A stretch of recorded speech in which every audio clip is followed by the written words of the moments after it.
Ah, dang, I forgot to mute myself. Ah, thankfully didn't say anything weird. Hi, everybody. Hi, hi. Hello, hello, hello. Hello, hello, hello. Hi, everybody. Hope you guys are all doing good and are having a very lovely Thursday today. Yes, yes, yes, yes, yes.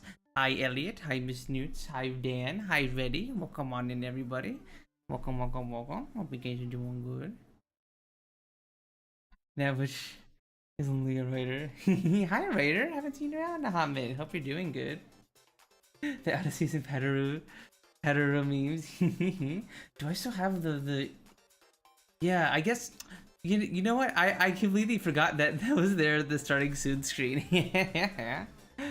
I, okay, so like I didn't know what I wanted to do for a starting soon screenwriter, so I just kind of took all the gifts I had of me at the time and just kind of put them on there randomly, and that includes the Pataru. So Pataru is now a permanent fixture. It is now Pataru season all year long, and at this stream.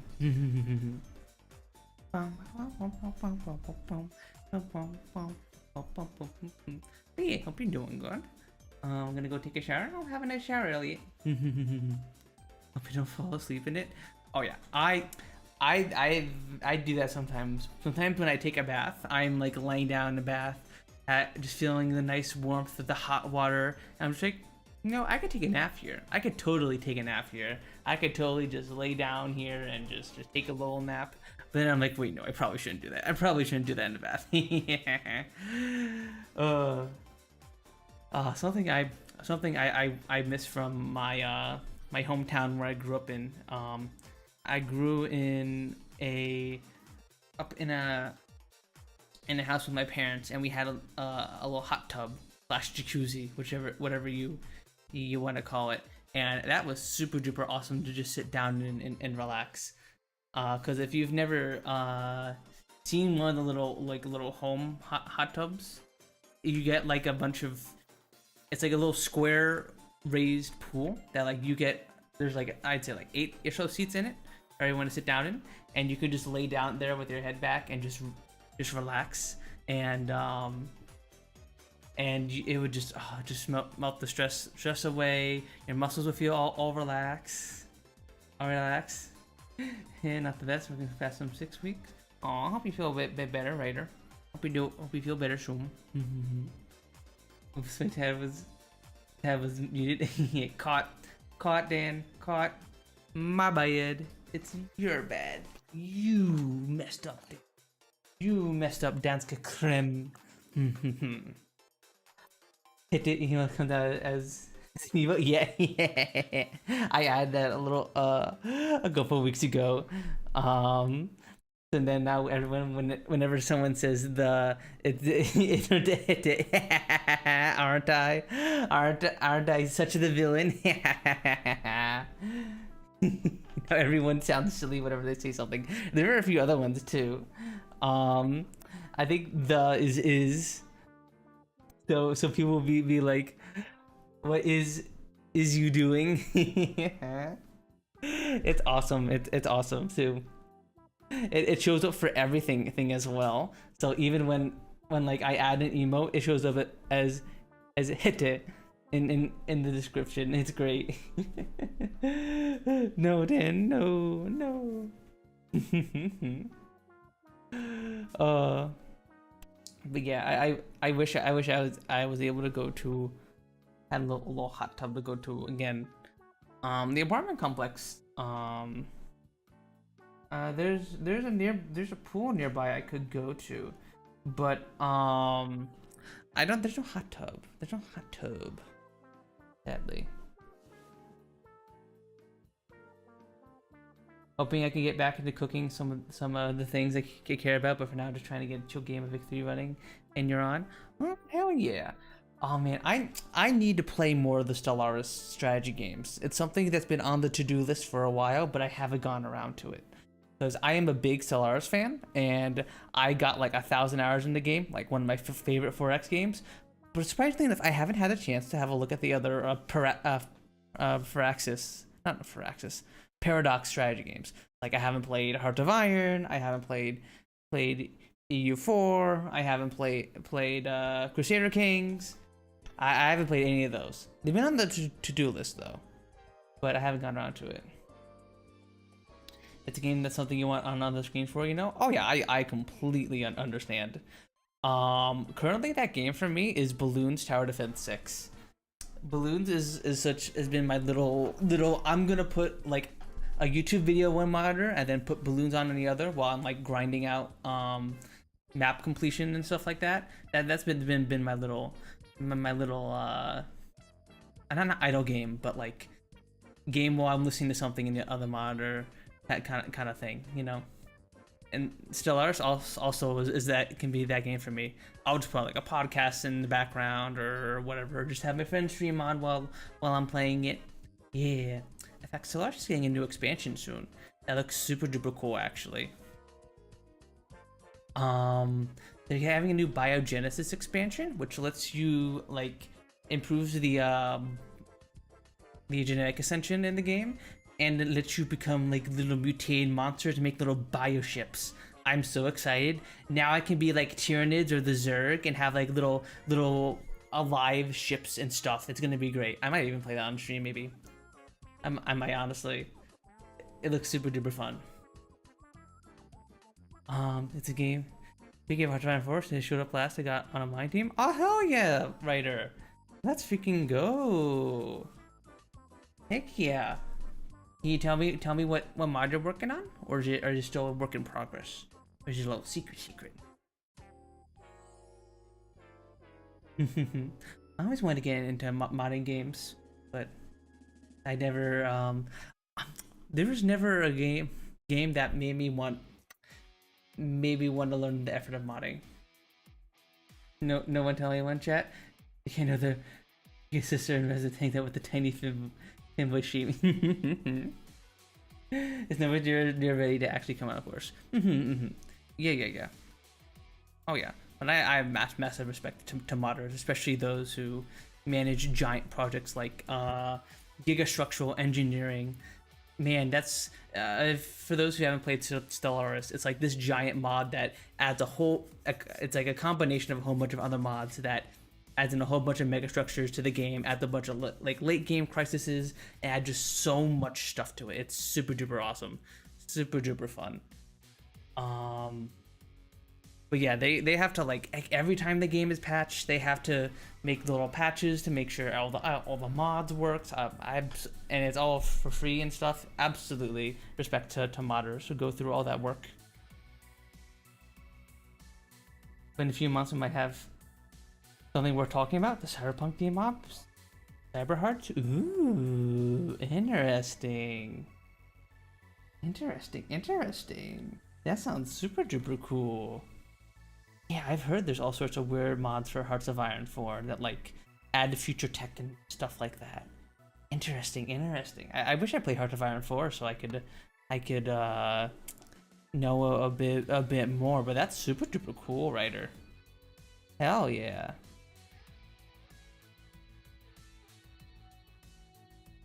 Is it gonna be like actually, is it just like a Cyberpunk mod, or is it actually based on the Cyberpunk lore, I guess?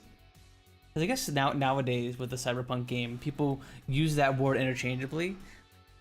Sometimes people say Cyberpunk, like with the game Valhalla, which is like the soundtrack is playing right now.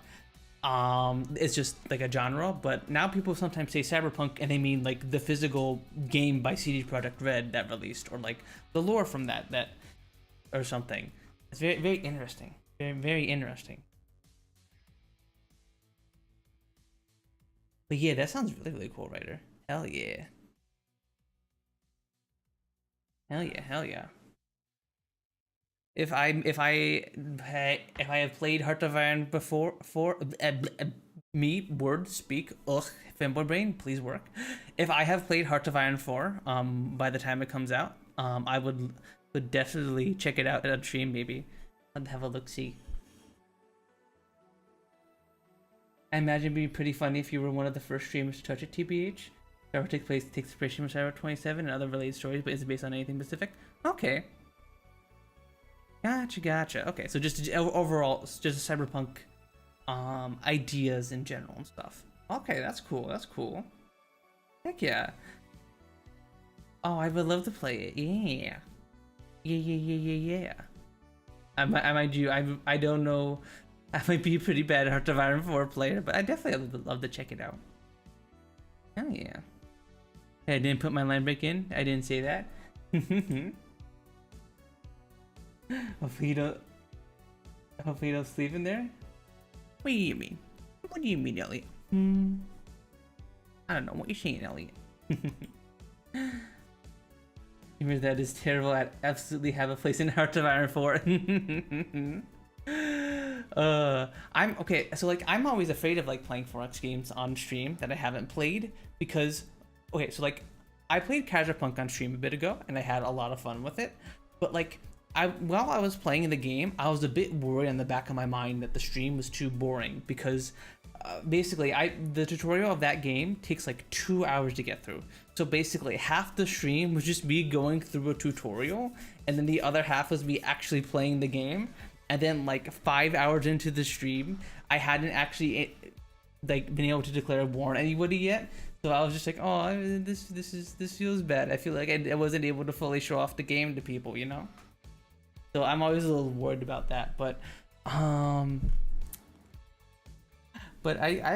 although maybe I'm worrying about it too much. Maybe I'm being a dumb and overthinking it. I don't know.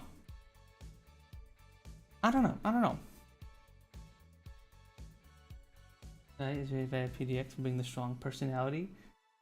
John, you might be. Hello everyone, my name is JohnParker117 and Okay. Oh, I like these thumbnails. Gotcha. Yeah. I wish I had like some kind of a strong person like that. Very bad. Lots of love there. Was she struggling with cancer? Aww. I hope he's able to fight through cancer. And that's awful. I hope he's okay. But yeah, maybe I'll watch some of these videos if I do decide to play Heart of Iron 4. Because I do every once in a blue moon watch like EU4 videos or like random paradox strategy videos from games I haven't played before, and I'm like, oh, this looks funny, kind of interesting, and then I never play it, So no, I'll check. Be sure to check him out later. I do decide to play Heart of Iron 4. But yeah, it would honestly be super duper fun to check out your mod. Yeah. Keep me posted.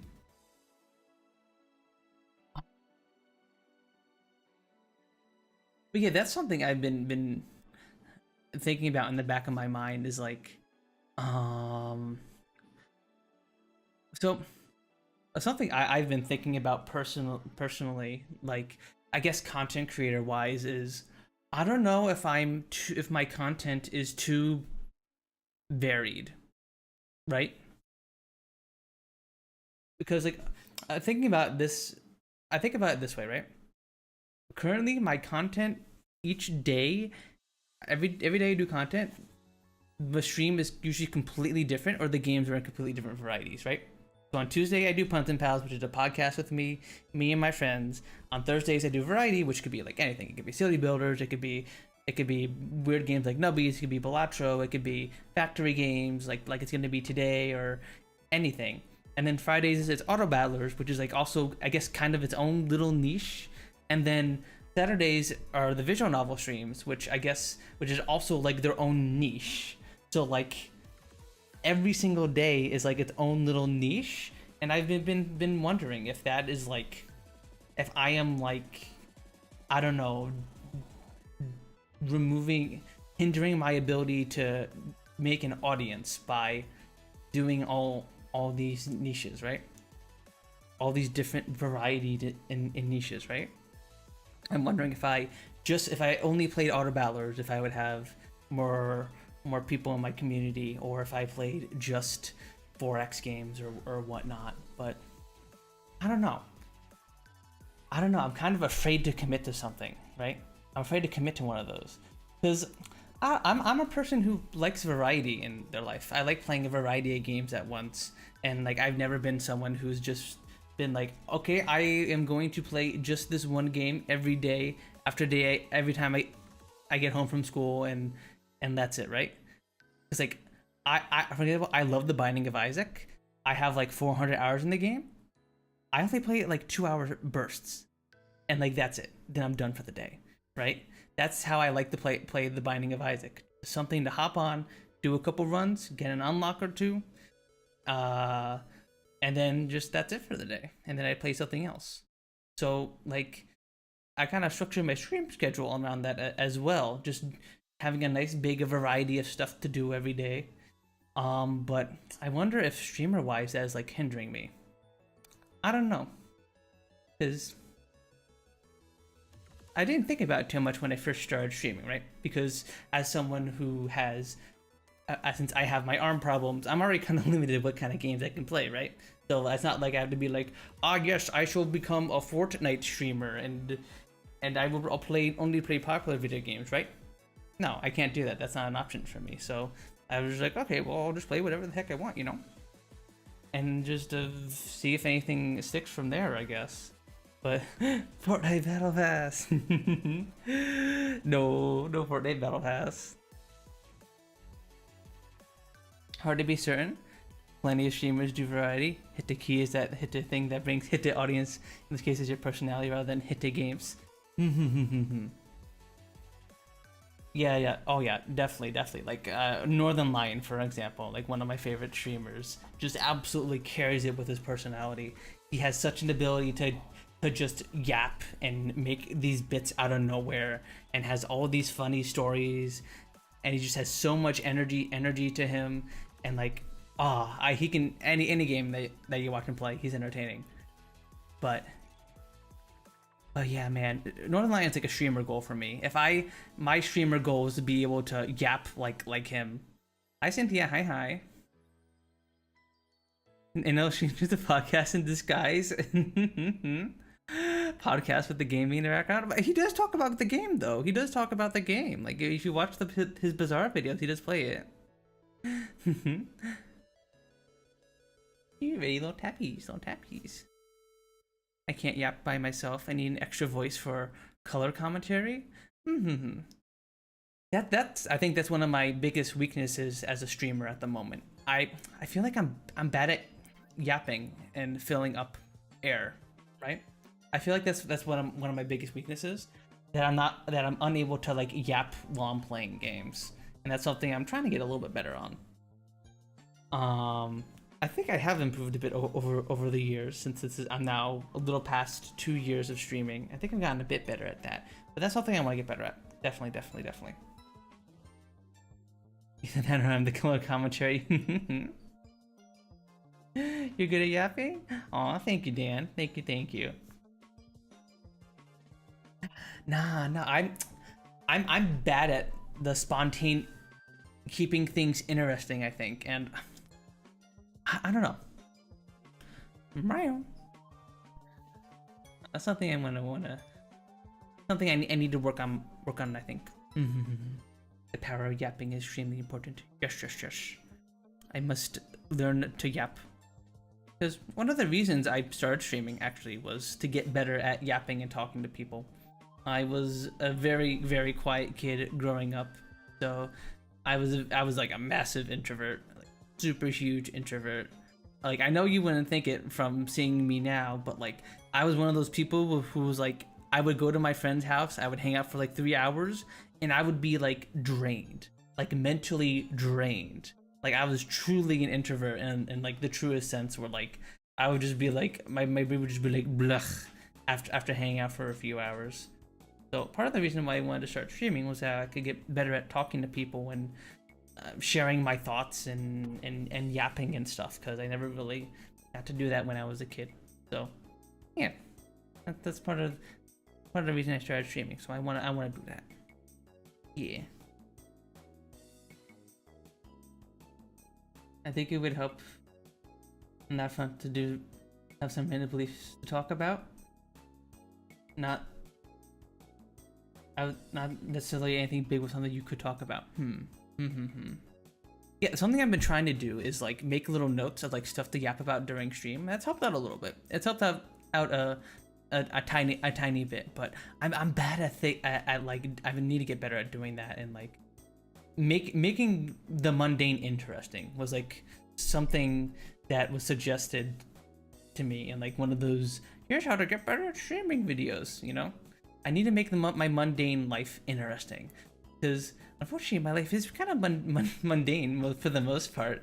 I work remote, so I sit here at the same desk I'm yapping at you guys at for most of the day, and then with like a YouTube video in the background, and then I hang out with my friends in Discord, and then I hop on here and hang out with you guys. Backup talking points, that's a good shout. Oh yeah, definitely. Backup talking points is always super duper nice. I've gotten a lot quieter over the years. I mumble a lot now, mostly because of my mom tells me to shut up when I'm on call a lot. Like coming with Lauren with chat, and if no one says anything, I also say nothing. Yeah. I've gotten much louder over the years. I don't know. It's because I've since I stopped living with my parents, I don't have to worry about being loud, right? That's one of the advantages of moving out from the folks, is that you don't feel like you have to be quiet. Because when I originally started streaming, I was living with my parents, and like I was afraid of being too loud or going on for too long, but I think I've gotten louder now, which I think is actually really good for stream, because and just IRL. I think I talk a little too quiet IRL. I was using an iPhone 13 which switched to a Galaxy S12 Ultra. Ooh. How you liking the Switch, Ready? You don't talk to your rubber duck while working? Not often. I don't know if anyone else. I don't talk to the rubber ducky. I usually just mumble to myself, or like I pace in my room and like mumble to myself when I'm like trying to think through a problem, right? Like where's that gif of like freaking, was it Tom who did that? It was like walk with his arms behind his back, he's like walking around in a circle. I'm like that. I'm a pace and yapper kind of guy. I pace and I yap, and then that usually helps me process stuff more easily. It's also why I sometimes struggle to like yap on stream. I don't, because like sitting here streaming is like a change in my normal mannerisms. Because like since I have like an office, I can just kind of, I have the privacy to be able to just stand up and yap to myself. But when I'm streaming, I can't do that, right? I can't I can't just stand up and start walking around and yapping and stuff, right? Right? I gotta sit here with you guys. A tracking does that. Yeah. There we go. Hi Cynthia, my name is Buns. I'm a fanboy VTuber. I like 4X games, strategy games, visual novels, auto battlers, and other niche type of games. Hope we can have a nice comfy time together. I stream my mom, the police have been called. No, Cynthia, no. Get on the run. I already have some of those, but a lot of people have trouble remembering what they talk about those things. Yeah. I think I just need to just get a bit better at writing down things in like Discord or something. I should probably just like write them down like my little private Discord server, and then just look at those when I need stuff to yap about. Speaking of, if any of you guys don't do this, a private Discord server, great place to hold stuff. Like links to stuff, anything that you like to copy and paste all the time, any like stuff you want to get around to watching, like YouTube videos or like manga to read or whatever. Private Discord VCs, actually Discord channels, super duper great for that. I mean, not channels, servers. There we go. Hashtag ad. This stream sponsored by Discord. Get Discord Nitro now. No.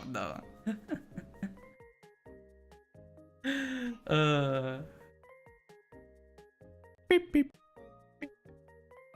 Beep beep. Beep beep beep up. Up doing a beep beep. Beep beep. Beep beep. Beep beep. Are you trying to turn me into a robot, Cynthia? Beep beep. I'm not a robot. Beep beep. Not a robot. Not a robot. No. No.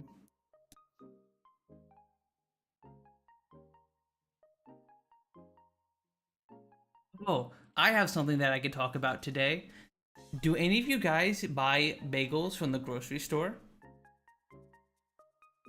Okay, so when I like to buy bagels from the local grocery store, I'll get like a 6-pack of the raisin cinnamon bagels, and then for breakfast in the morning, I will take them, I'll toast them, and then I'll put some peanut butter on them, and that'll be my breakfast / lunch usually. Like maybe I'll eat something else like in the middle of the day, but that's what I like to do, right? However, when the grocery store that I get them from has them pre-sliced, right? And sometimes, like, it does a pretty good job. It's pretty even.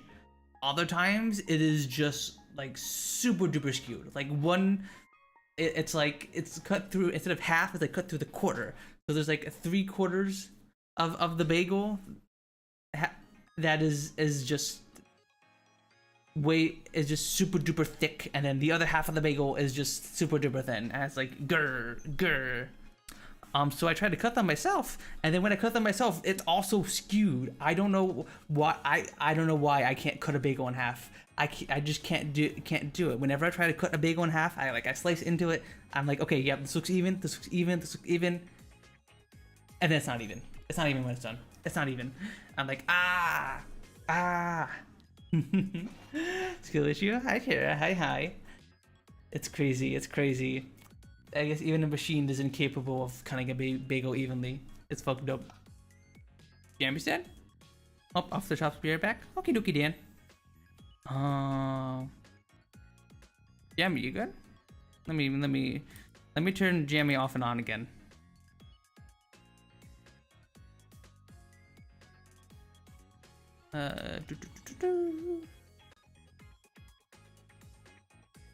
Pog online poggers. Okay, Jamie's working again.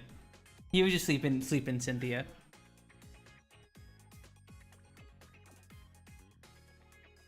Jamie, you're supposed to read that. Jamie, hello, ding dong. What the heck is going on with you? Let me check this real quick.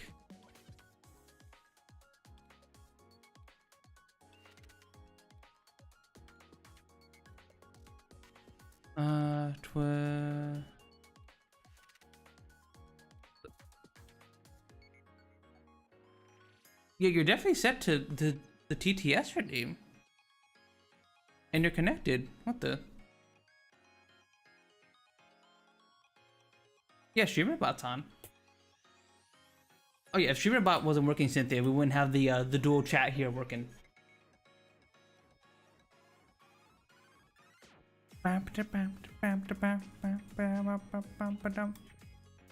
Is auth enabled? Yeah, I don't know. I don't know. Jamie worked sometimes, and then sometimes he doesn't. I don't know why. I'm gonna have to do something to figure it out. I'll have a look at this after stream, but like he's definitely connected. I don't know. Why are you being so rude, buddy? Come on.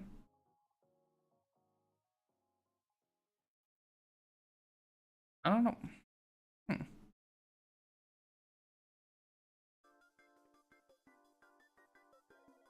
You also should work for bits. I'm gonna give myself 10 bits. Let me test this real quick.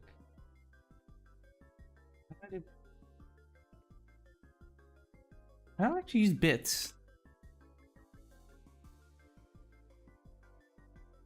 I've actually never used bits for people. I have a little bit. I'm trying to see if that works, maybe, but or if it's just the TTS redeem not working.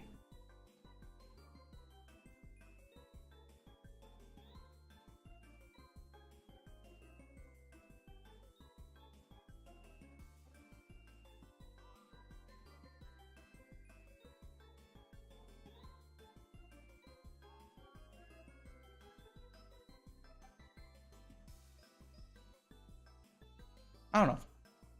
No, I don't know why you're being so difficult, Jamie. Are you inky? Are you inky me, Jamie? Have I not been feeding you enough strawberries? This is a little... Is this a strike? Jamie on strike? I think Jamie might be on strike, chat. I think Jamie might be on strike.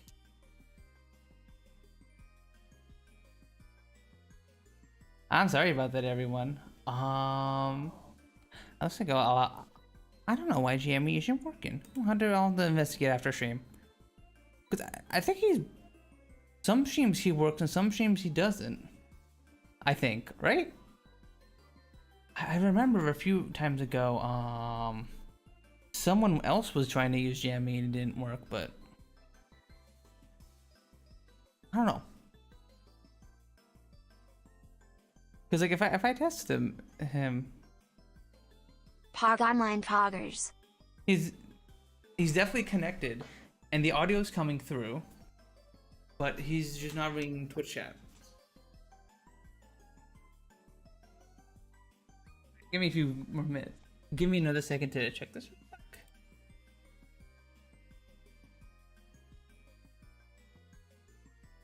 Yummy, hello, Ding Talk. Just double check the obvious stuff. Okay, yeah, no, TTS redeem matches exactly. Case exactly.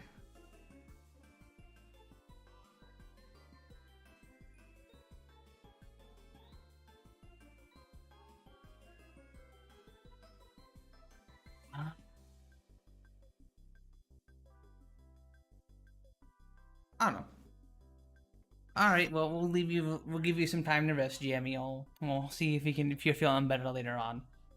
What we're talking about? What were we yapping about? Yo, hi, Carol. Hi. Hope you're doing good. How has Blueprints been? Have you been playing it more off stream? That's something I was gonna yap about actually. I've been watching NL play Blueprints a bit.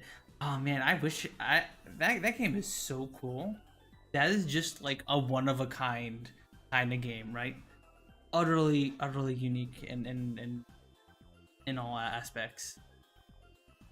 For those who don't watch NL or perhaps haven't seen Gao play it, Blueprints is a roguelike puzzle game, I guess, where you're given this giant mansion by like your uncle or something, and then every day you go in and you go up to a door and it gives you a choice of doors to go through, and there's some resource management. You're given money, you're given keys, there's puzzles to solve, and then you'll place down a door, and then that's actually, and somewhere in the room there's a hint to an upcoming puzzle, and sometimes you have to go back and stuff. It's super duper crazy. I wish I could play that on stream. Unfortunately, it's in third person. It's in first person, so I'd have to like a little bit too much movement for me. Even though there's not, I don't think there's any parkour. It's still a little bit too much movement for me. So sadly, I don't think I can play it on stream. I haven't played off stream, but I definitely enjoyed it. You should definitely play if you have been thinking about it. Yeah. It looks super good. I was gonna stream more of it today, but I didn't feel well enough. You're gonna play more soon. Definitely have to stop by and watch whenever you do. You got a little motion sick after an hour? Oh. Does it have an FOV setting? I hope it has like an FOV setting or something to help with motion sickness. Speaking of motion, do any of you guys hate it when a game has motion blur on by default? I hate that. I hate it. I hate motion blur. Get motion blur out of my video game. Out of my video games.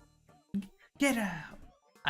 I don't like it when I turn to look and my screen becomes a blurry mess.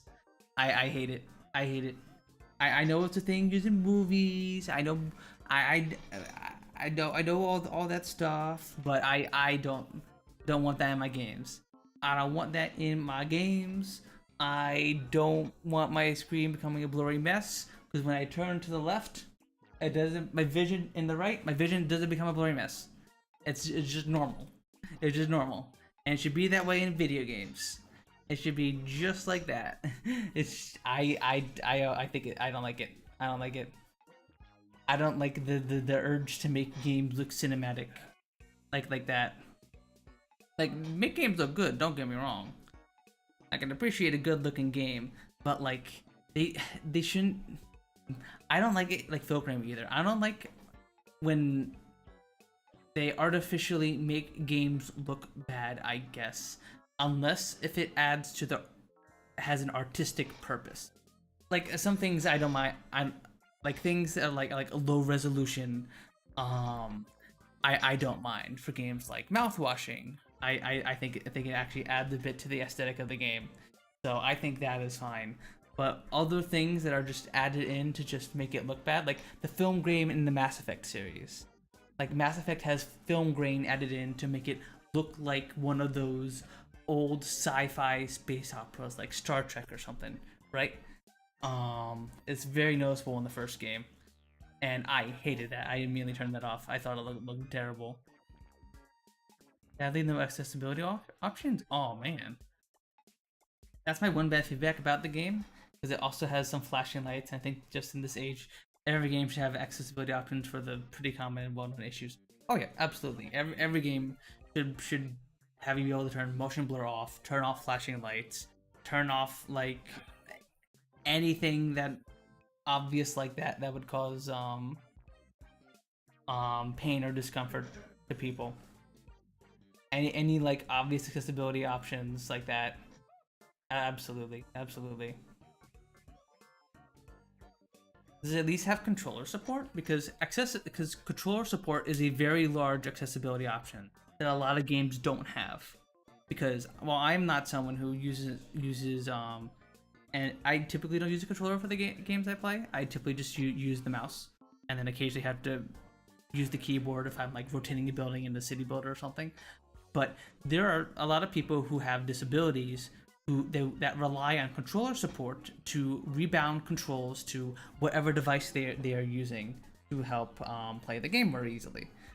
So people who have one of those custom controllers, or even just some other homemade device, if you have controller options for your game, it also enables those devices. So controller support is also a big accessibility option that's, I think, is very critical for most games. I think every game should have an option to use controller if possible. Absolutely. And speaking of accessibility options, there are some. You know what grinds my gears, chat? You know what really grinds my gears? When I'm playing a top-down game and there's no option for mouse scrolling. What do I mean by that? I mean, when I move my mouse to the edge of the screen, it doesn't scroll me on the map. This is one of my big gripes with Kaiserpunk, which is like a city builder game that we played a couple weeks ago. The game was pretty fun, but I got so tired out by it because I had to either click and drag the mouse to go everywhere, or I had to use the WASD keys to move the camera around.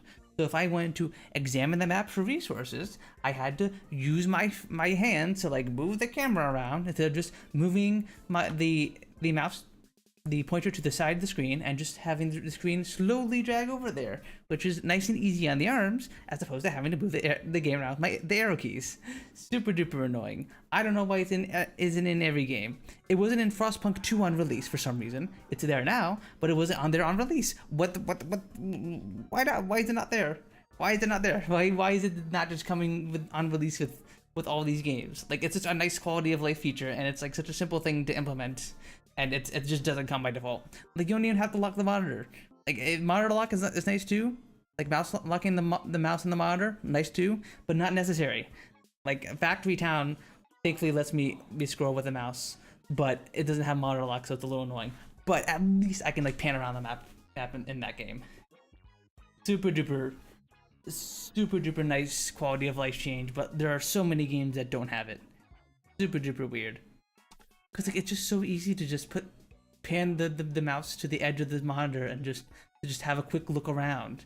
Like League of Legends does this, right? League has this, StarCraft has this, all modern games have like all these games have it, and yet for some reason new city builder comes out, no mouse scroll. No mouse scroll. I hate it. I get my gears are grinded. I think I even said that when I played the game. It was like one of the first things I said. I'm like okay, I can't move with the mouse. That's annoying, or something like that, right? Yeah, that is easily one of my biggest gripes with that. Will immediately deduct you a point on the pun scale if you don't have freaking mouse the option to mouse scroll. Grr. But yeah, those are my big accessibility complaints. Fortunately, some studios see accessibility options as an afterthought instead of integrating into their game design. Yeah, it's definitely a shame. It's definitely a shame, especially nowadays when there are so many people playing games and there's so many PC setups and the like. You think you would want to give people as many options as they can, you know? Like the controller stuff, sure, I can give, you know, a bit of a pass on that. I understand that's a bit more difficult, but some of the things talk about like the mouse scrolling, like that's just an inherent thing you'd want to have in I feel like those games, because it also removes clicks, the amount of clicks the player has to do. And in a city builder game, you want to reduce as many clicks as much clicks as you possibly can. As you possibly can. And that was one of my big gripes with Civ 7, is that there are just so many clicks in that game. And same with Kaiserpunk. I don't know if you guys were there when I was doing a little bit of the combat there, but every time you finish a fight, you have to individually click all of your units to heal them. And all of your buildings in the game have like 6 little upgrade points that you have to click, select an upgrade, click, select an upgrade, click, select an upgrade. At every single building you have, there's just so many clicks. You want to reduce as much clicks. When you're playing a long game like Civ or Kaiserpunk, you want to reduce the clicks as much as possible because they all add up over time. And it's so annoying when these things are just like looked over. Not just because I'm like, you know, my disability. Obviously, since I have arm problems, I benefit from a game not taking bajillion clicks to do everything. But like just like even for like people who don't have my problem, it's annoying to have to do a bajillion 1 clicks to do stuff. It's a generally good design thing, you know. It sounds annoying. Exactly, that's what I was saying, Gao. Like it's annoying for people who even don't have issues, and like it was another one of the main complaints of Civ 7 from like even people who don't have my arm problems. Like, oh my god, there's so many freaking clicks and notifications and stuff in this freaking game. The problem that Stellaris has a little bit as well, where a lot of that game, one of the reasons I like Stellaris is because it's a very nice passive game, right? It's a game I can play passively because it is unlike it's not a turn-based like Civ. It is a quote-unquote real-time 4X game, right? So if you tell your ship to go survey this system over there, it just slowly moves there on the galaxy map to go survey it, and you just have some time to just sit down and then wait and look around the galaxy map or watch the YouTube video on your other monitor or something like that, you know? But like but every now and again the game would like whoop, pop up, the game pause until you address it. and sometimes you get so many of those, and it's very annoying. You thought about using a butt plug controller? Oh no. I don't even know how those things freaking work. I know, and no, not butt plug controller, butt plug receiver. That's what I was thinking of. I was thinking of that guy who got accused of using a butt plug to like cheat in chess. It was like a who was he again? Oh, I forgot his name. But there was this one chess player a while ago who was accused of like having like a butt plug in him, and like the vibrations of the butt plug would tell him what move to do next.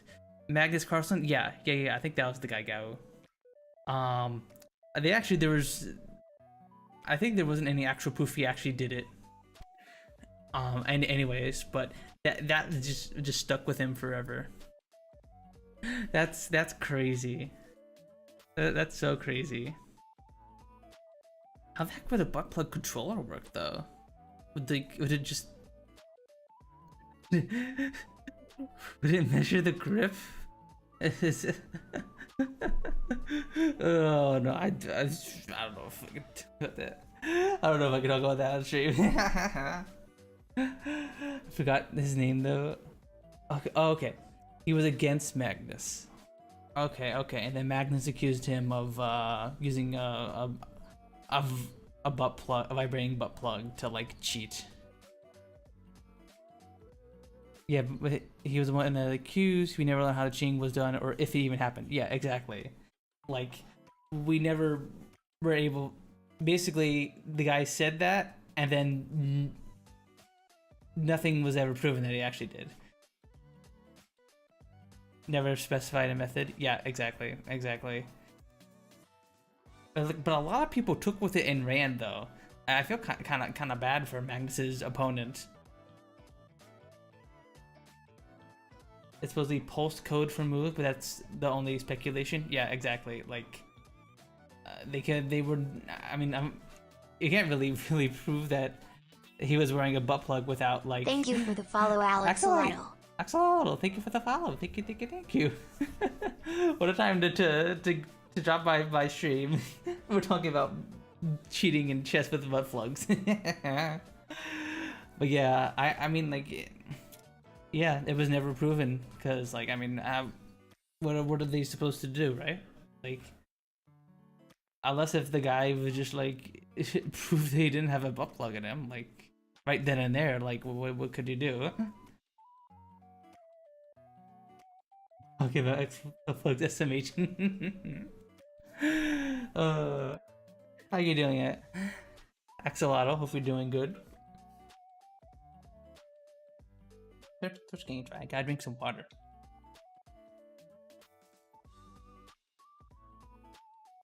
Hans Niemann. Okay, that was the guy who was accused of cheating. Okay.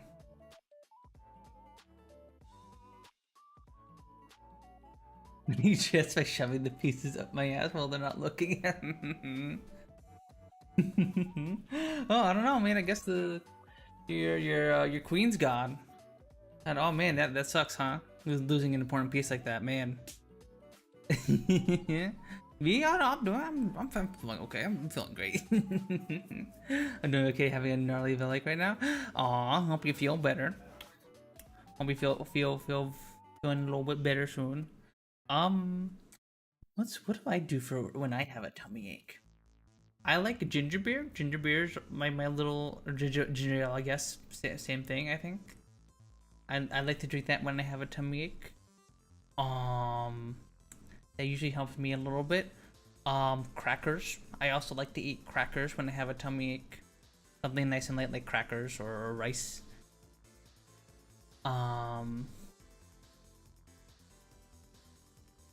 Yeah. Oh, I love ginger beer. Yeah, ginger beer is so good. Super duper tasty. Ginger ale is good too, but I like ginger beer. I like the spice it has. For those of you who are perhaps not American, which I know Gao isn't, but ginger beer and ginger ale are like two completely different things in the U.S. Ginger ale is like a not spicy soda that is has very light ginger flavor, whereas ginger beer is sometimes alcoholic, sometimes not, but it has a whole lot of kick to it. Like it is actually spicy and it has powerful ginger flavoring in it. So like they taste completely different, even though they sound similar. Completely different. Both tasty. But ginger beer is nice. Ginger beer has a good kick to it. If you like it, like a bit of spice to your drink. One of the worms will eat the fat in your tummy, but the worms will make my belly go crazier than it already is. Yeah, I like ginger beer. I like ginger beer. I'm not American. I'm allergic to ginger, so I'm unqualified for the combo double fold. Oh no, we're being allergic to ginger. That's interesting. You're the first person I've heard of being allergic to ginger, Gowl. Dang, that must be. I don't think it can't be. Yeah, that's a double L. Ginger's tasty. Don't a lot of like Asian dishes like to use ginger in it? Man, that's very annoying. I'm literally like 80% of things on this planet. Oh no!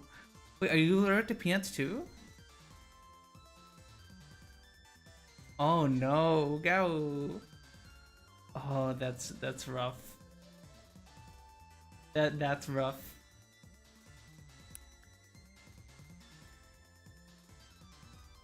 Oh no, you're allergic to so much. Wait, so what is your? So what can you eat? Is it just a mostly like? Is it just a mostly like carbs and veggie diet or something? Are you allergic to meat as well? I think there are people allergic to red meat and like certain meats, right?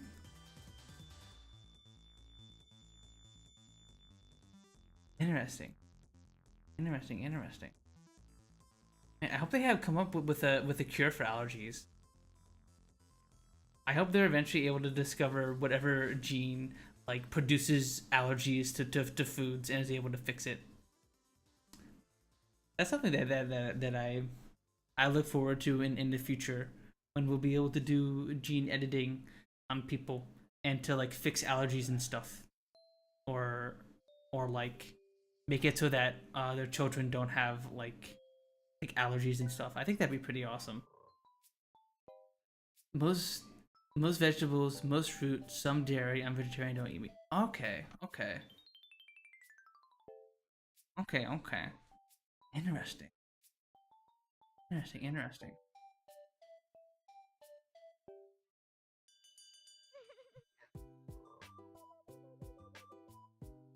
I don't know.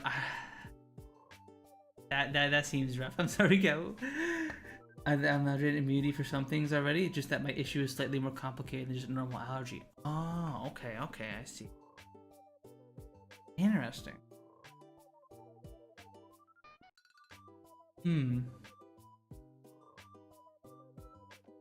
Allergies are weird, man. My mom, when she was not gained a cat allergy after I was born. She was apparently not allergic to cats before she was pregnant with me, and then after I was born, her like allergies changed, and she got allergic to cats, which is very unfortunate because we had two cats at home. So she unfortunately had to take allergy meds for that, and she would get itchy if you like touched the cats too much. Oh, allergies are so freaking weird. It's caused by my childhood sickness that basically doesn't break things down correctly, so my body reads it as a foreign body and attacks it. Ah, okay. Interesting. So I kind of sort of have a food allergy in a way. I can't eat carrots or certain other fruits and veggies without it being cooked because some of the proteins on the carrots, funnily enough, are very, very similar to the proteins that are on pollen. And I'm obviously allergic to pollen. So if I eat a carrot uncooked, my throat will get all itchy. It's not like bad like itchy. It's like, oh, this is annoying, grr, itchy. So it's not like I can still eat it and digest it perfectly fine. But like it's weird how those two are like are connected. How like the protein in the pollen is also on the carrot, and so I'm sort of allergic to carrots. Apparently the protein breaks down when you cook it, so I can eat like boiled carrot and cooked carrot and whatnot, but like raw carrot, nope, throat gets itchy. Throat's itchy. You change an allergen at any time, but it's most common after pregnancy when you enter your 30s. Pretty weird. Interesting. Yeah, that's crazy that your body could just be like, we're okay with this thing now. You had a baby. You can eat peanuts now. You had a child. Crazy.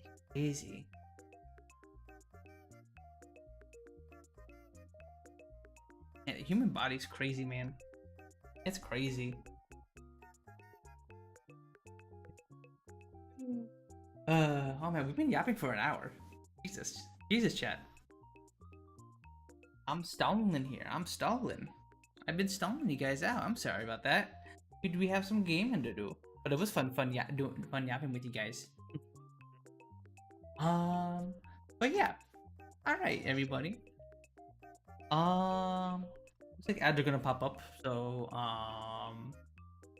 in about 15 seconds. So while the ads are going, I'm going to set us up with our first game for tonight. We are going to check out Factory Town.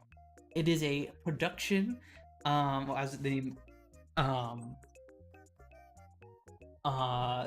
can tell by the name, words, me, think, brain, work, please. As you can tell by the name, it is a factory game, but it is also a bit of a town management game. So the primary goal of the game is to produce various things, from supply chains. You chop down wood to smelt it into planks, and then you turn the planks into paper, which increases, and you put the paper into a school, and that increases your research. And there's a lot of town management aspects to it, where you deliver products to your town to improve the lives of the people working there. So it's a little different than other factory games, but it's very factorial-esque, where you are given a map and then you mine it for the resources, and then you turn those resources into other resources, and then you sell those resources at parts of your town to give it to your villagers, and that makes your villagers more happy, and then you progress from there. So it's very, very fun. It's been my little off-stream addiction that I've been playing on and off for a little bit, but I didn't know exactly what I wanted to play today, so I thought I'd share it with you guys. Yeah. I'll do this for a little bit, and then maybe we'll do some nubbies after. Maybe we'll nub it up a little bit. We shall see. I'm a little tired tonight. My arms are feeling a little bleh, so we'll see how long I can play the game for. It's a little harder on my arms than nubbies, so we shall see. We shall see how I'm feeling. We'll see where we go, and yeah. So all right, let me boot up the game here. Woo. There we go. Let me get the game going.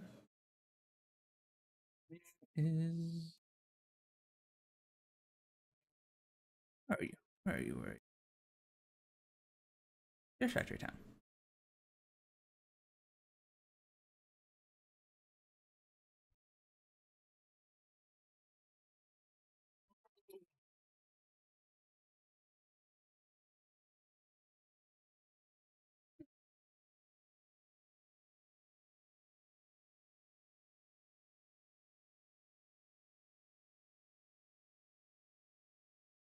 Hey everybody. Where are you? Factory Town. And love the app. Oh yeah, I like that. You too, yeah. Still don't think I'm a particularly good yapper, but I always like yapping with you guys and hanging out with you all. Alright, welcome back, Elliot. You are just in time. We're about to start our first game for tonight. Alright, you guys should be able to hear it now. Yeah, we should be good. And does this game have a category on Twitch and YouTube? Let's see. Factory. Yeah. It does. Huge. Does it have a category on YouTube? In Canada. It does.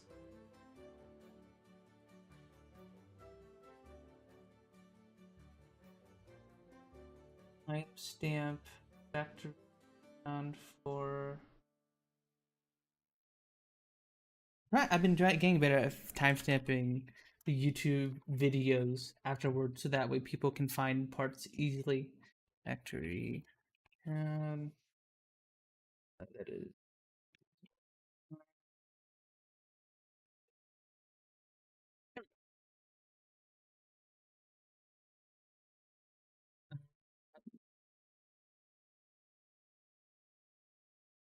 We use child labor and make it so it runs on child tears as well. Oh, is that? No, sadly, Elliot, I don't think we can send children to the mines like you can in Frostpunk. Factory? Town? Yeah, you might like this one, Cynthia. This one's been pretty fun. This is my little factory game. All right, so I'll pause the game here. I'm going back into my current saved game. So actually here, I'll go to the main menu to help explain the game a bit. Okay, so this game comes with a little campaign here, but also it has a custom make a scenario thing. Where there are various resources on the map, and you harvest them to do stuff. Very factorial-y.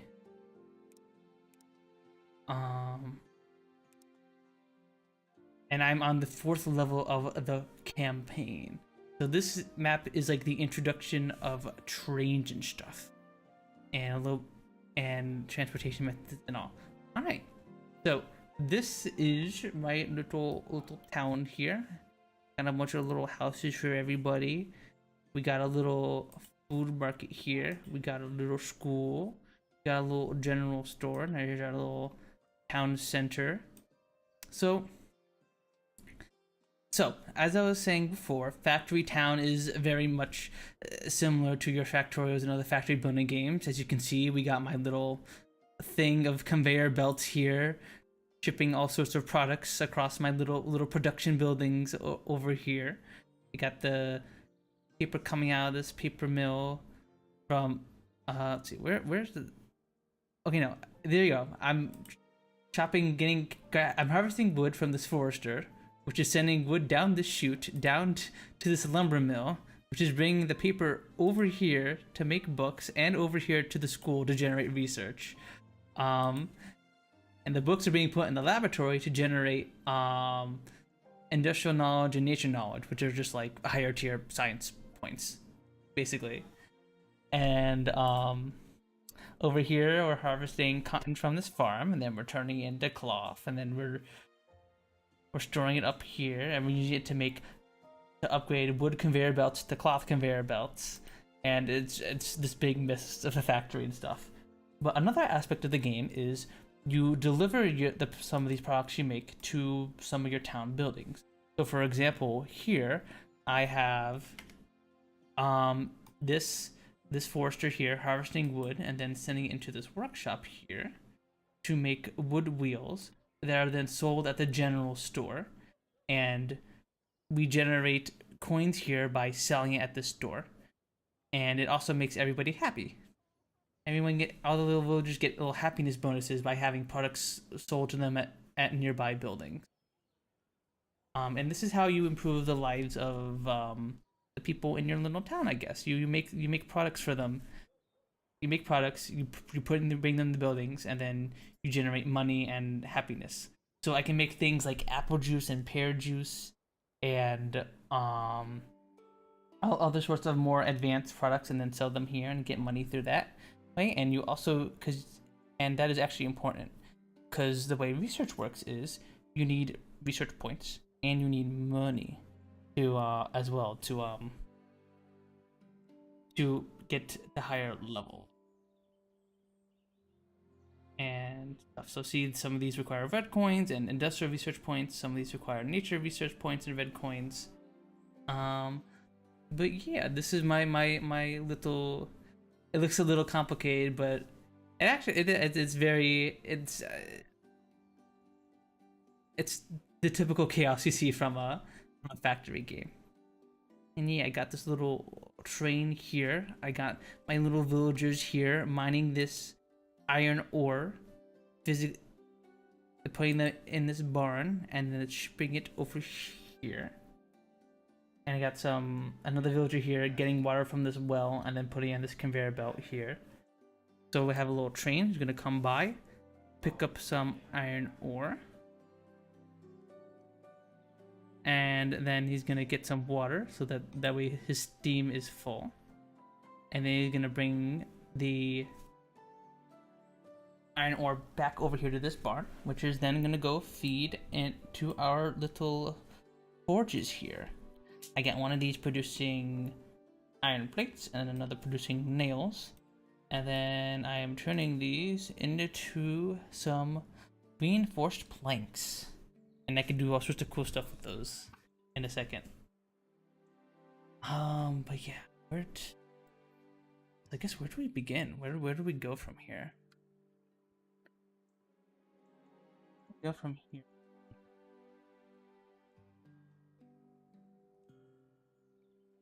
Get our research up, actually. I actually would like to make metal rail. I need a machine shop to make metal rail. So increase our research level, we need to build iron wheels and metal rails, which actually the metal rails we want because it increases the speed of our train. As you can see, we got a mixture of wood and metal rails here, so our train is running a little slower than it could be. So I think that will be a good place for us to start here. Alright. Uh-oh, my wagons are stuck. Uh-oh. Let me move you one over. Okay, there we go. Now you guys have some more room. And we're coming about here. There we go. So yeah. One of the interesting parts of this game is that you have what limits your production is your workers, and each of these little buildings requires people to work at it. This forester, for example, has 3 workers, and I can increase the amount of workers for increased production. We don't need that because this forester is nice and full, but this limits our production. So that is, I guess, the loop of the game. You make products to make your villagers happy, which increases the amount of houses you can build and how many workers there are, which allows you to research more things to improve your town, etc., etc. That is the little loop here. Now, what to do? Do we have machinery unlocked? Machine shop. Okay, we do have a machine shop.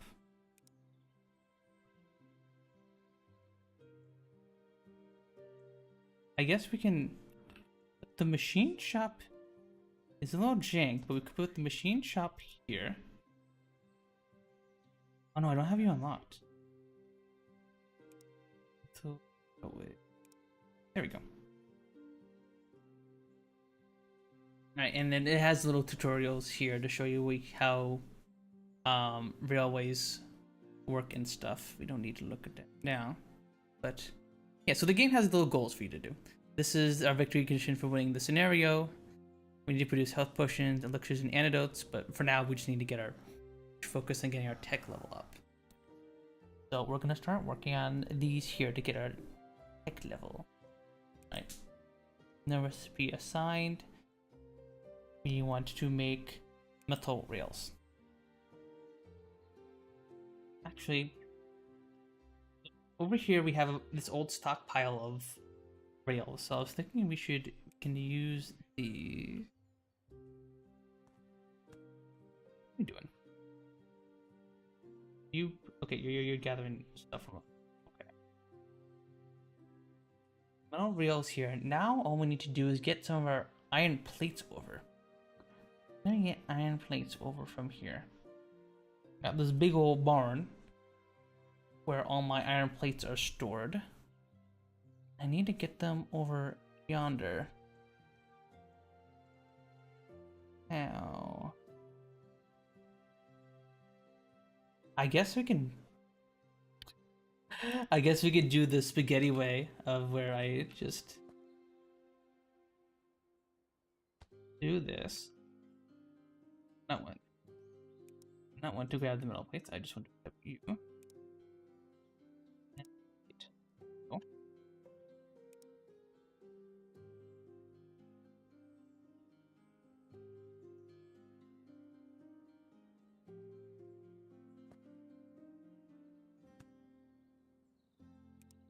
If we wanna do this. Okay, so this has 3D stuff like Satisfactory has. We have Z layers here, so we're gonna put here. And then I think we another blockage. Unfortunately, these wagons can't go through each other. Guys.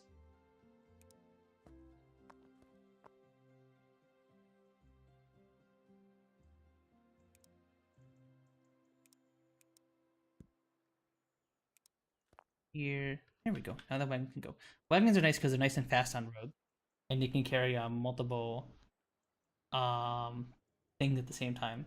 So this wagon here is delivering shirts from this tailor over here. And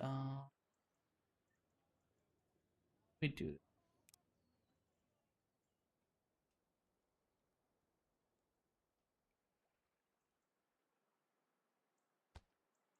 maybe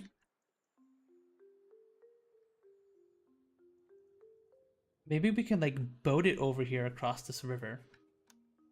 Oh, I do have a boat. Yeah, we have a little boat here. I'm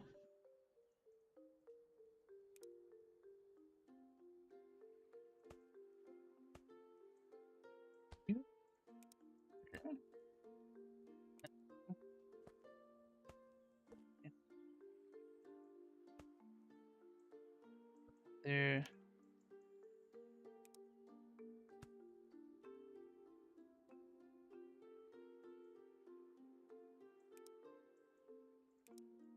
There we go. Plates. Okay. I'm gonna grab you. I'm gonna build another silo over here. To take this boat, pick up you off. And then I think we could just get a wagon and drop off. Then go to silo.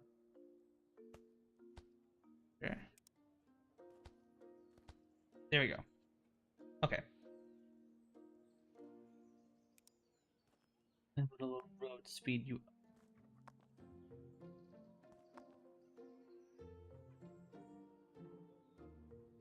There we go. Okay. Okay, we did it. We got a little. I added some jank, but we got that going. So we got making our iron rail now. Now we need to make some wheels. So yeah, this game actually has a pretty nice little, fairly easy to understand transport system. You basically take either a boat or a villager or whatnot, click it on the place, and then select which item you want them to grab, and then tell them where you want them to take them. So with the boat, I selected that I want you to pick up these iron plates. And I said, I want you to drop them off here. And then they will just automatically do it.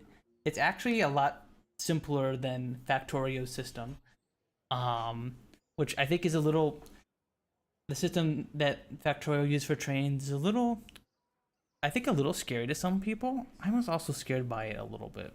I'll be honest, when I did it used it for the first time. It was a little scary for me, I think.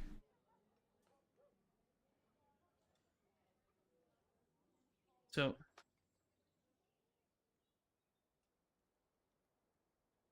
we don't need to produce too many iron rails. So it would probably be more efficient to build it over here since we have all this wood. It could just make the rails fresh from here, but we don't need to worry about that. This is a comfy playthrough. We're not in a big rush to make all these. Nice and comfy. We're gonna have a nice little comfy time. These are being made, and now we need to make some iron wheel.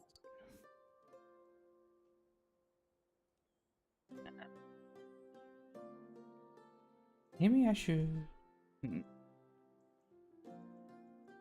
Thankfully, because we have the lovely jubbly z-axis, I can actually do this. Build another rail up here. The iron plates.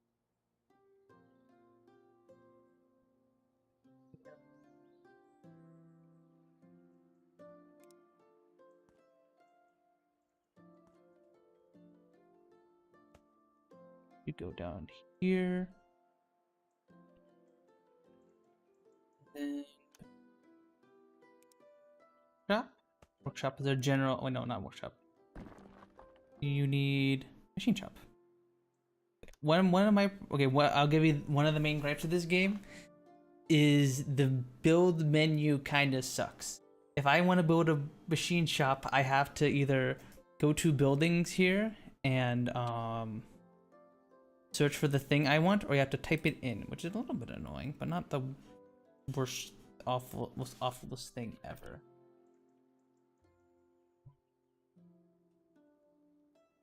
Well, we only need 40 of these, so we just make a little silo over here.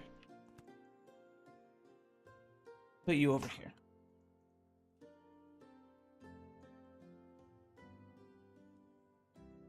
Alright, so now that'll make it the 40 that we need, and then from there we will be able to level up. I guess still getting traffic jammed.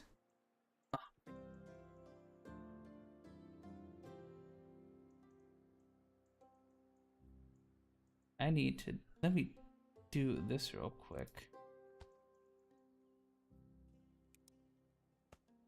This traffic jam here.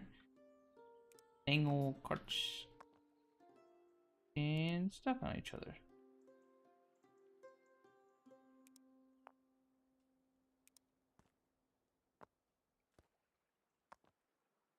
There you go. There you guys go.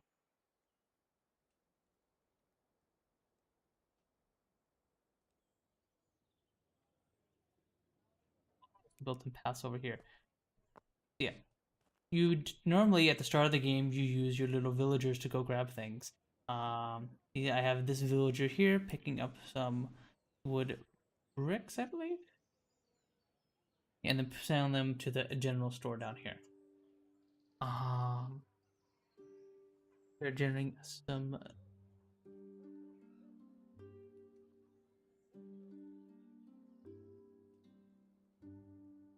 Maybe we should sell more of these at the general store. Actually, you sell for, because one of our problems right now is we're not generating a lot of yellow coins. A lot of the items I am selling at the general store generate red coin, but we need more yellow coin. Look here, some of these searches require yellow coins. I currently do not make much of those. So while we're waiting for our research, for our iron wheels to produce, we should find some other way to make some yellow coin. Where's Funzy coin? Ponzi coin. Ponzi coin. What am I? Crypto scammer? Nah. I don't need to steal. I don't need a Ponzi scheme. Steal your guys' money or something like that. Nah. I ain't about that life.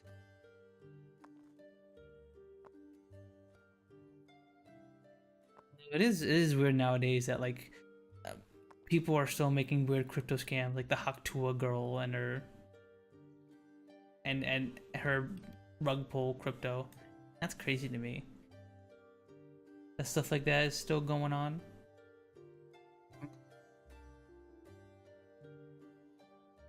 I could probably produce red coins. Your red coins. I need a yellow coin.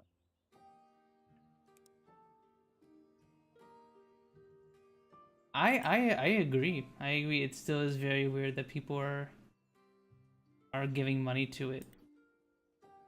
The stuff like that, or like in like any capacity.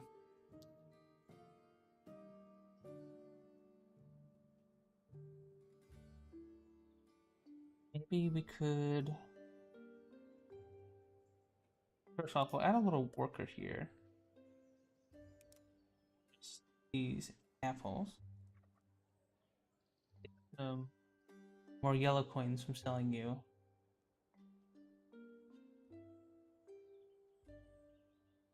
Actually, let's do this. Do we have the kitchen unlocked? We need to unlock you.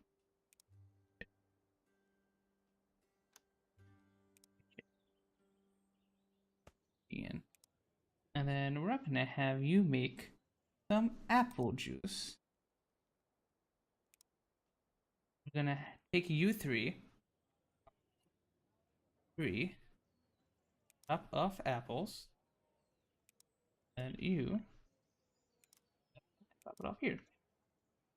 Yeah, so thankfully you can also mass select things to grab,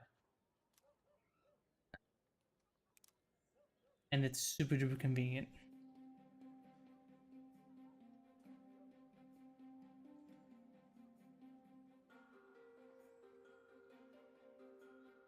You. There we go. Yeah, that should generate a bit more yellow coins, I think.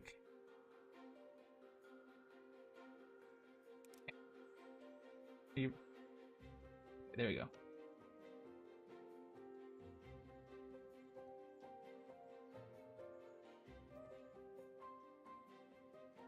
Generates a bit more yellow coins now, which we actually need. Alrighty, hey. Bop, bop, bop, bop, bop, bop, bop. Is you bark up, bop, bop, bop, bop, bop, bop. Right. You almost done making them wheels? No, you're not done. Because we need more iron plates. Although we might not need this many reinforced planks. Alright, well we're at the classic Factorio question of why are there wood in the barn? I don't need wood in here. Filter. Iron ore. Iron ore.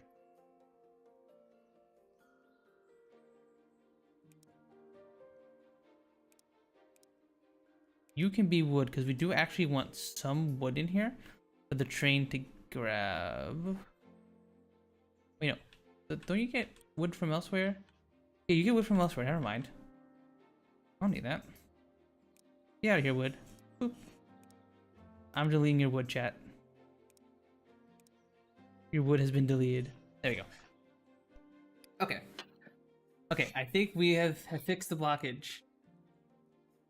So now the train's gonna come. No, why are you carrying wood? Train, no, bad. Name is sponsored by 1800 factory towns built, corral and exploit workers. Long live the corporation and glory to profit. Exactly, Tara. Exactly. All of these loyal workers sitting in the desert sun mining this iron for me are working towards profit.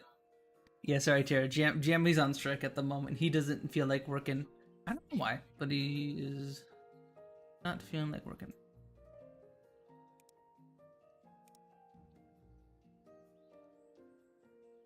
Actually, I'm gonna the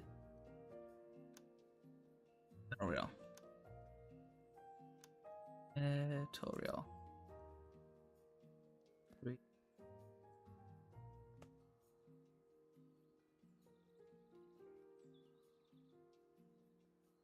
There we go. Let's just speed you up a little bit. The reason why the train's so slow is because this is all made with crappy wooden rail. Yeah, thankfully, though, we're making some nice, cool metal rail over here. We got a bunch of them.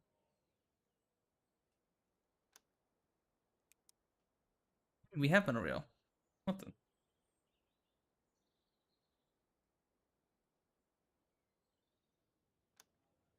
Does not count as storage?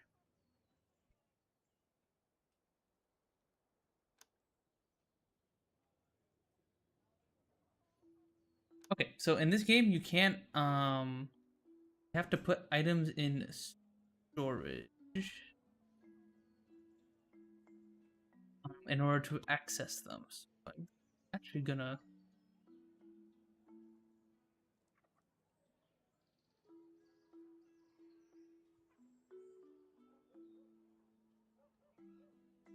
hopefully I'm doing this. I'm making the freaking worker drop them off.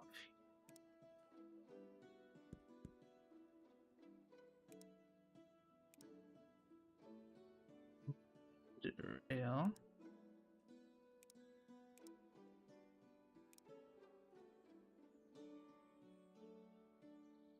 Nice rail, magic rail. I haven't even unlocked the magic items yet. There we go.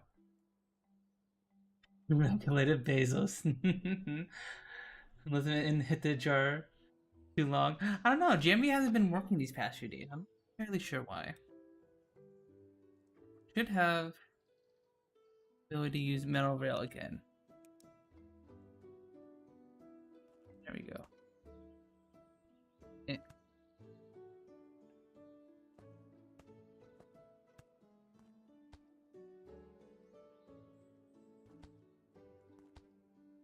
we go.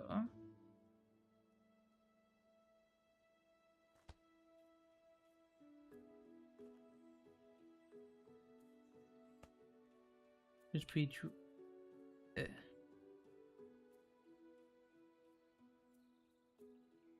Uh-oh, gotta specify filters on you again. I'm a dum-dum. Yeah, I was a dumbass and then put multiple items into a thing. And did not add filters on there, so that way this would not be filled up with water or something. There we go, that should fit that. The train should now unslow itself because it's currently out of fuel.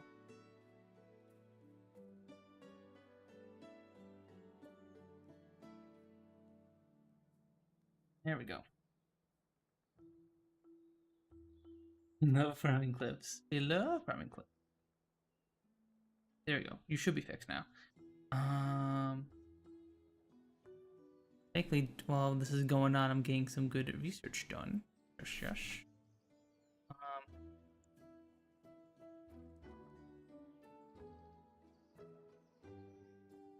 Update. Actually, we kind of want.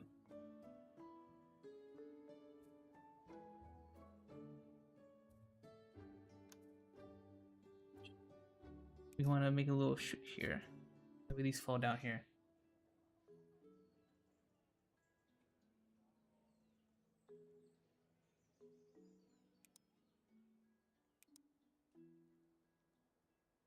Rail.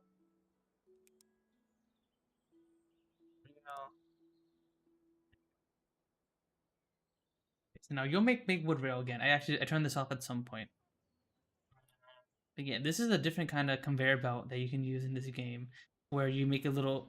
You can use this little chute, and that just brings things down via gravity. Nice alternative to conveyor belts until you're able to unlock them via research. So obviously this is midway through a game, so I have some stuff unlocked. I have conveyor belts unlocked, but at the start you're basically can only use shoots and just having people individually carry stuff.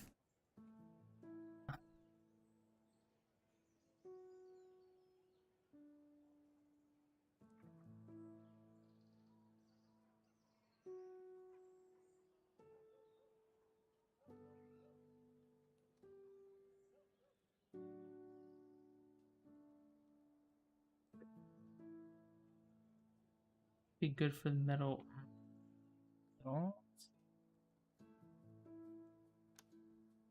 Metal rail. There we go. Delete you, metal rail. You can actually thankfully add items to the little hotbar here, so now I can trade you.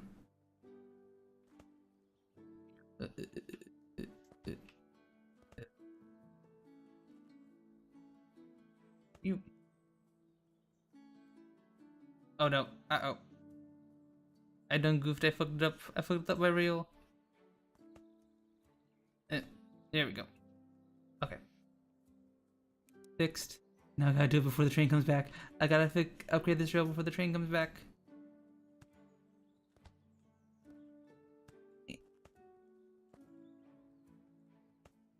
There we go. Okay, we should be good now.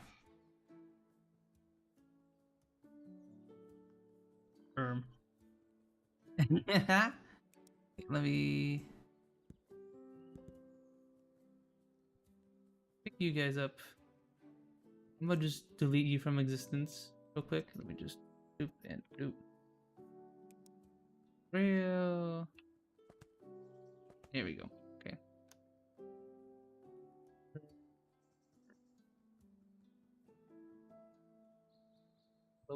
Oh.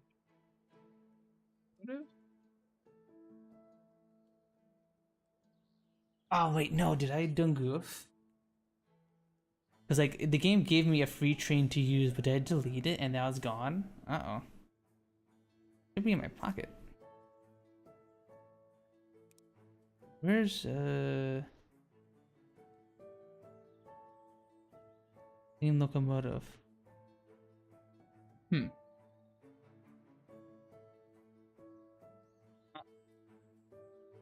Alright, well we're going back to good old minecarts.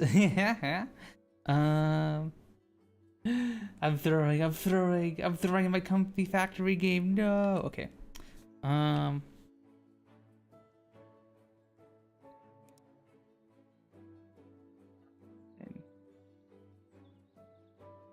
Oh, minecart.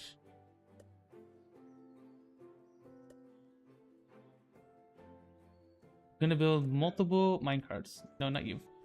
Die.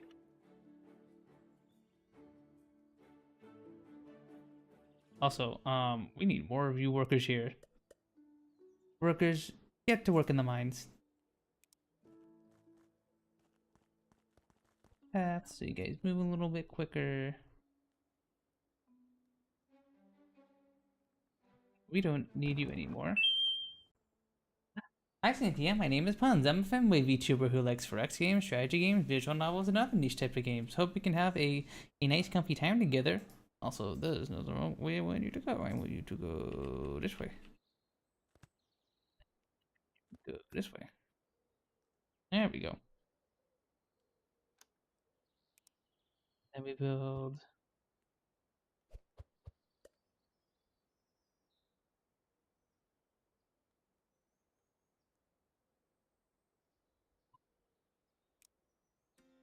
Now we need to delete you.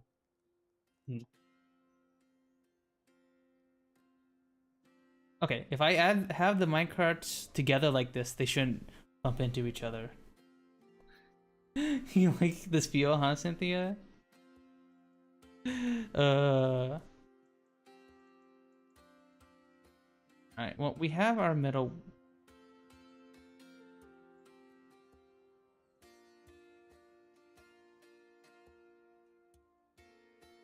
Spiel. Give me the spiel, sheeper, give me the spiel. Grr, grr.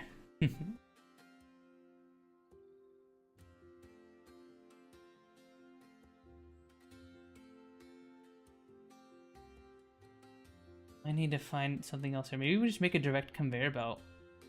Or if that would be easier. You don't need to harvest wood, so you can just drop off iron ore. Some more iron. We'll just worker. I don't want to watch you. Are you gonna walk all the way around? Okay, that works. Fair enough. Fair enough. I was about to delete your ass. Like, I'm gonna delete you and then just spawn you over there.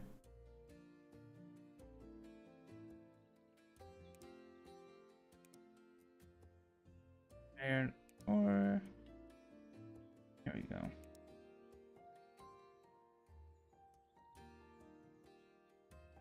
Okay.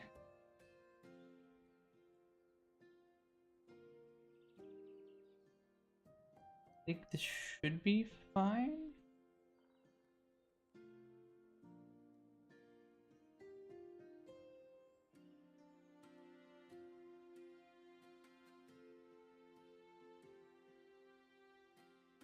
I'm gonna do this real quick.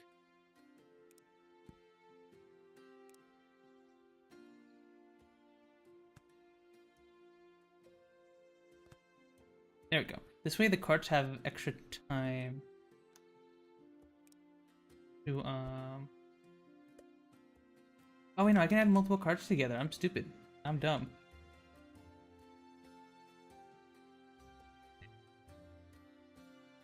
Go mine.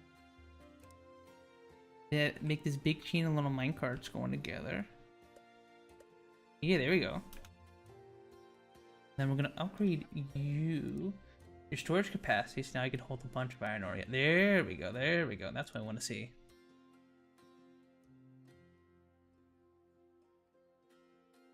Hey, what the? Get back to the group. Also, wow, you guys are slow.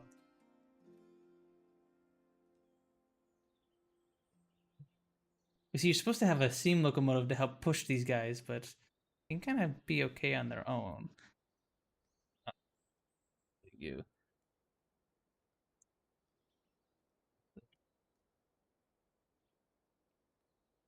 Big metal minecart to do their thing for now.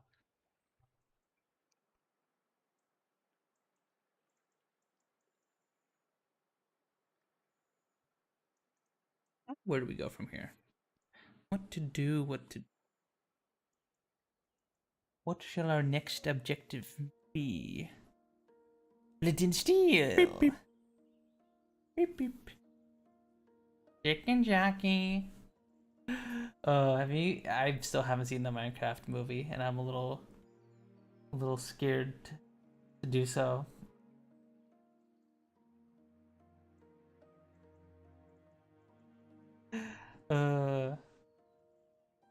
Maybe.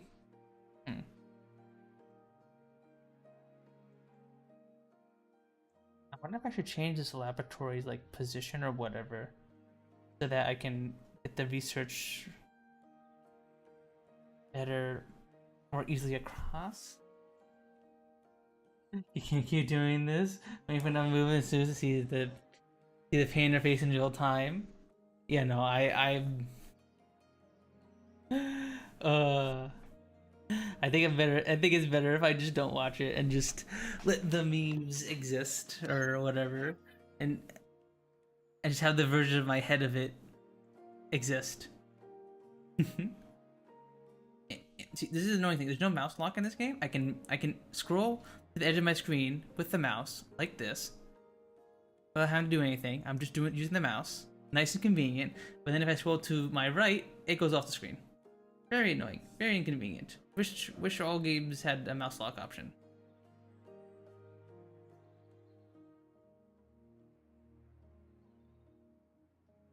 Why are you not getting ore? Why are you not getting ore? Should be getting ore. Where? Don't get ore.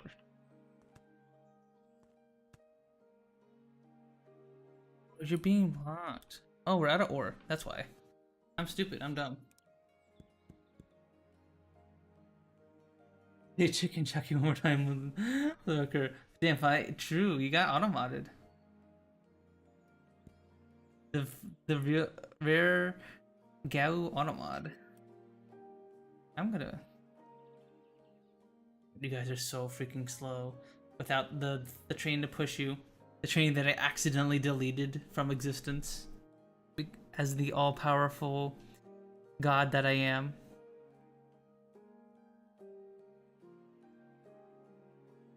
At least now you're gonna.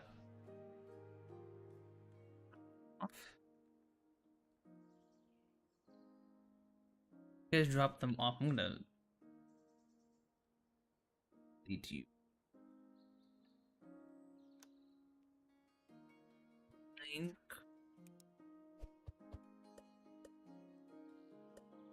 Yeah, we're gonna do this. There we go.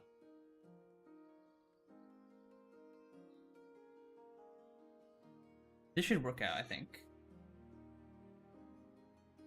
I get automodded constantly in other friend streams, but I'm best behaved here. I guess automod ain't feeling it today. Nah, I'm not. No games with Gao today. Although, to be fair, I think that's the first person one the few times I see someone use MFer. That's... Nope. I don't see people use motherfucker very much nowadays. I wonder if it's just it's like an outdated what's the word? Freaking curse term. Like douche. Right? Like I think I was talking about this on a podcast a while ago or some stream. But people don't but douchebag was like this big insult that was used all the time when I was younger, but nowadays barely used. You sound like something what a douche should say. What the heck? Right. Now that you're done, actually, we want to make some metal rail. Let's try.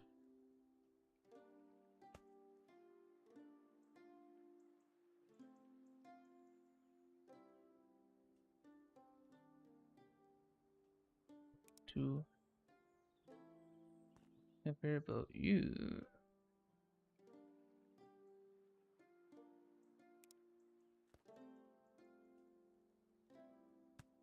Oh. Yeah, actually, I probably should have done this a while ago.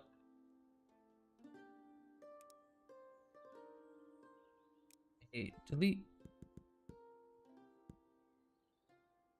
And then I build on top. That way you are up here. Why you inky? Why you inky? So is that why you're inky? So you can individually.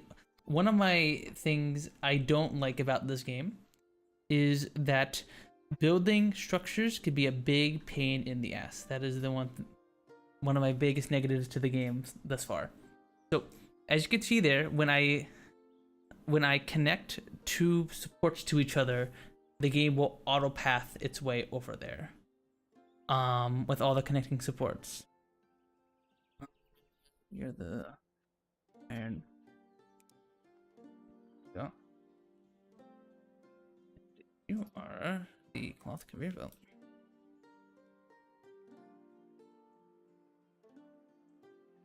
Oh, you're also going over that one. Okay. Give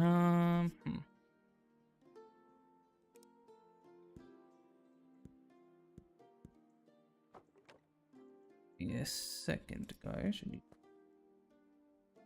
No, I want you to go up. If you want the path to do something itself, you have to individually build the little ramp here, one at a time, and it is a big pain in the butt. But then after that, it'll do its own thing. You like see here. I did the little ramps here, and then like I wanted you to connect to here, and then we'll just build the little supports under the conveyor belts. And it worked out fine. I like to make metal conveyor belts. Do I have metal conveyor belts? Here we go. Oh, conveyor belts. Make me metal conveyor belts.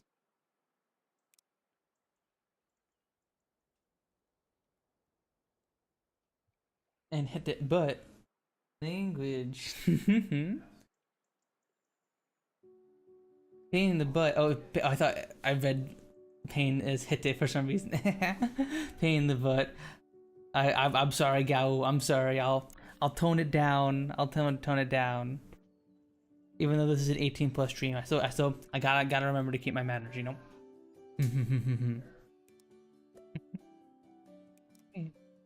Drop you off here. We got 2 of you guys going. We actually desperately want the yellow currents from you. Okay, now that's done. That's all fixed. Okay. Iron situation is fixed. Now what do we need more of? We need more plates.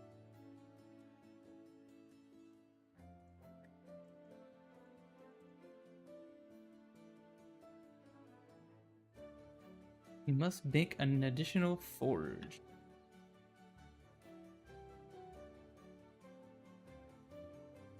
Maybe we'll do there. Not 40 stone brick. Where did bricks go?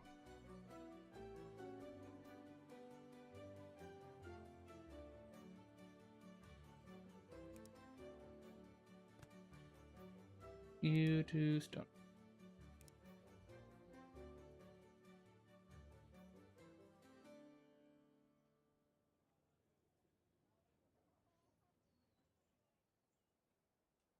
Another here. Grab a worker here. You harvest stone and put it in this barn. Just so there's a bit of stone on hand always. There we go.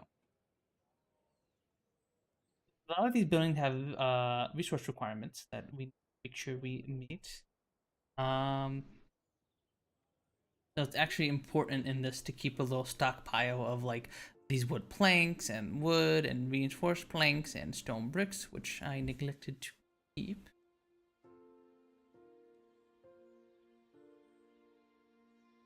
And that is my bed.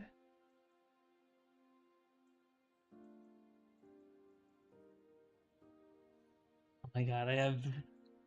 You know, maybe I should have spread out my factory a bit. Maybe you know, guys, I don't know. Maybe I should have spread out my factory instead of trying to make this giant spaghetti mess in this little valley here.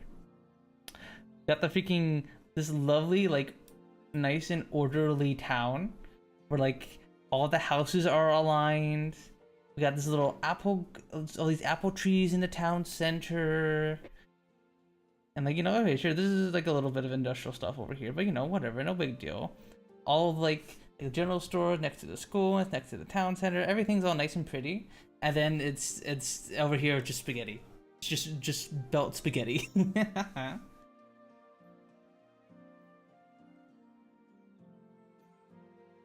Damn pearls. Spaghetti factory sounds younger than a bread factory though. Oh yeah, it's definitely how I prefer to play factory games. It's fun to have to deal with the spaghetti and have to problem solve around my own dumbassery. That's what makes these games very fun. So, and yeah, I like that's one of the fun of these kind of games. For me at least. Now, you.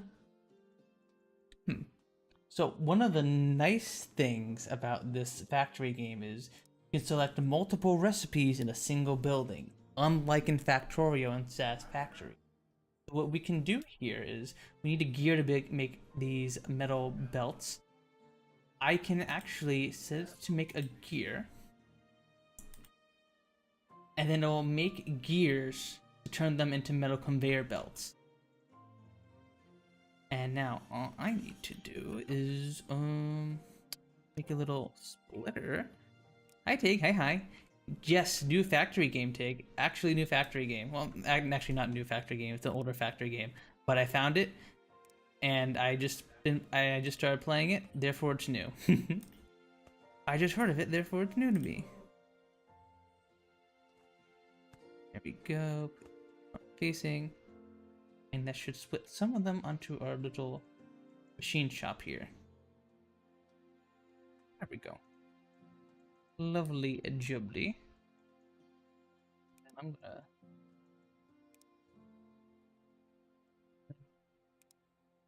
conveyor belt, metal conveyor belt, put these on the filter. I'm gonna upgrade you a couple.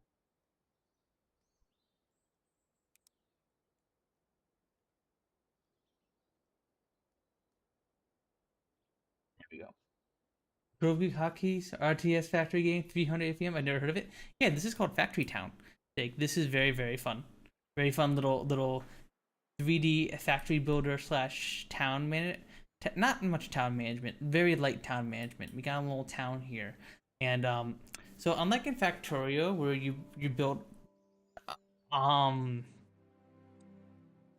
you build products for like reasons for like defending yourself from the bugs, or I suppose or for directly turning into buildings. You build products to improve the livelihood of your townspeople. So like I have these people harvesting these apples, and in the kitchen they're making apple juice, and then they sell them on the market, and then we get coins from this, and it increases everybody's happiness nearby. I'm producing this paper here that's being belted into a school, and the school is giving us research points and all that good stuff. So yeah, basically the gist.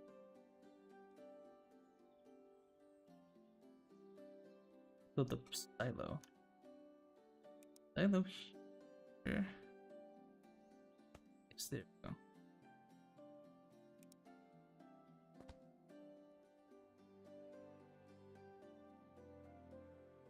You're blocked. What the?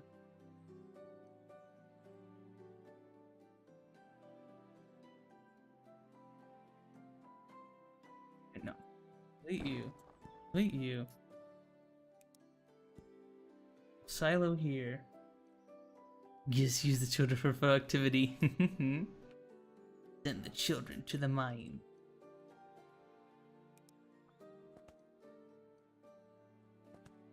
Here. Okay, there we go. The reason I did this was so that we can have a little stockpile of books here. Because originally, when I was playing this game off stream, I wasn't making enough books. And we need books to make industrial knowledge and nature knowledge, which are like, I guess, the higher level research, normal research, general research point. So now that's gonna stockpile, and you're gonna stockpile.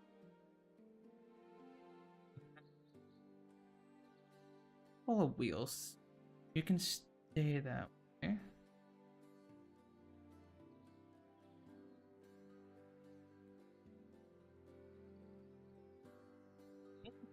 To produce more iron plates.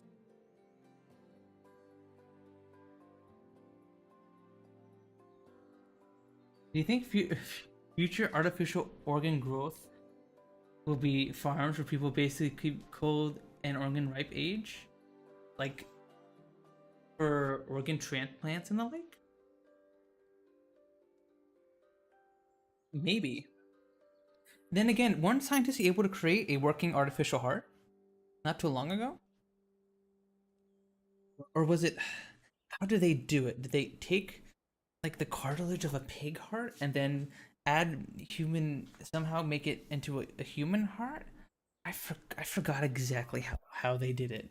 But I think they're going to do a method like that. That seems a lot more efficient than having a human body like do it, right?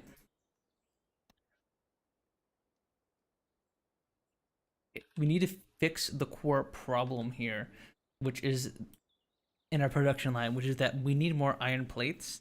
And like a dumbass, I placed my only forge making iron plates over here in this crowded area. So now I need to figure out a way to increase the amount of plates we're making. Time to get creative. Shop, we need you. Need a little. I make a little ore spool.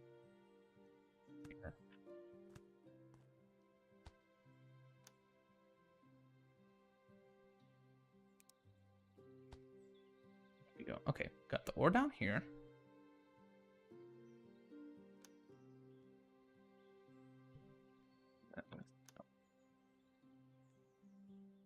There we go. That's what you were called.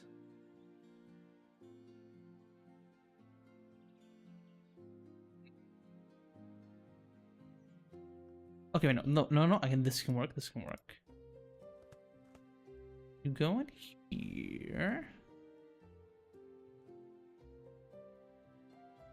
Okay, I'm making the spaghetti worse, but chat, this is gonna work. Okay. You here. And then we I think you're the same level, right? You're the same level, right?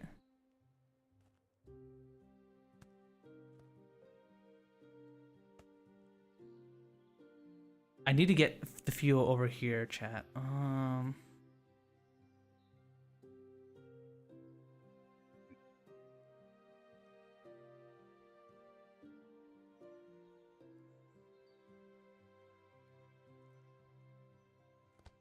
This and then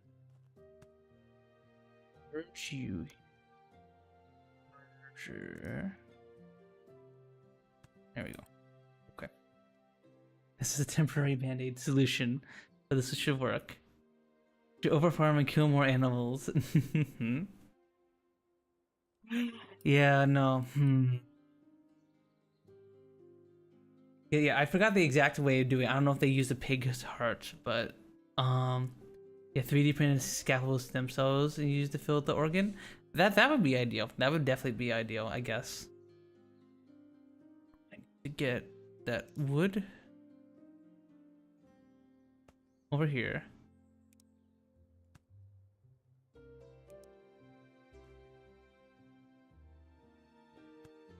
There we go. Okay. And then I think you should go in.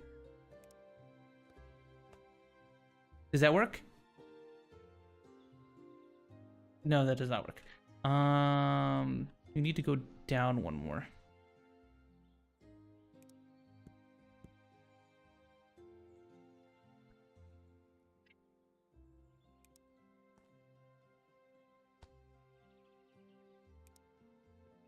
You.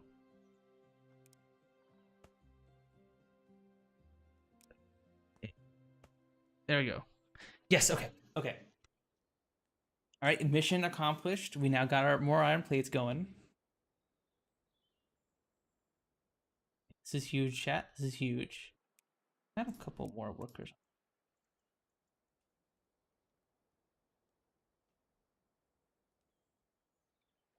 There we go. Okay, so it made all of the gears it could, and now it's making belts. And our belts.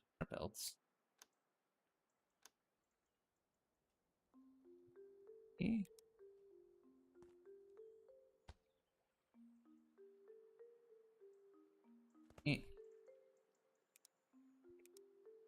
There we go. All right, now we got some nice metal conveyor. We're gonna make some metal conveyor belts.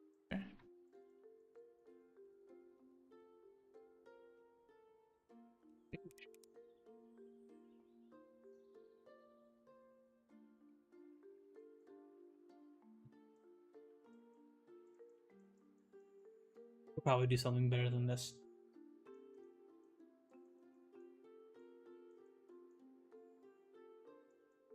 Because what the machine shop is doing is technically producing both. What we have with this machine shop is if we have two recipes selected, the gear and the conveyor belt.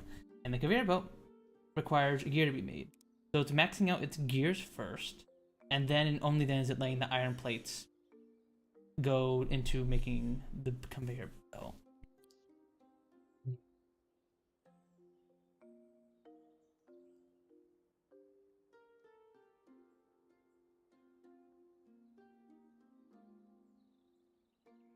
Oh, I am stupid. Oh, wait a second. We can fix this easily. Metal conveyor belt. Root bit is too low, but we can do a little bit of this. make our upgrade metal conveyor belts here. And there we go, throughput issue solved. But yeah, this is why I like factory games like this, because it's just a never-ending like burst of like questions and problem solving and like, what do I do now? What do I do now? What do I do now? All right, I may added another forge here to increase my iron plate production. Uh-oh, I don't have enough throughput. My cloth belts are too slow, but we got these new metal belts that are faster, so that means we have higher throughput. Then we'll... There we go.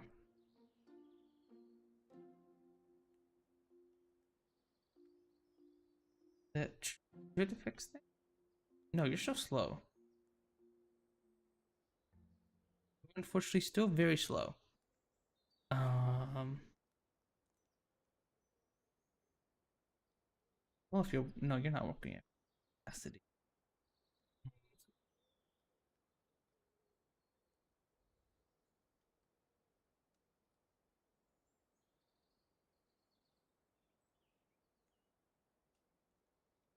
If I wasn't lazy, I would probably make this whole belt system on this entire industrial zone. But I'm lazy, so I'm not going to do that. We're going to try and make the spaghetti work.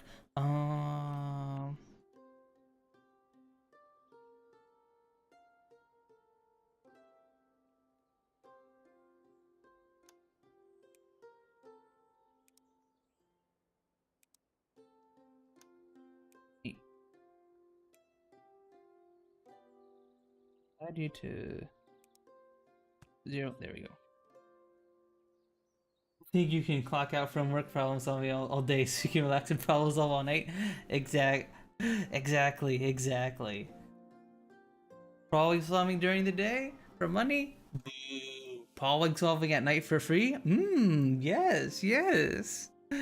I love problem solving for free. That is literally how the programmer brain works. It is very silly like that, but see, at least within this scenario, right, I don't have to deal with bosses or managers or anything like that.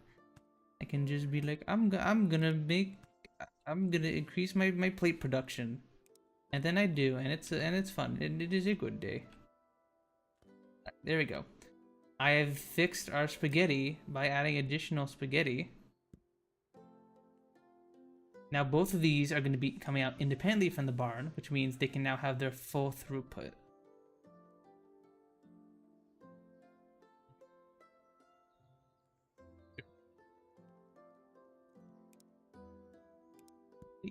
And then make you.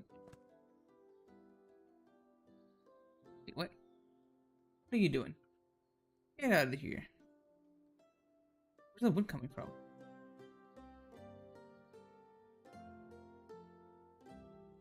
Oh, am I cutting over this? I did not see that. That is why there is wood there. Wood on the production line.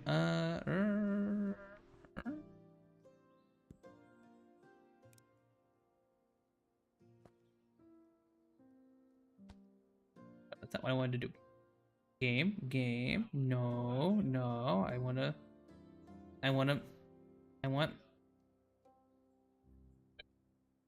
Okay, I'm trying to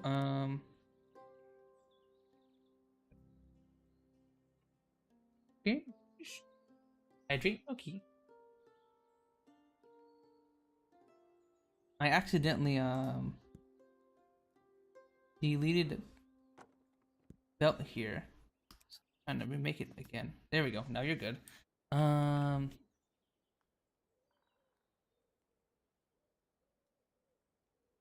Maybe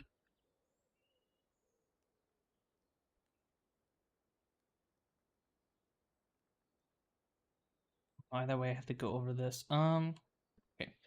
Let's do this. Delete you.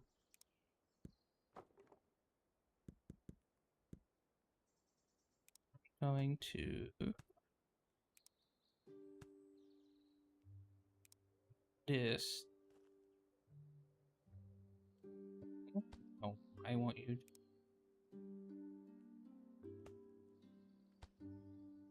Stay high up.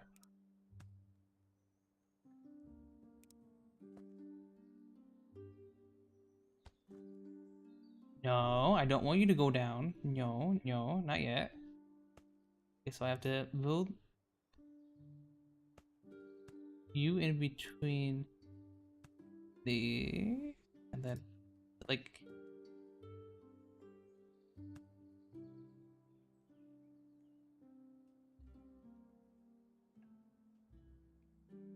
actually why don't I just do this? I am just simply do this. Build a splitter right here.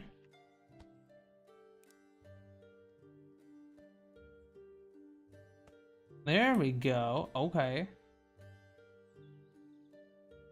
Okay, chat. I'm not cooked. I'm not cooked. I do this. Now there we go. Okay. Okay. Now we fixed it, chat. We fixed it.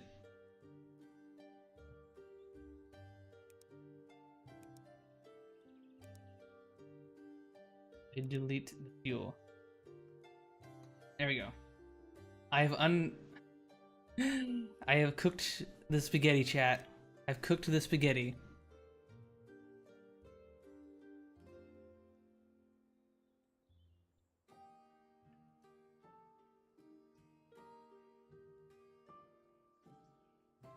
Okay, so that should fix.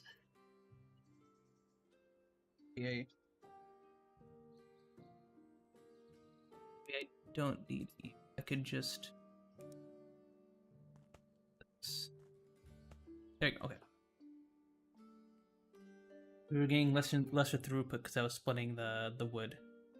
So that problem was fixed. All right, chat. We did it. We have increased. Finally, went on this 20-minute journey just to increase our iron plate production. We love factory games, chat. We love factory games. I need to fix this. All right, I'm gonna go to the bathroom real quick. I will be right back. I am gonna leave you with this sweet, sweet spaghetti, and I will see you guys in a second.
Hey, I'm back, everybody.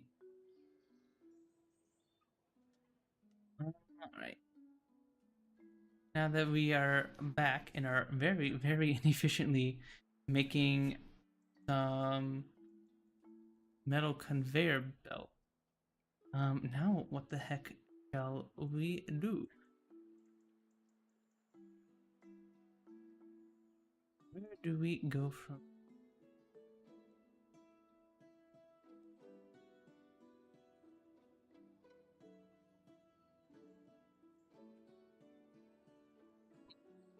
We have our metal conveyor belt production.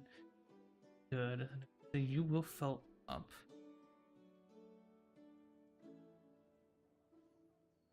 And then good. Welcome back. Then this, I think we're okay on iron plates now. This is about as much as our minecarts can supply us at the moment without trains. What do we need for train? Steam locomotive. Steam engine. Then we need steam power before the engine. Makes sense? Steam power. Steam generator.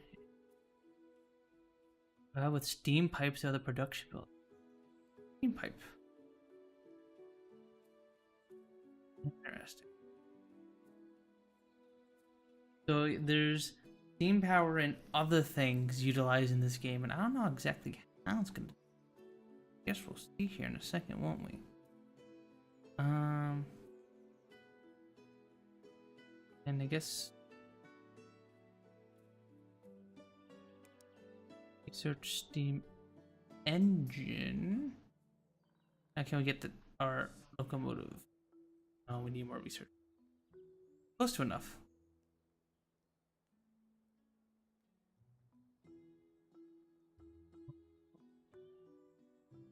What level 2 tome do?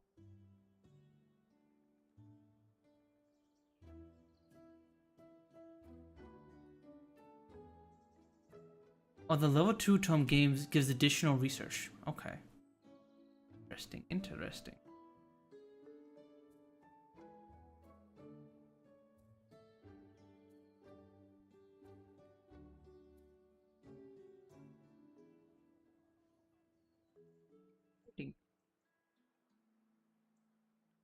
Green apple juice for iron plates.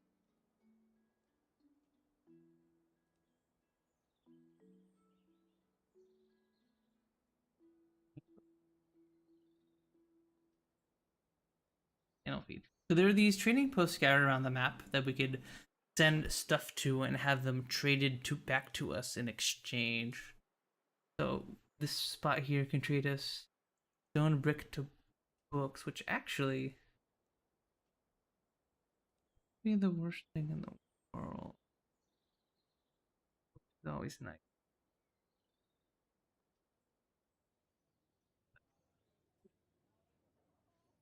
Do we go?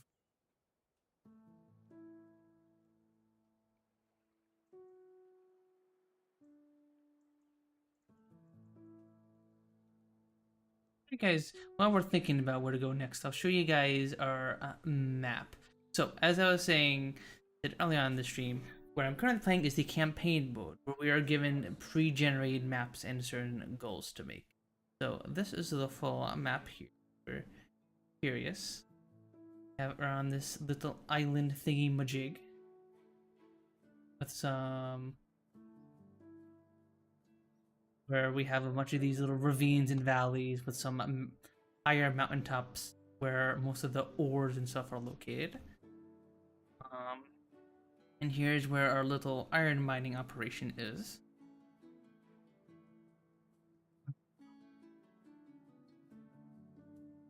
Got some various natural resources. We got berries, we got apples, got pears, grain, herbs. Currently harvesting one of them over here. carrots and coal and stuff like that. Antidote. Right? Reading.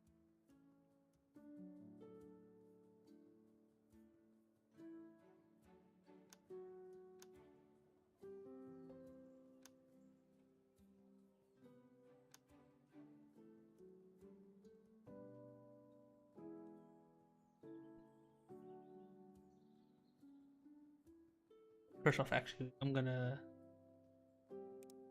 steam locomotive. Now we can rebuild that train. Locomotive.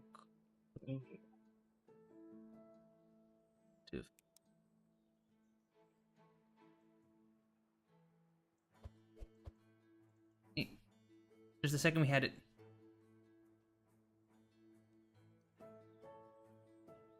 Ah. Just barely, just barely. Grr.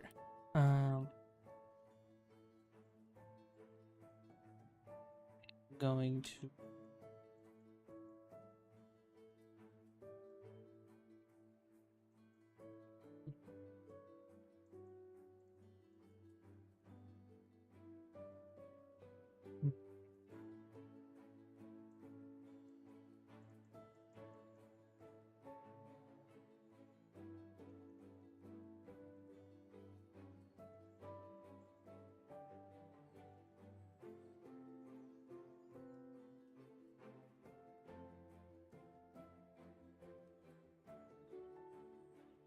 you don't have enough.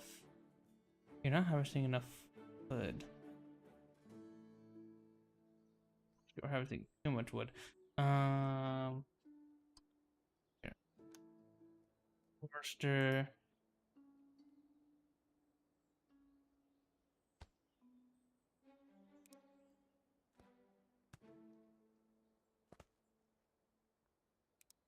You.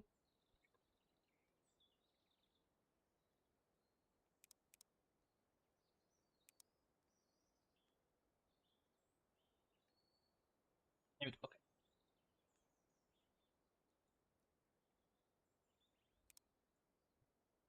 We do have to be a little careful about how much workers we assign to places because we do have a limited capacity. That capacity goes up and down, and we can increase it through research, but we only have a certain amount of workers that we can have at a time. So we do need to be a little bit conservative with it. We do have plenty of it available, thankfully, so it's super conservative. But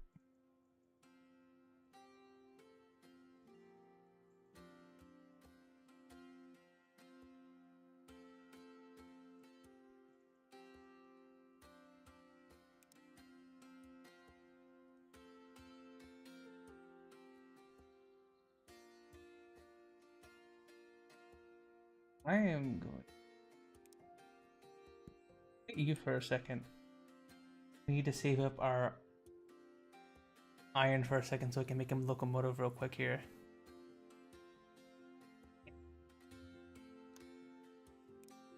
Make a barn again.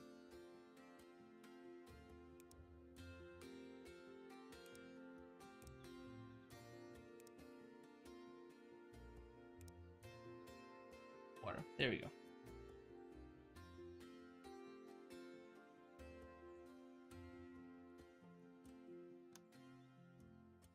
There we go. Okay. There. Y'all. And you onto you. There we go.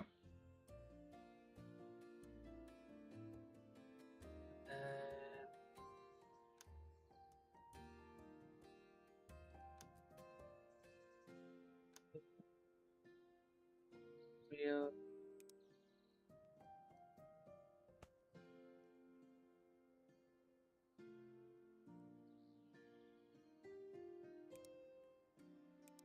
There you go. Your fuel. So you'll be refueled by these.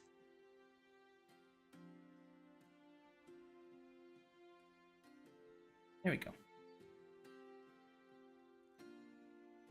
Okay, now we have a proper locomotive here again. We have an actual real train. It's gonna be able to deliver iron ore nice and quick.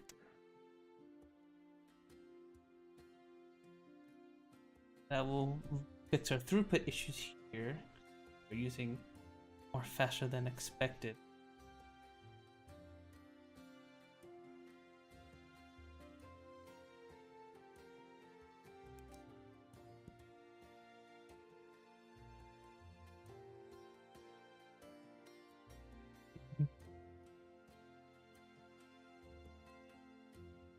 Need another.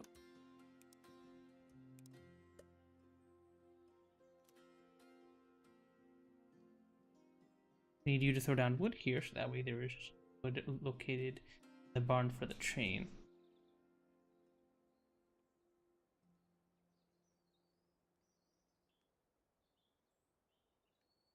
Okay, that's good. That's fixed. Now what? You.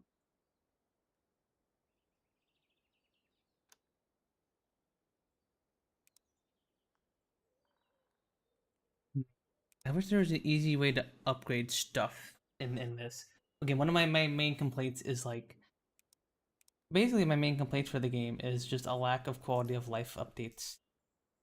And easy ways to upgrade stuff. I don't believe there's an easy way for me to upgrade things. Like if I want to upgrade this, I just have to go drag it all along.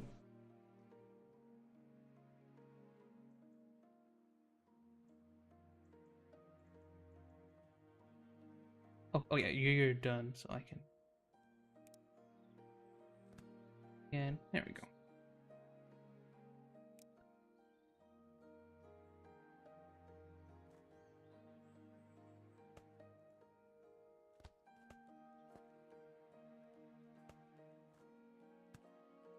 Yep.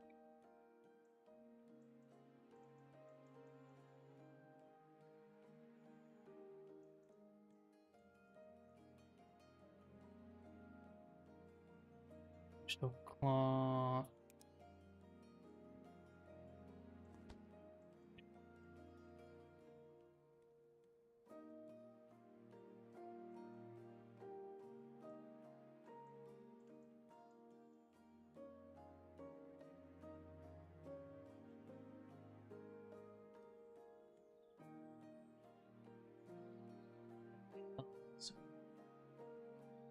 You're allowed to buy woods.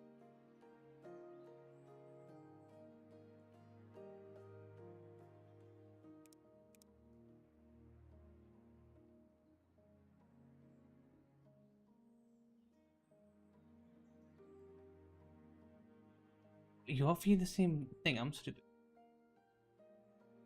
No dumb idiot. This must sound like the ramblings of a madman as I like do play my factory game. Like, oh, this you need this, you need this, you need this.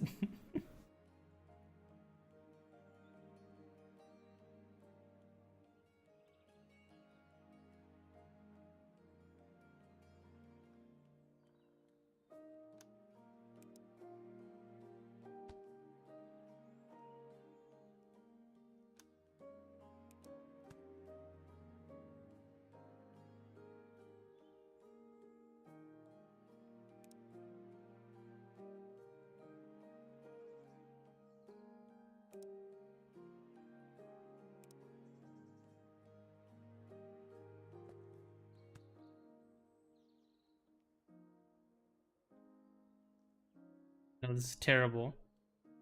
Hmm.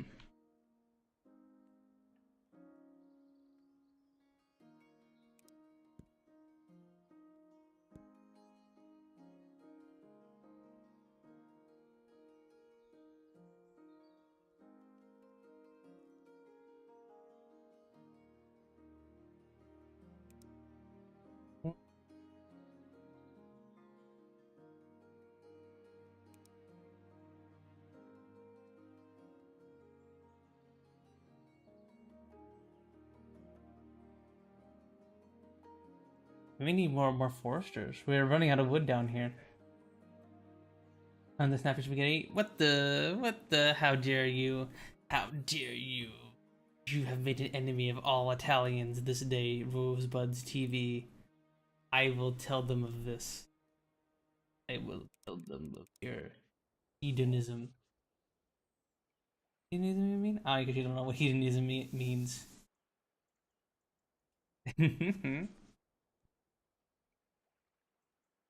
BRB. BRB. BRB. Oh, I forgot to remove the BRB. I'm a dum dum. I'm a dum dum. I am a big old dum dum. Big old dum dum boo boo face. Here we go. Next. I need to find a better solution for our laboratory here. So we need more of our research here. Research technology is required to get the antidote, which is our next goal, I suppose. But the problem is, I built my laboratory, which produces the research, on the way over here. So I need to figure out a better way to get to the school, or I guess I can build another school over here, potentially over the river. Maybe that's the plan. That might be the move. Which labor for research? Yes, more. Actually, can I? Maybe that is the plan. Maybe that's a good idea.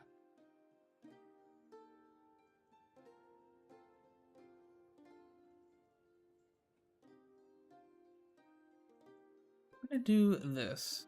We're gonna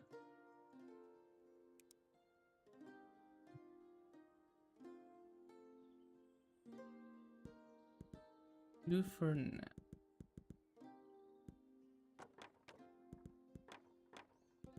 Don't have to worry about rails for a bit.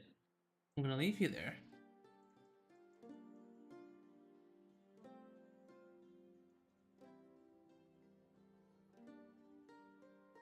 I will build these two.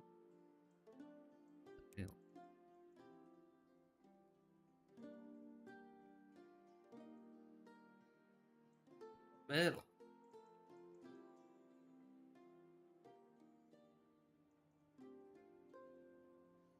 I think I just need to take some of this metal out here and just put it in like a barn or something.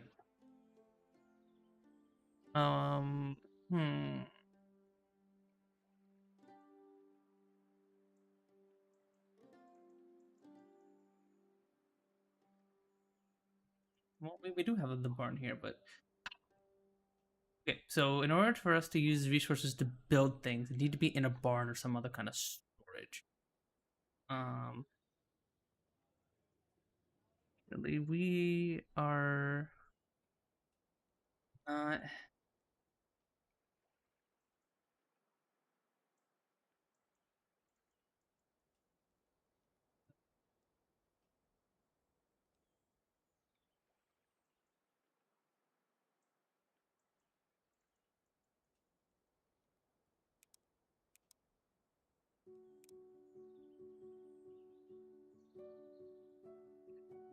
Wait.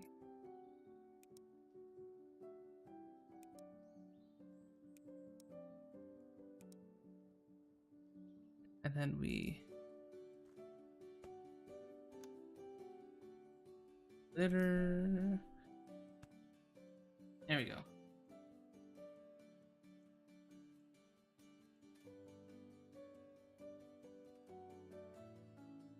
You're not gonna go in there?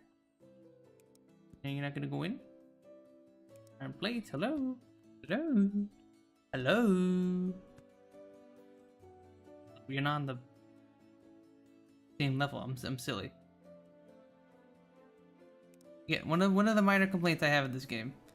Very hard to tell perspective of stuff sometimes. Especially when the spaghetti here gets bad.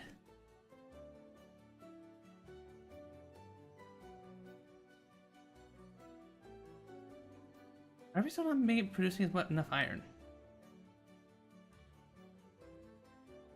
Oh, I see why we're not producing enough iron. We're not mining enough iron. You know what that means? More child laborers. More child laborers. Get to work. Mine that iron. Yes, good, good. There we go. You know what the spaghetti needs? More spaghetti? Exactly, Gal. Exactly. That's exactly what I was thinking. Hmm.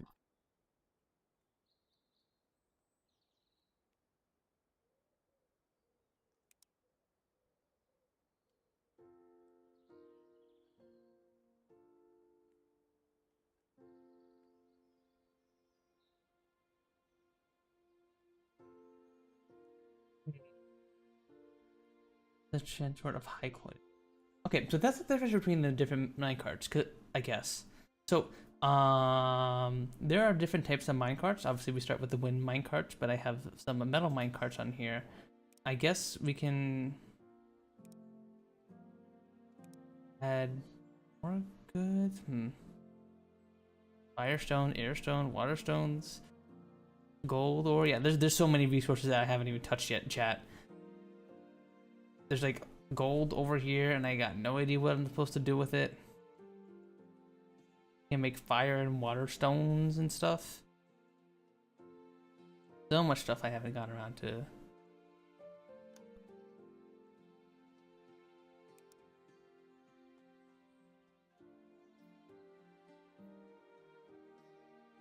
You know, guys don't count.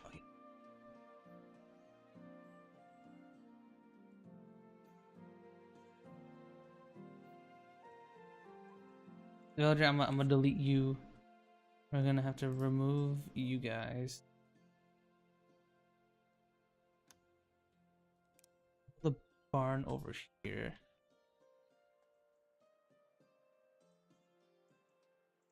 I'm gonna build.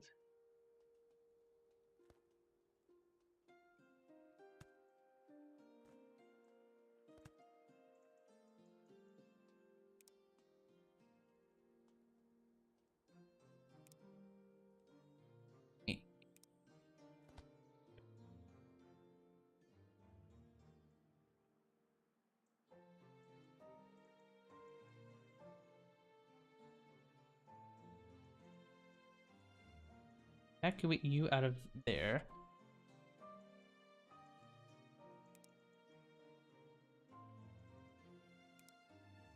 I'm just gonna set the filter to random stuff now so that we don't fill up too much. There we go.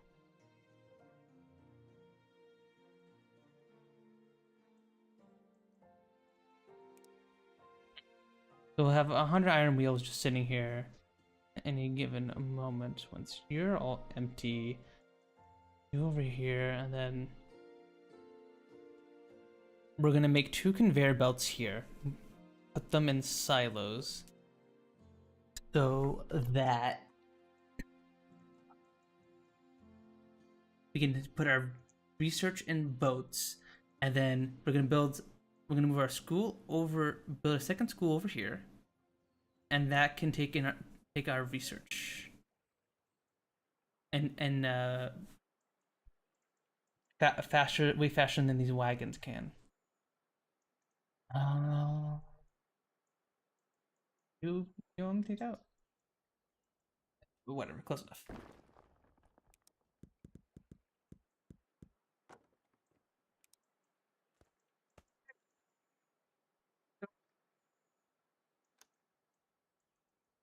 Silo.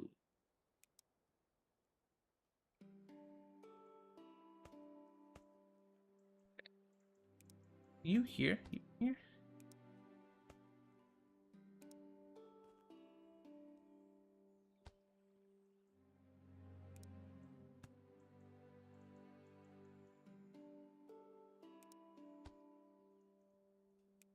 You can be our industrial knowledge.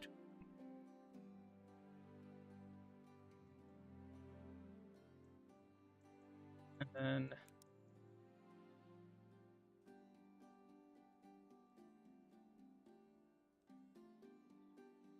you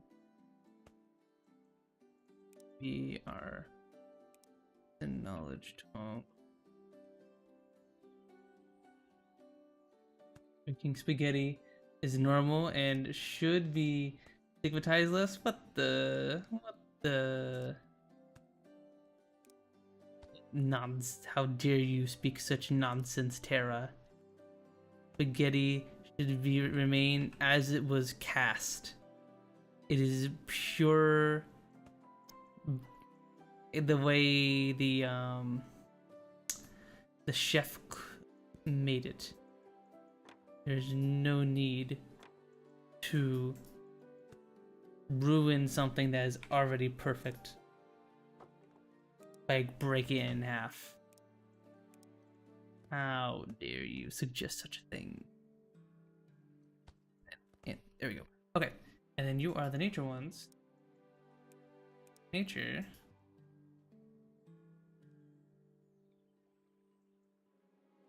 And cool. There we go. Go to boats. You drop off you. You.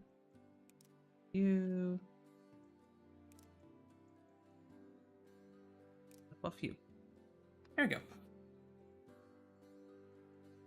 Now we don't need these goofy wagons.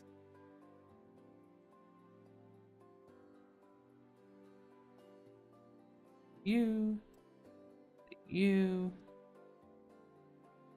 That's Factory Town. It's good, hun. It's very, very fun. We are increasing our research here at this laboratory. Unfortunately, I built my laboratory in this big mess of industrial spaghetti. I need to get it to the school here, so that way my villagers receive the knowledge, and get happiness bonuses. So I decided to put them in these silos and then have these boats bring them back and forth. Figured this was a slightly better improvement. Yes, yeah, I think so. But unfortunately, we have one larger problem we need to fix, and that is back to our original query. We need more iron ore.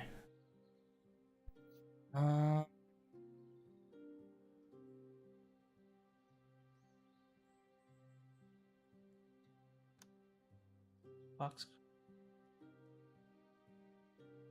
Okay. So our current limitation is that. So something I like to do in like factory games, I like to smelt raw materials first before transporting them. So I wanted to do that here, where I could maybe perhaps. What I originally intended was we have the iron ore here and this coal here. We could smelt the ore down here and then ship it over the valley here. However, it seems that we do not have. We can only put in ores in these little minecarts here attached to this train. So that is not an option for us, sadly.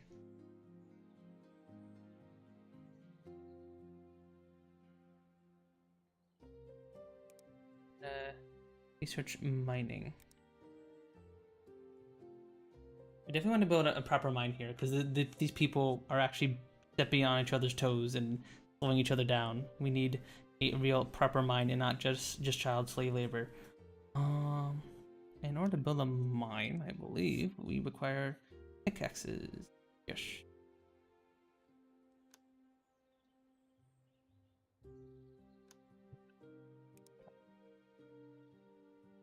Thankfully,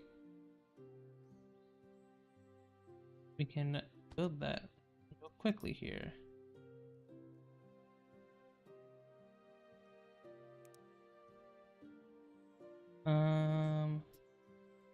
Pickaxe.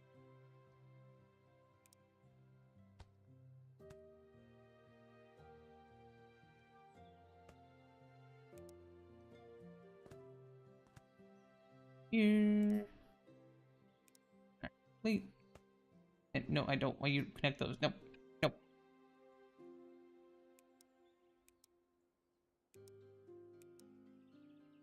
And nope. There's all sorts of logistic stuff you can do in this game, but I'm still so early into the game that I don't know how any of that works. And we need the reinforced plank. There we go.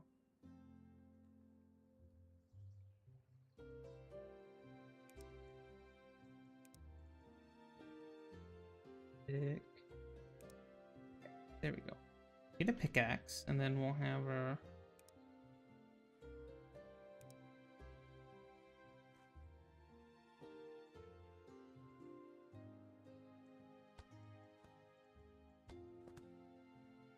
Come out here.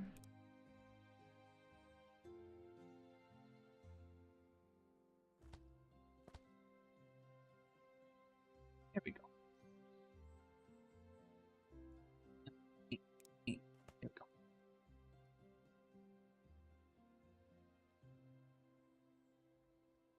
I'm gonna increase your production a little bit for a second here, just so we can get that mine going, and then I'll turn you back down to one because we don't need too many pickaxes. We want a slow trickle of them so we can make mines later, but not too much. We don't need too much. Here for a second here, and then how are you doing from here? If you're fine.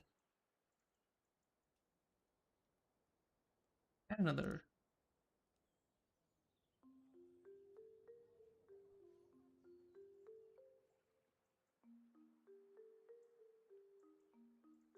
Okay, got enough pickaxes. We can do back down to one.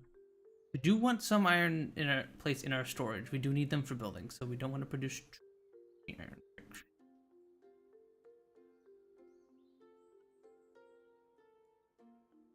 We build our mine. Mine.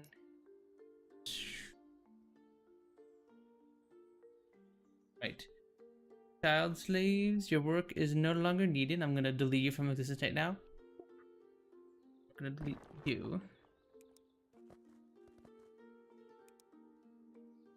Delete you and then put our mine.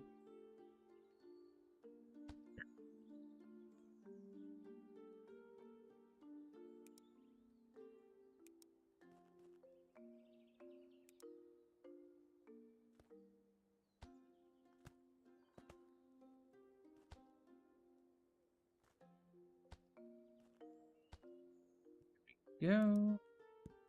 Connectors here. Send the children right back to the mines. There we go.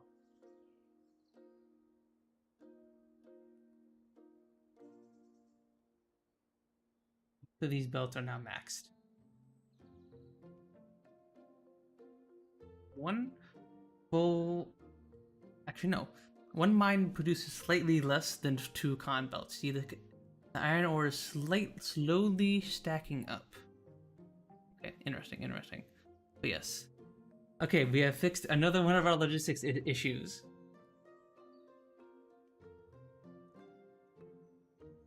Which is that we were not getting enough iron ore. And this should hopefully fix that problem.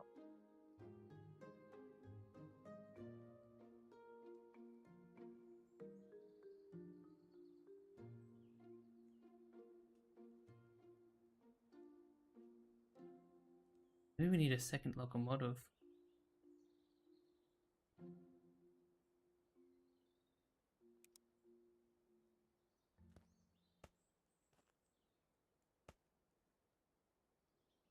That should properly empty all the iron.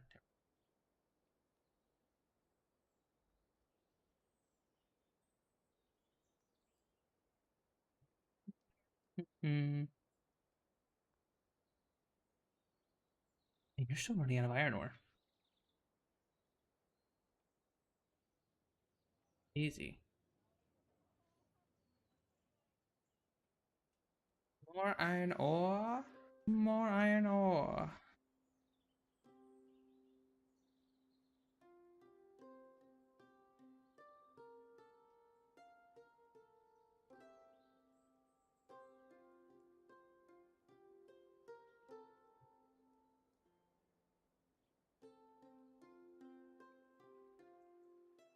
No, we keep running out of iron ore too quick.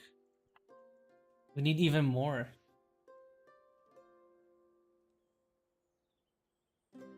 Might need 2 mines, chat. Hang on, we gotta delete you. Delete all this. So don't need.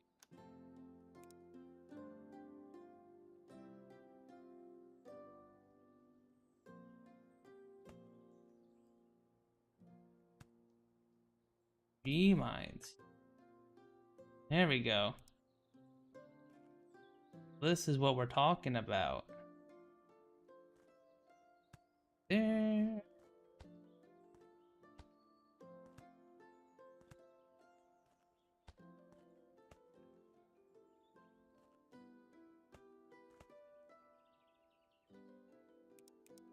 You check out your iron belts. Running out of population for stuff. You build more houses.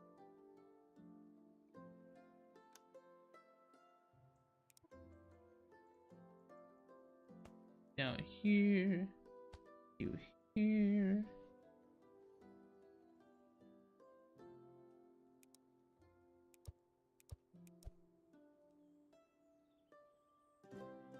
You're not connected to the path. So.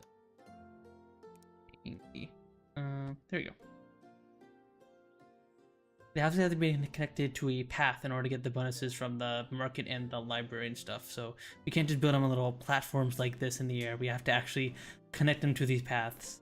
These do serve a purpose, by the way. They increase the movement speed of your workers. They drastically increase the movement speed of wagons. They actually do. We do want paths everywhere, as long as you're not in this industrial spaghetti here, at least.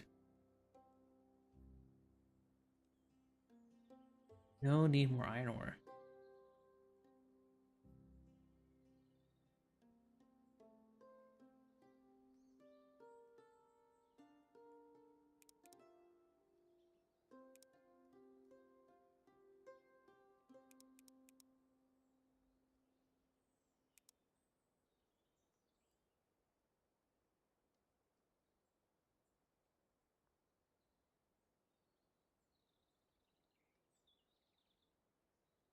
Almost at the point where we can fill up the cart.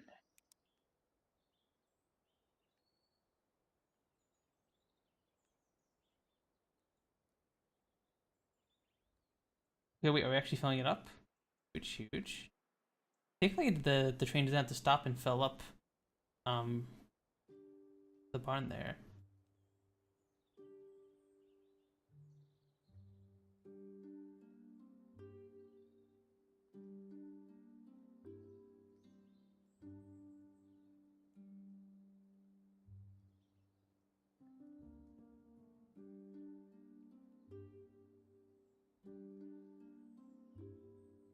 Okay, iron ore problem has been fixed. Oof. You're not being filled up. We're bringing in iron faster than we can use it. Good. Actually.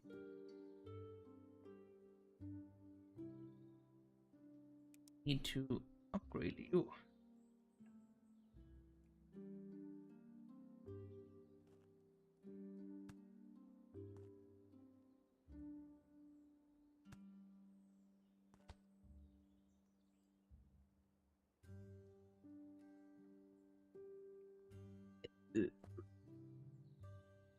There we go.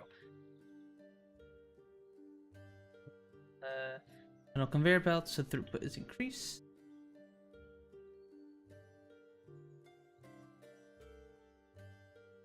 We need more iron. We need more iron. More iron. More iron.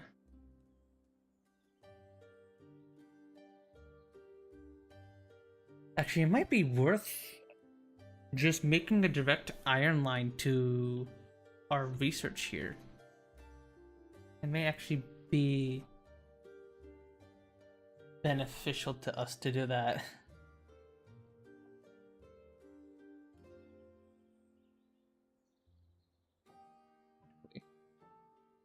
We are able to.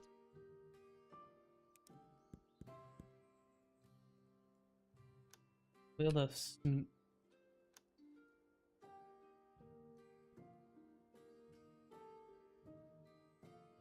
I mean, although I keep thinking factorial terms.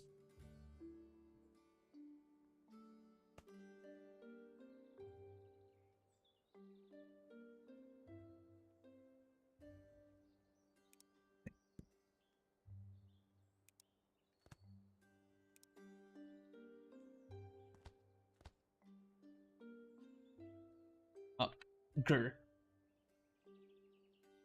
Feed the children the iron so they can think better and make research. True, Gao, true. Gotta feed them their iron books. Actually, we're using a lot more of a natural knowledge research than.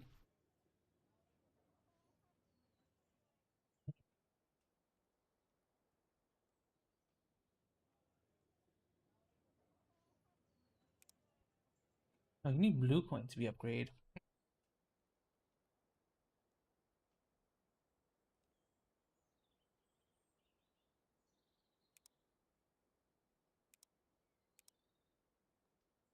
Iron plate here. Okay.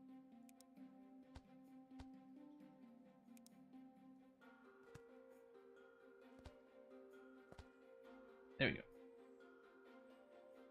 What I'm gonna do here is I'm going to other you.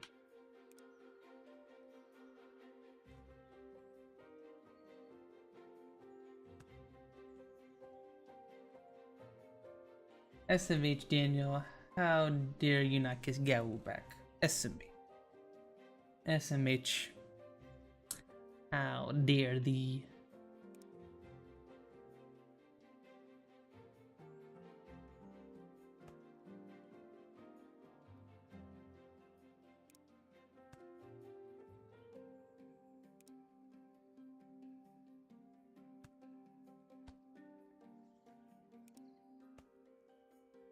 If I put you, take you over here, then you like this. Does that work? Does that give iron ore? Yes. Okay. Perfect. Perfect. That means what we can do here is put you here.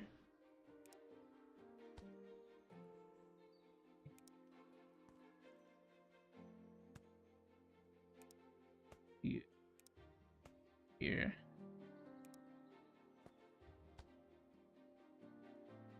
Now we no longer need you.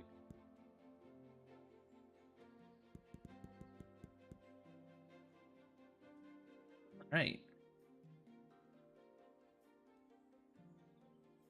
How did we make a level 2 knowledge tome? Wheel and name pipe. Interesting.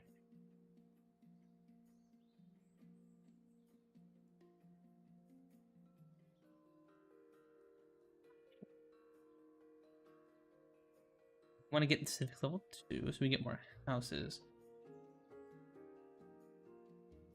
Get to more.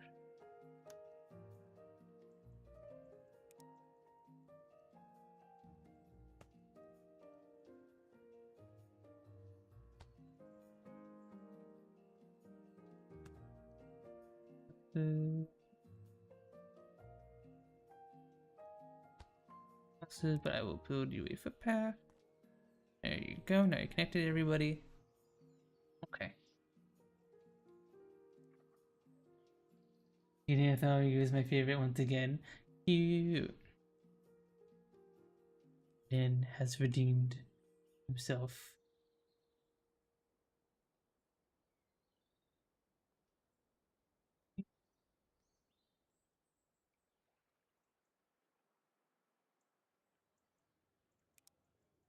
Access.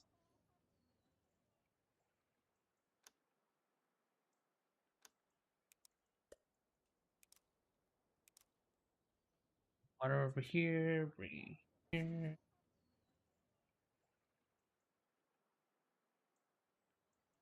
I don't think we need research.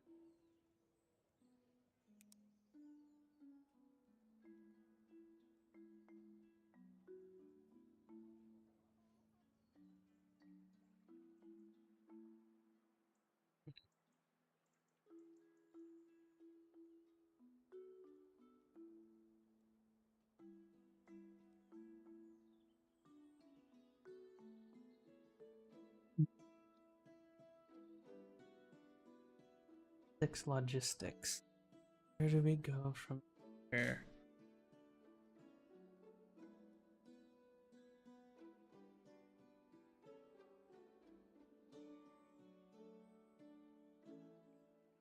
I think we're good on pickaxes for now. Okay, no, I'll let you build 100. I'll let you build 100 of them.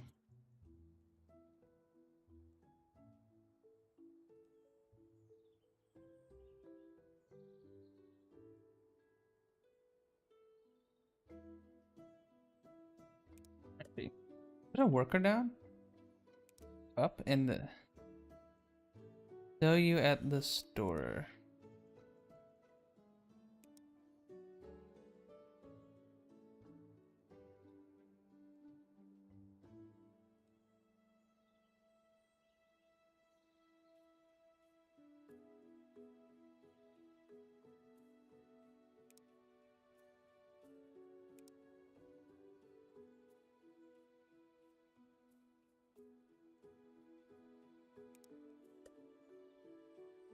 Well, we want to increase everyone's happiness a little bit here, so I'm gonna plop a wall down here.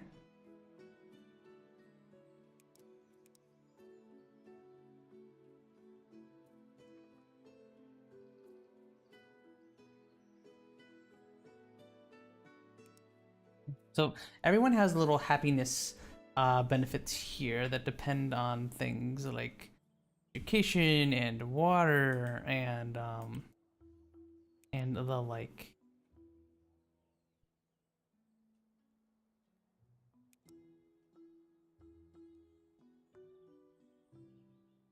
Stew, veggie stew, berry jam. Be nice to make some jam for everybody. Need to find sugar though. Is there anywhere map that has sugar? Sugar? Oh, here we go. We got sugar.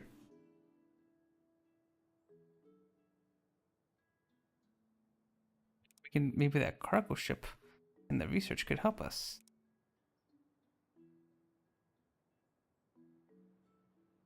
Cargo ship. Oh, we need blue. We need blue. We don't have blue coin. We need to make blue coin, everybody. How do we make blue coin? We also need to reach happiness levels in order to increase our population level. Here. We should actually spend some time in improving the lives of everybody here a little bit.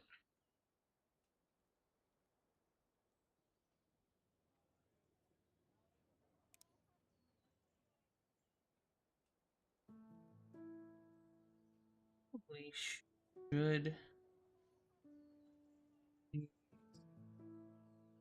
fish there.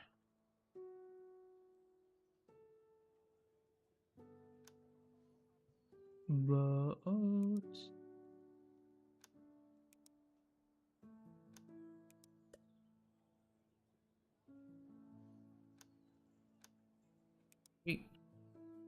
here. Harvest this fish. Drop it off in the crate.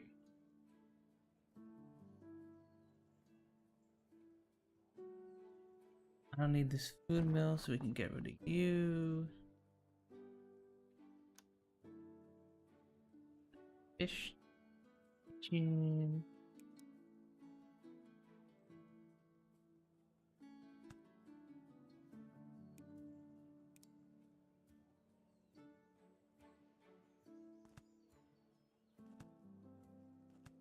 Here. I'm gonna cook the fish. Let him.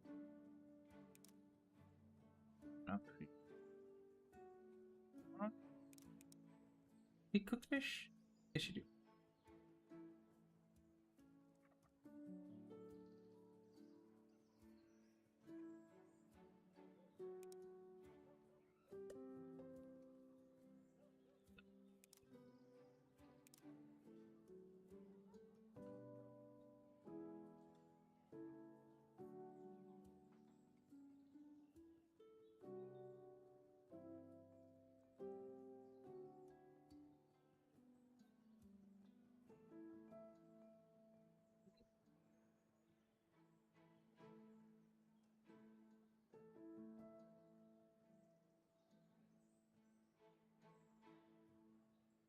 There we go. That should be increasing everybody's happiness a little bit.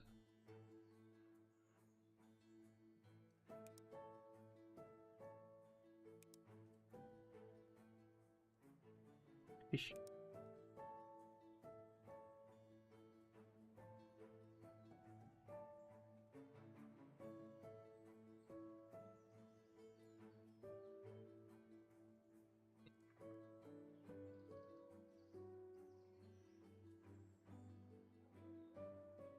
Maybe.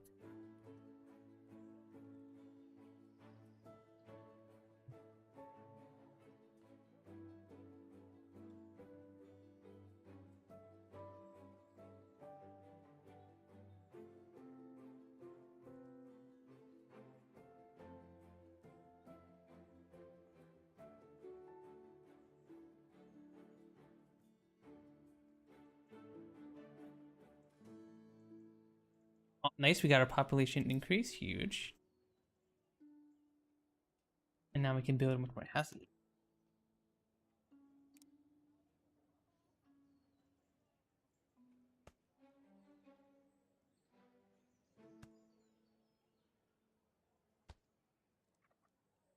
Yeah, this is like the primary loop of the game, I suppose. These, I don't need them.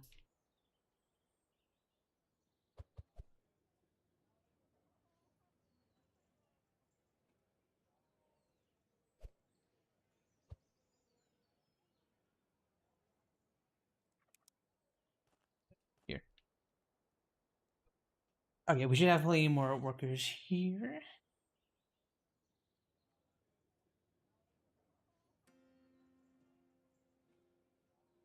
You. Let me go. Okay, you are.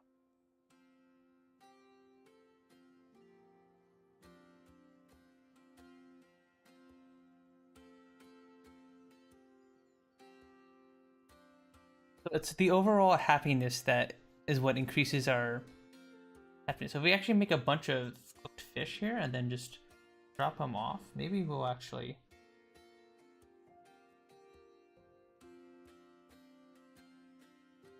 be able to get our happiness up again, maybe? I don't know. Anyway, our worker crisis is solved. We now have much more people here. Now where do we go from? Now what? Now what? Always the fun part of these factory games. There's always something else to do.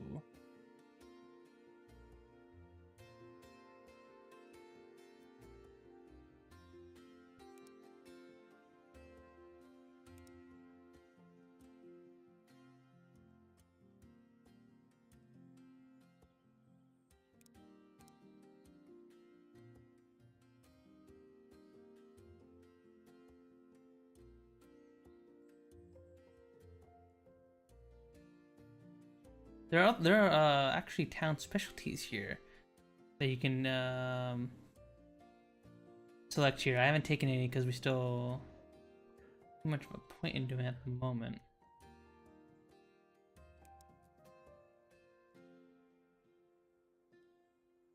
Metal. Here we go.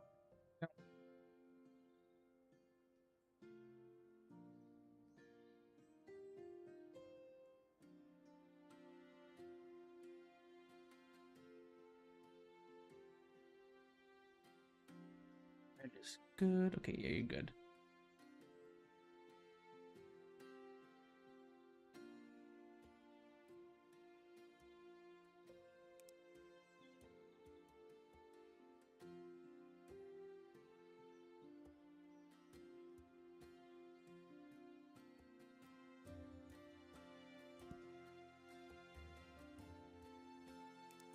I don't like mergers too much. I mean, actually, I do this.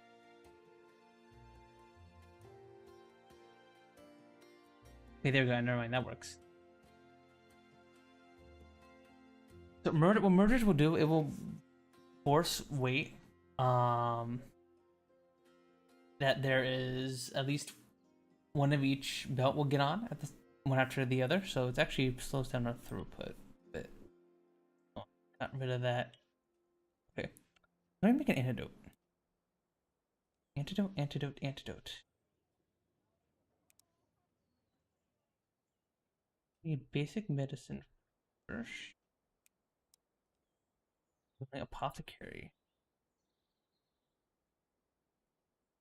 Fish oil, protein shake, bandage, remedy, and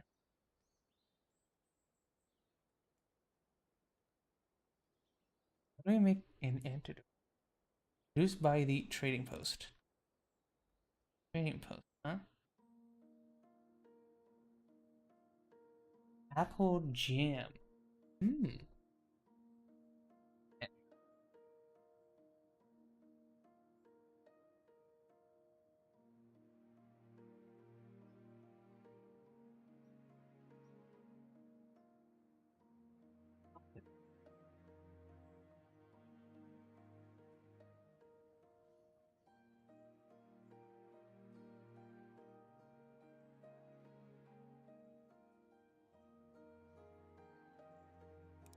You're gonna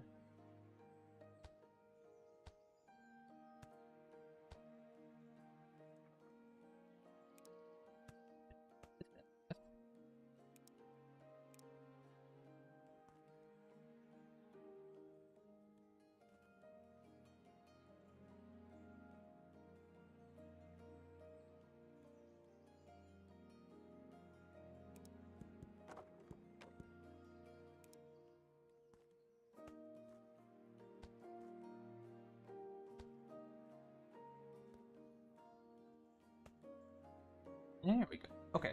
We actually no longer need tool anymore. Delete.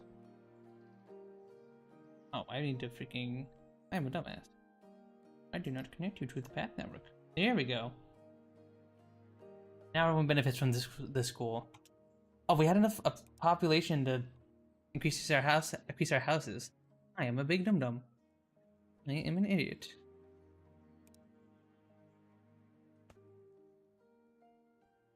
Here. So this is a little medicine building, I suppose. And what do you mean by the trading?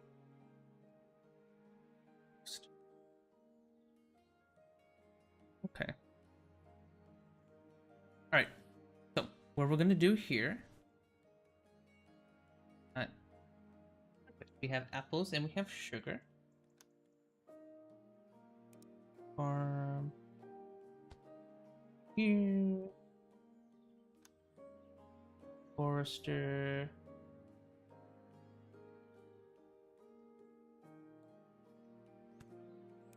You will be making apple. Your cloth conveyor belt to go up here, and you will use your thing here.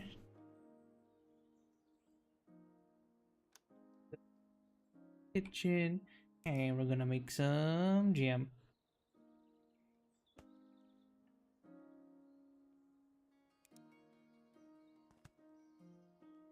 some apple jam. Wait for that.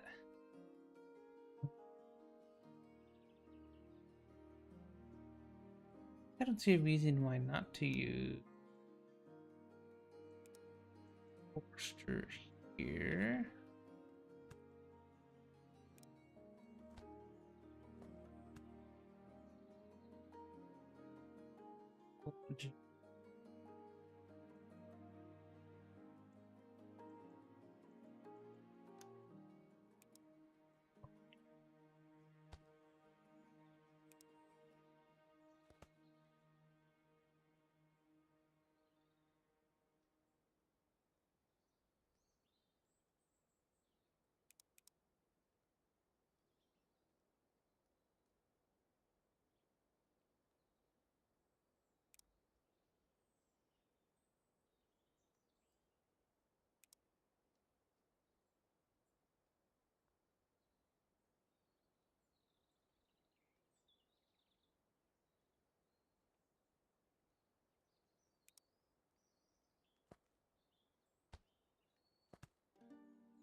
Okay, so now I got the apple jam here. We need to bring it to the trading post here.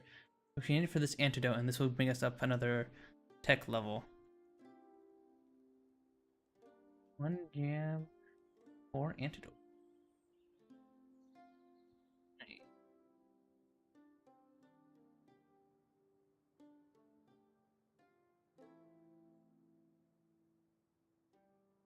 Can I build a minecart that takes the...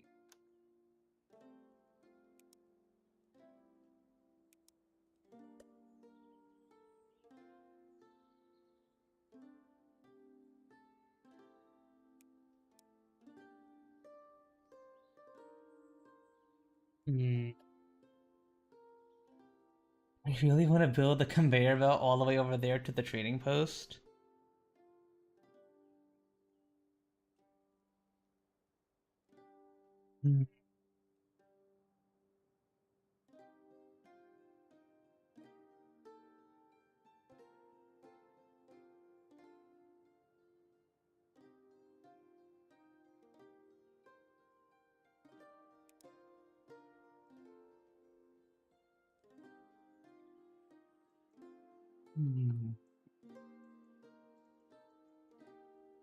Maybe we could. I feel like the best solution though. Definitely got the cloth conveyor belts.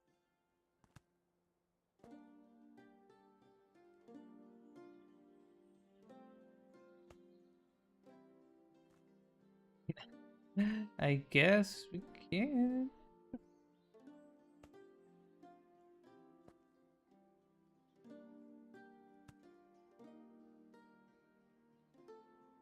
Hey.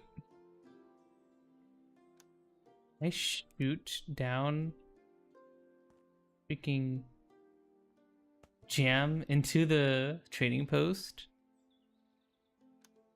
I'm gonna put you in here. That work? I think that should work.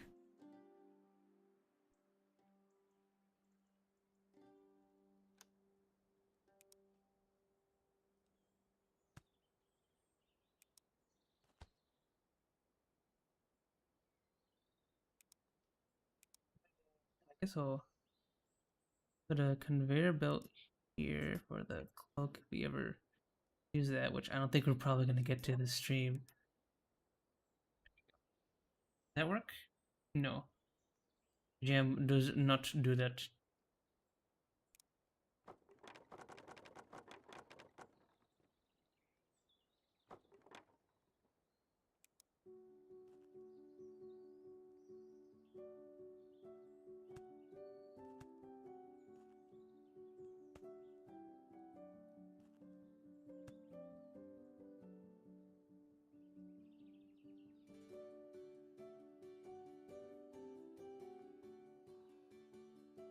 Alright.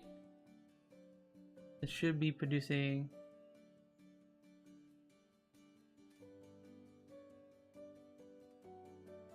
plenty of elixirs for us, Jesus.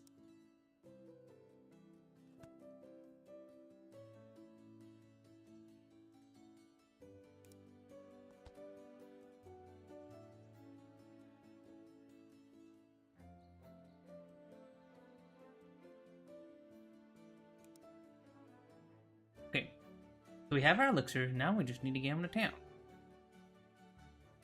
Usual, how the heck do we do that?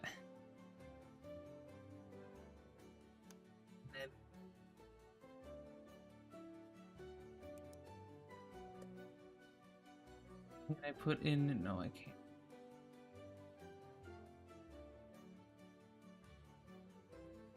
The game is trying to encourage me to not to build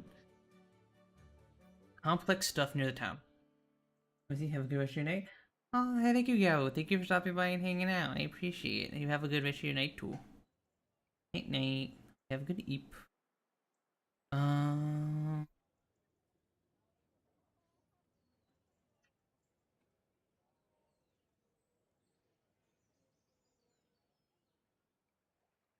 What's over there?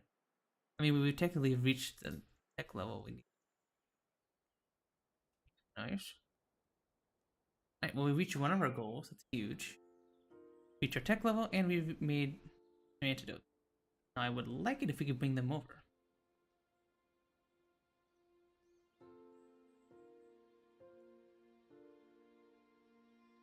Really? I guess.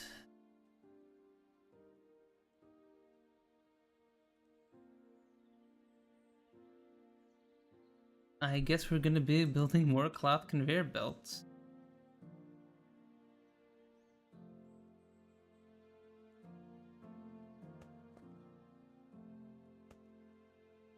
Belt over here. And then we're just gonna sneak you through this alley here.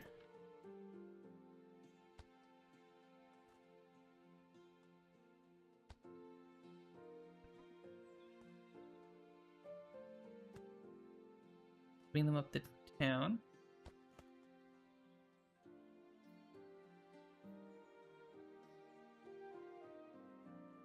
Actually, this is a good...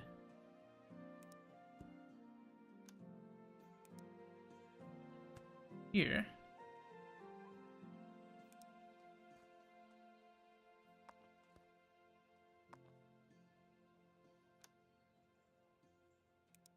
Down a wagon here to pick you up.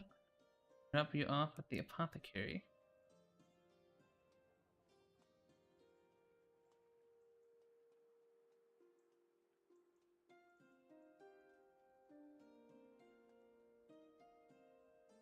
Actually, I kind of want more of the...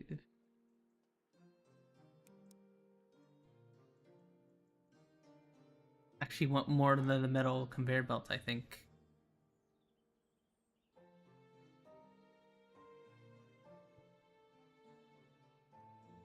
Alright, so we've actually gotten two of our goals. We produced our antidote and we produced... Gotten to level 6. Now we need an... health potion and an elixir. Let's see. Be another training post over here. Health potion. Flower. Well, that's not too hard to make, actually. Literally just build a couple of farms over here, belt it on over, and then there we go.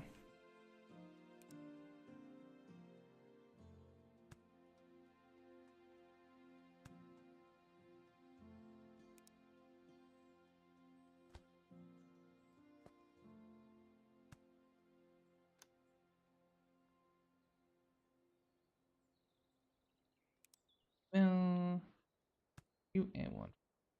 You.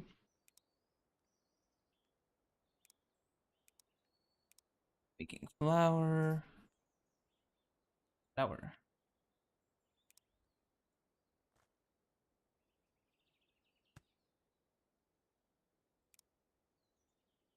These trees, because we actually do not need these at all. They don't matter. The map is filled with plenty of resources for us to use, but these do not matter to us. Nothing.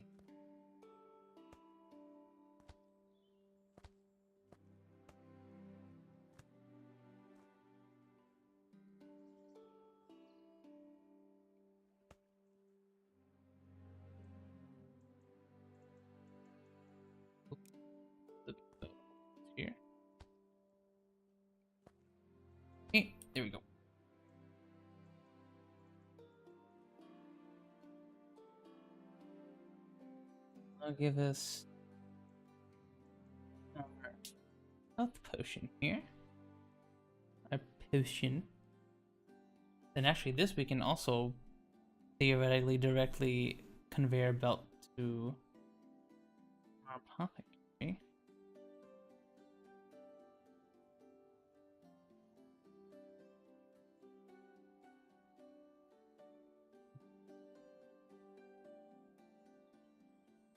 Does it want us to make freight cars? Is that what the game wants us to do? To use these freight cars? Maybe that's what it wants us to do.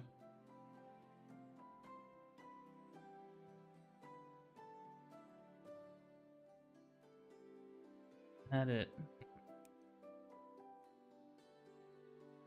Fire, earth, air. Yeah, there's a whole bunch of research points that we haven't even gone to yet. This is so early game. And we're back. Welcome back, Raider. One adventure and a half to acquire dinner later. What'd you have for dinner, Raider? Hopefully it was something tasty.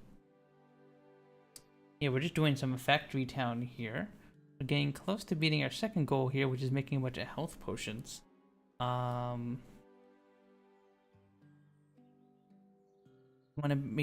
want to bring it back to town if possible. That way my villagers will like it. The villagers get little happiness bonuses when you bring them stuff like pickaxes and food and stuff like that. Unfortunately, as you can see, I have created a gigantic mess of built spaghetti. So I'm trying to think of the best way to do that. Can't wait to be able to see it. Current pixels per square inch is like 5.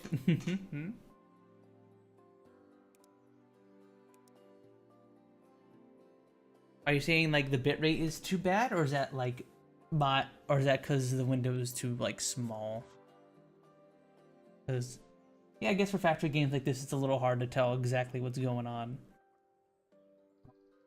I get you. I get you.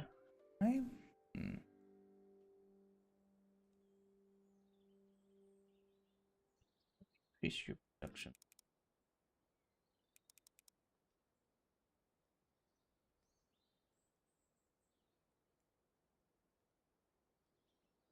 Missed the window for a while and had to wait for it to catch up. Ah, okay.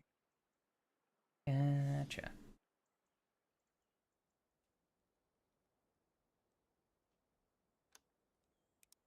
Here, that way.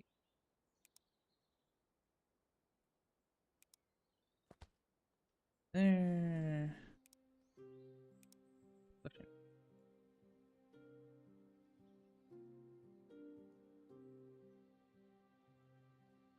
While that's happening, what do we need to make this elixir?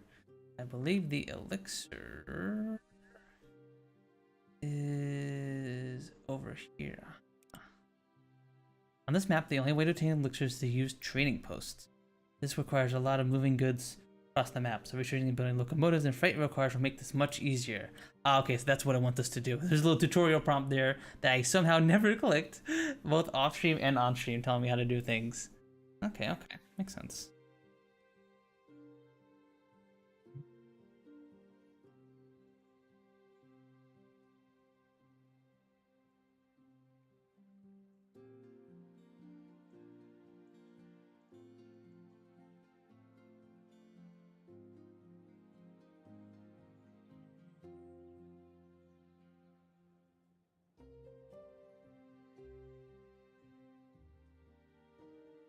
What's she gonna do?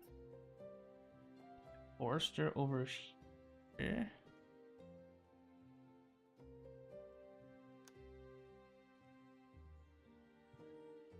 Lumber mill.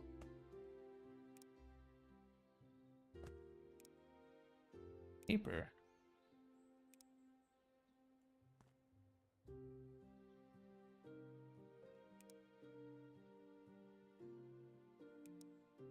Here.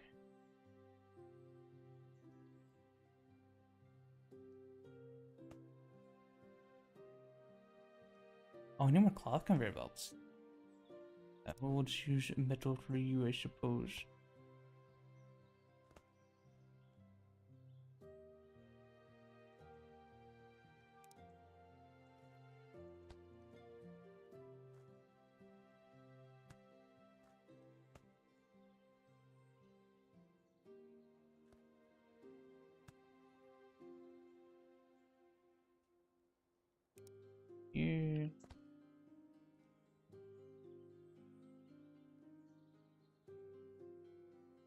You need water. I'm stupid.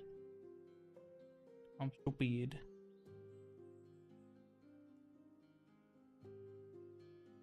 Water, bye.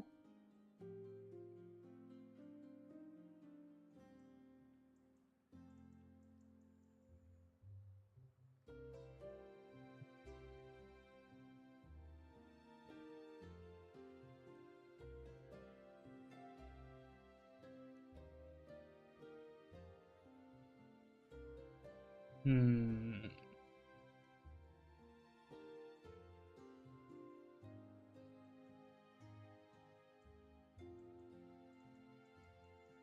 I copy you.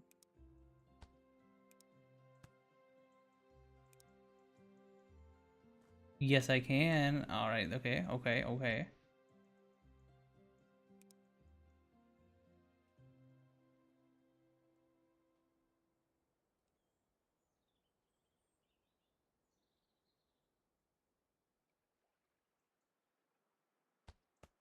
You here? Thing here? No.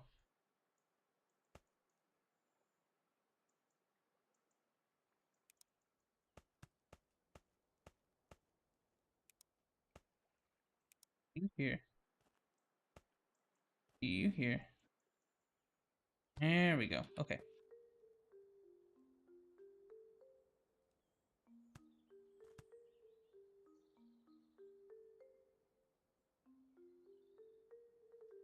Okay. So now you will be making paper.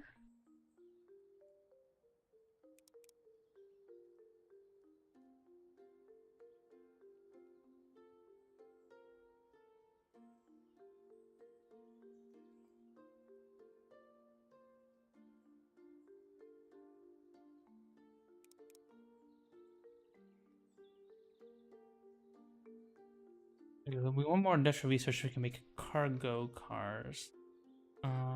But what do we need to do to make the elixir here? Ward. All right. All right, game. You make wards, magic cloaks, and gold to make an elixir.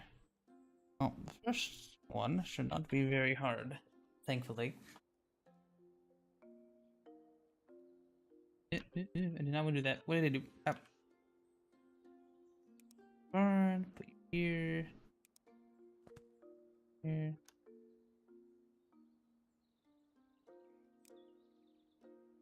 Here.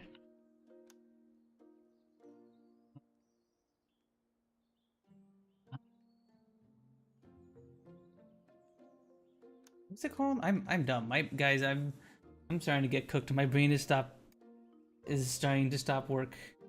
Me brain no work good. Forge.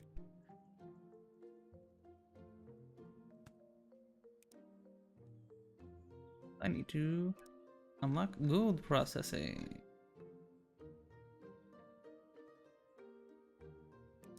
Jewelry. Go.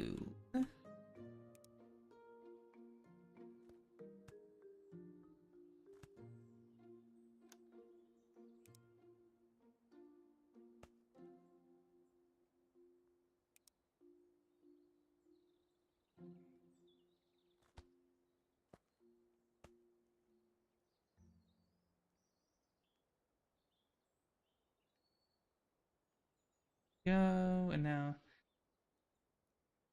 that should all go there to producing the have the gold we need for the you.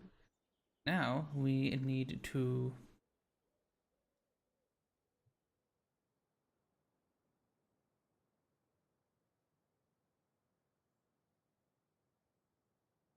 mute here. Milk and health. We gotta transfer a health potion over here.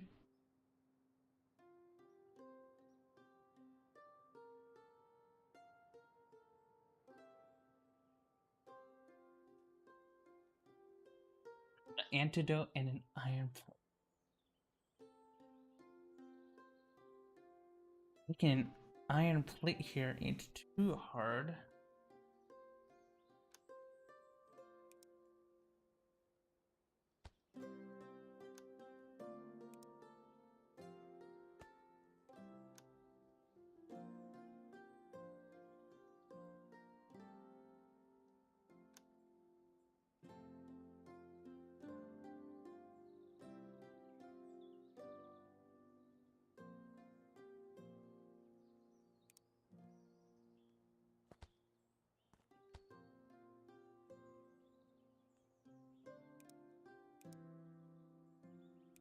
Wait, pipe.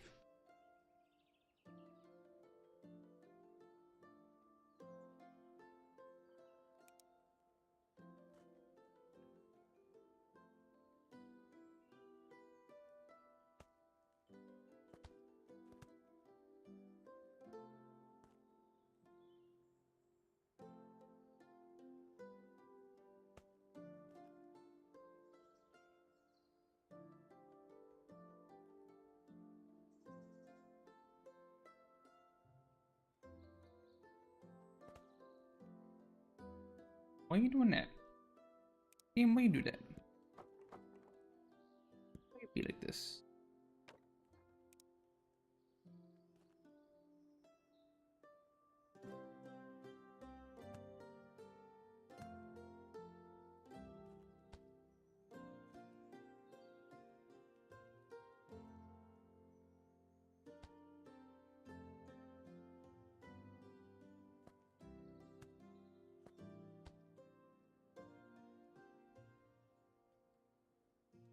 Should create wards. 8 for level 2.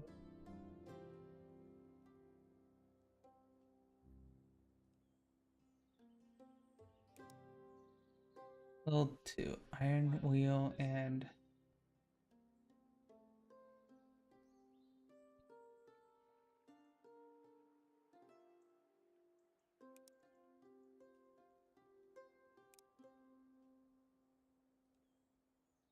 turn the nature one off for now so we can get the cargo going.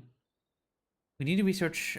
We need just a bit more research to get rail freight cars, which will allow us to actually transport all of the items across the map, which we will need, unfortunately, very much to do. Upgrade you. We actually need more rail trains.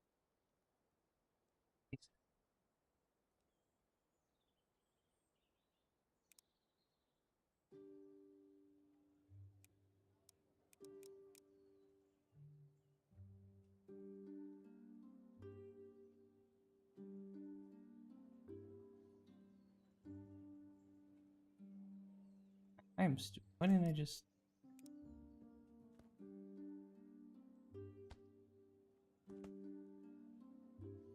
I don't need you. Delete.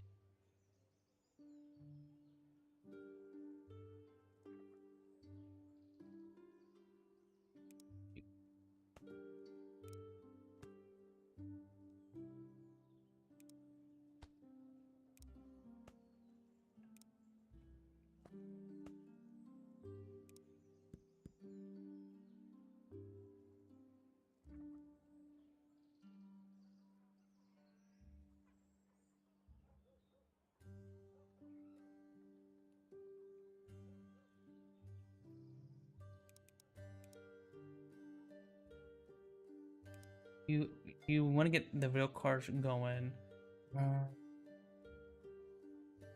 Second, we should have the research we need. We might actually be able to finish this tonight, everybody. At least win the scenario here.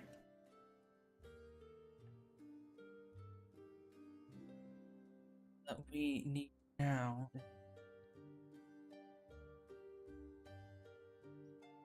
Create the elixir. Create this elixir, the final recipe that we need. Okay, actually, I'm gonna build a barn here.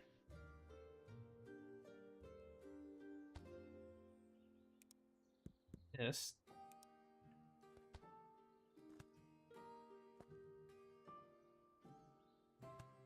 I guess I'll belting you.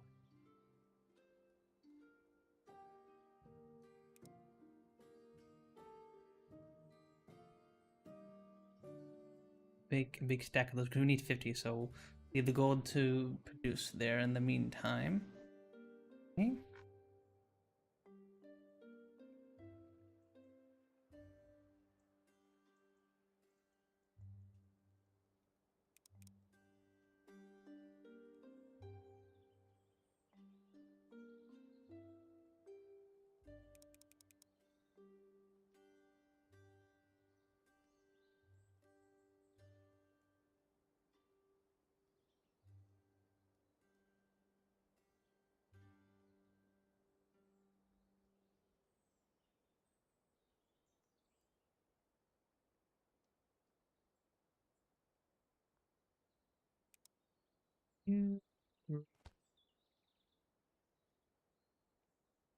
So we make belts.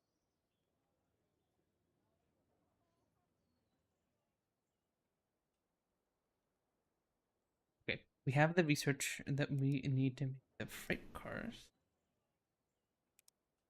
All right.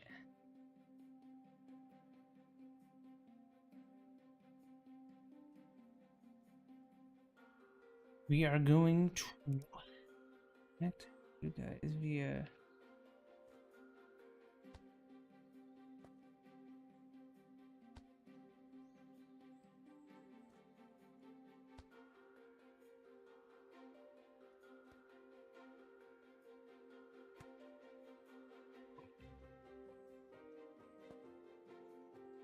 The big network of trains, everybody.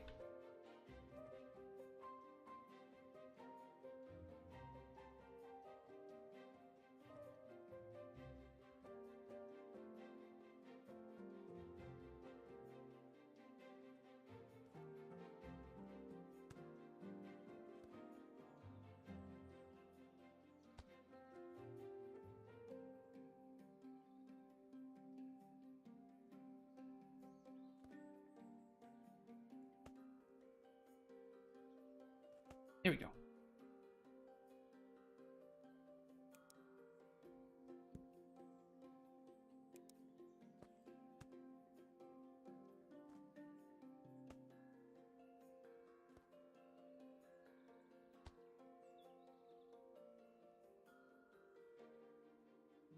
So what we're gonna do is we're gonna pull the train here.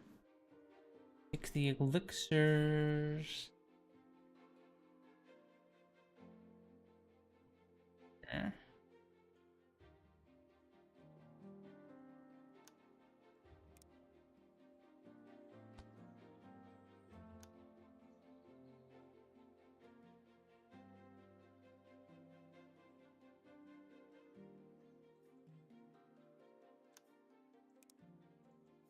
There.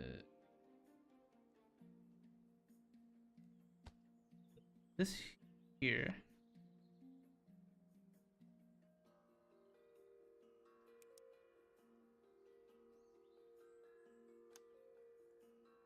Mine here. We need to make some coal. That way.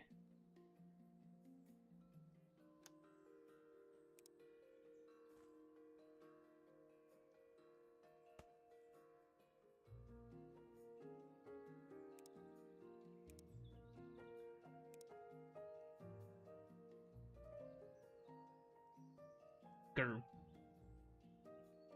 Okay, I guess we're not building coal there. Right.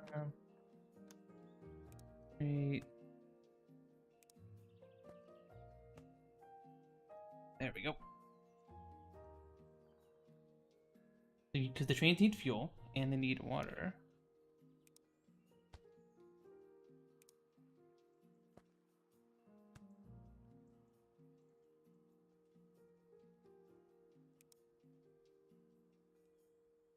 There we go. There we go.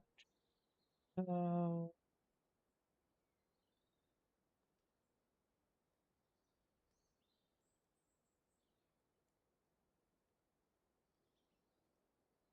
We need some milk.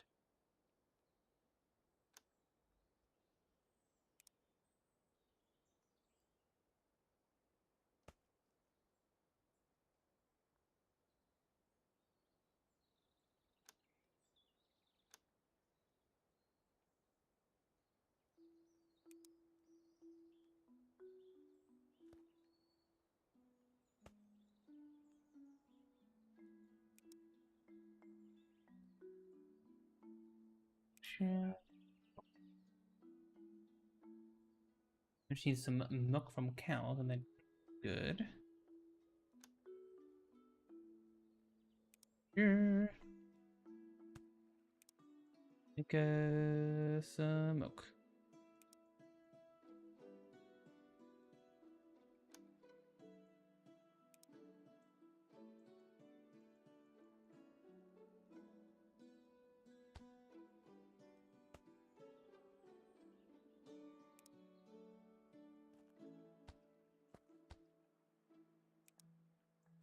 Laser.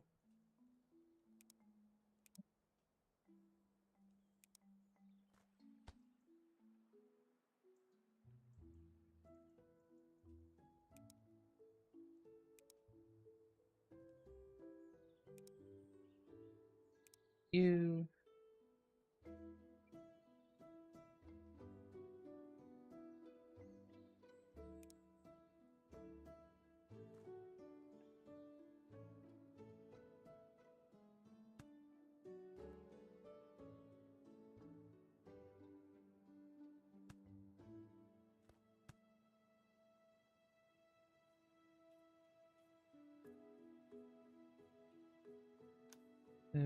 Local. Two.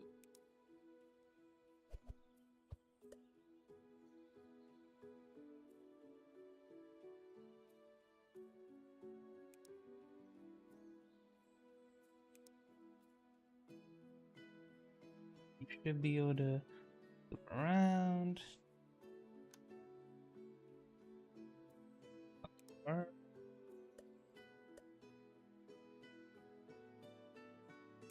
There's you are going to be for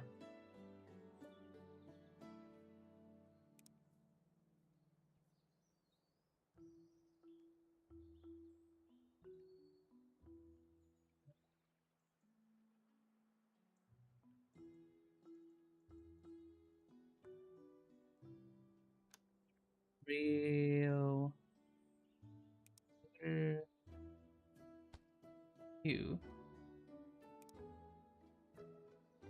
elix antidote.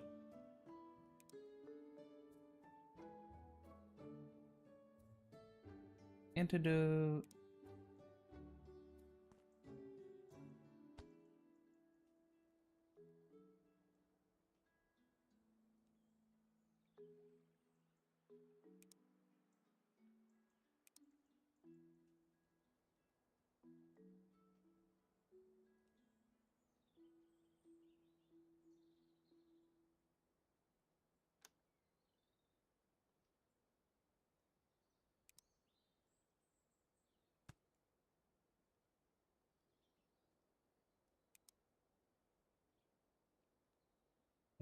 Pushing.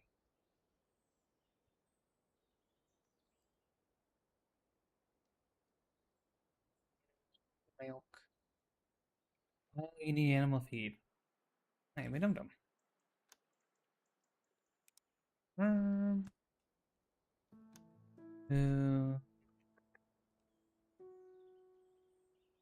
well,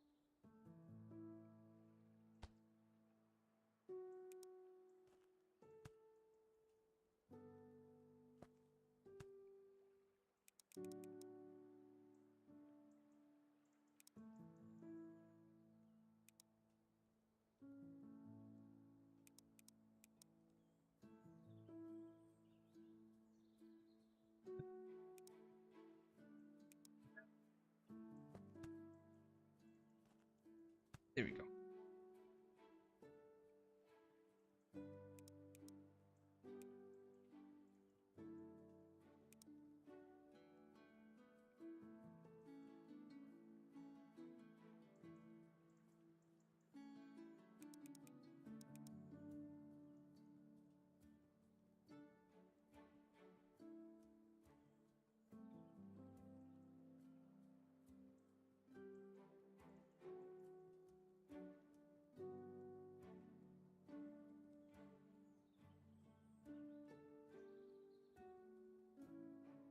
You need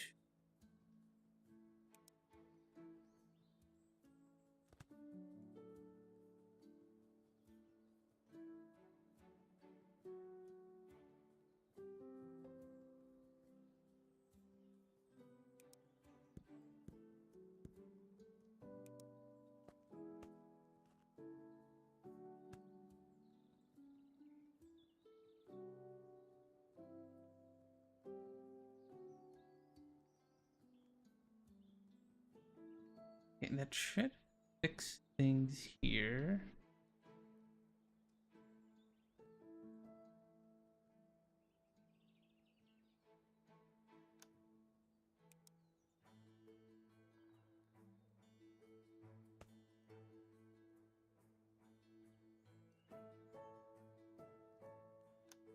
Rail on.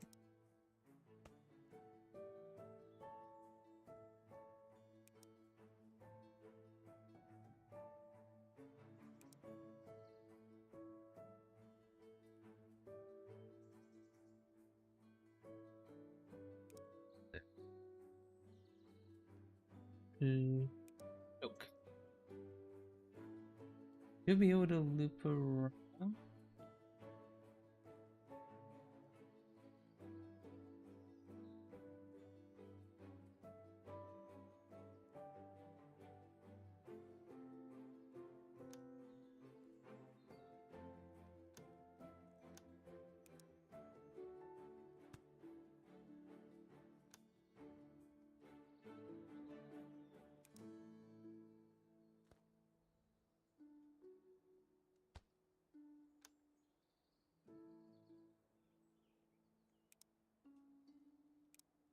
Here, I'm gonna be you mine coal, put it on here, so that way you're gonna just slowly make your way over there, right?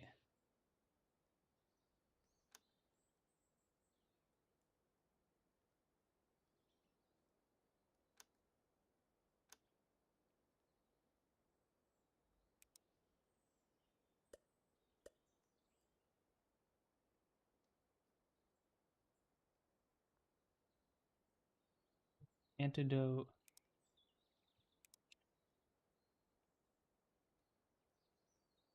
Thank you for the follow Potion. bubblenato_64. There we go. Welcome, Otto. Welcome on in. Welcome, welcome, welcome. Hope you're doing good. We're having a very lovely Thursday today. We're doing a bit of Factory Town right now. I am just at the end of the 4th scenario, I believe. Yeah. So I just set up my rail line here to just take stuff from. Hey, what the? I set a filter on you. I set a filter on you. Oh.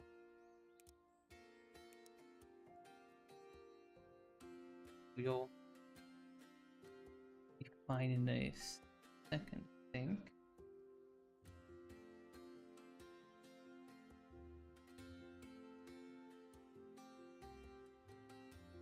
Okay, what you say because of how fast she spoke? My brain just got yeah. Oh, this is all good. No, I'll be real with you. My brain is toast right now. I've been playing this game for like 4 hours, and my brain is like roasted, and it's like 12 o'clock for me. But yeah, I'm playing a game called Factory Town right now, and I'm having a whole lot of fun. It's the production game, kind of like Factorio, like a factory builder game, and it's a lot of fun at the moment. I'm just about to finish level 4 of the game, and I just need to send some stuff over here. Basically, I'm creating a big network of trains and stuff to make parts different items from across the map to each other. Okay, there you go. Now you have fuel. Whew.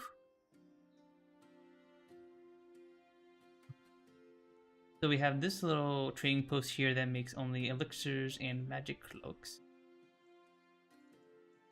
I need to drop magic potions off here, make magic cloaks, and the magic potions are produced up at the top. And there we go. Nice.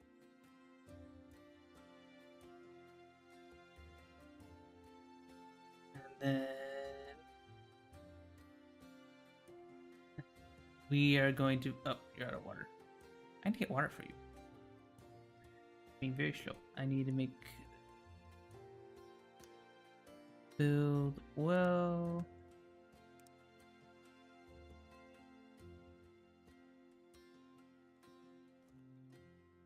here. The barn. Here. There we go.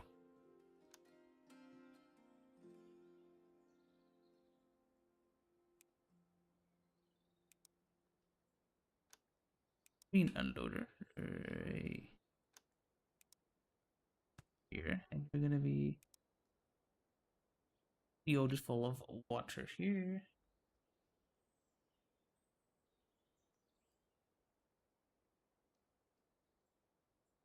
Yeah. So basically, I have to take resources from this part of the map, bring it all the way down here, and vice versa. And then I need to take these resources, bring them here, and then bring them over here to make 50 elixirs.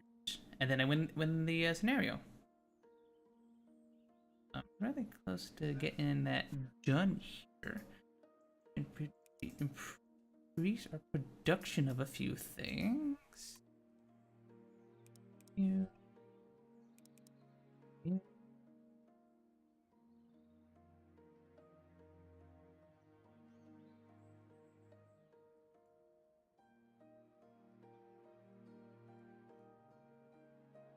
When are you not being loaded with water?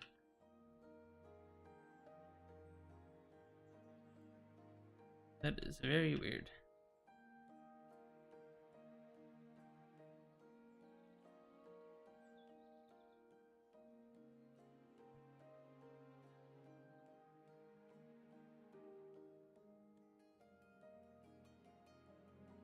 It's pretty weird.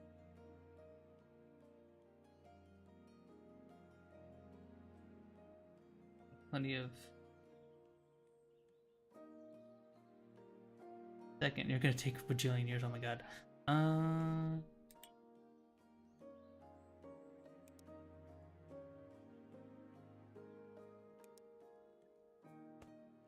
No, I don't want it.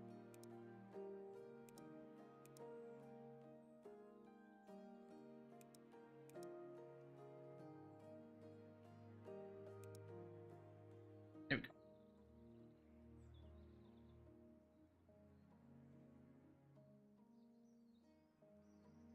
I'm actually gonna take some of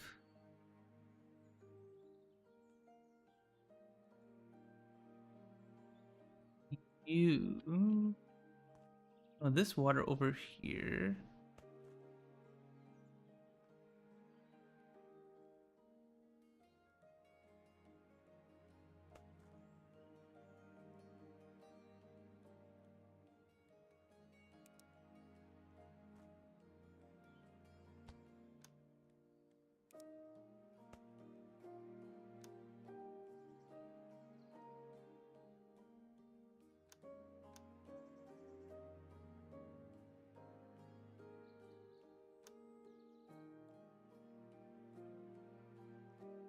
Green loader.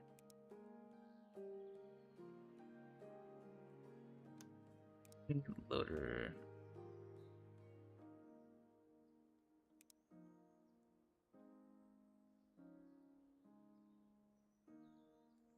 Do you have the loader on you? Yeah, okay, you have the loader on you. You're gonna have water in a second. The strange one running really slow because it doesn't have any water. Turns out, steam locomotives require water. Who knew? We should get water in a second here, right?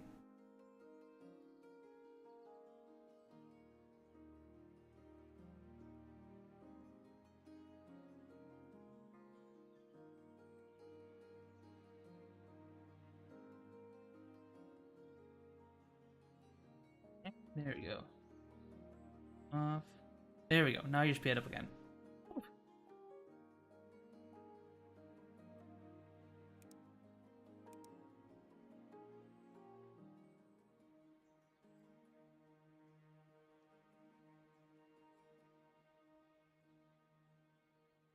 Here. Off.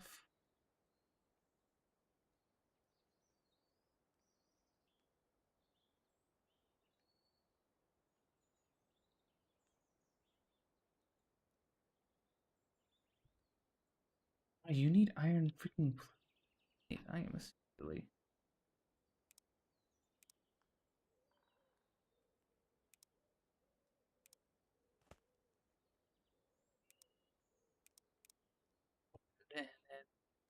Iron plate. Iron plate. Oh, we're this thing here.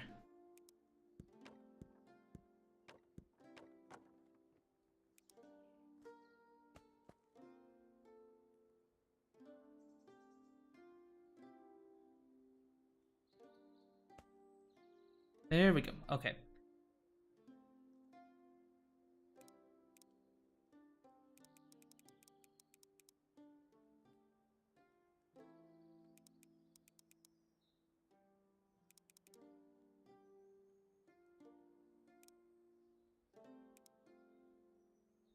Are we really running out of people?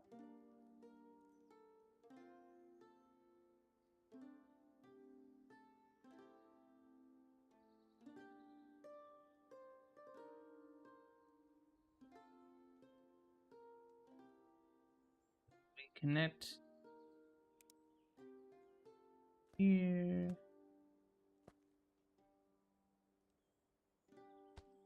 Here.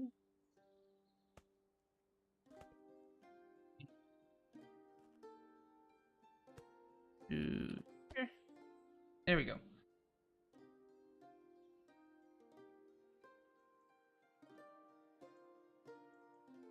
Now, once the wards get over here, we should be able to make our elixir.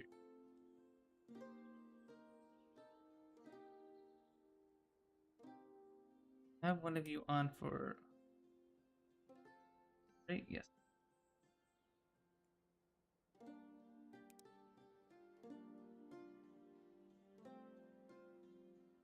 Okay, you...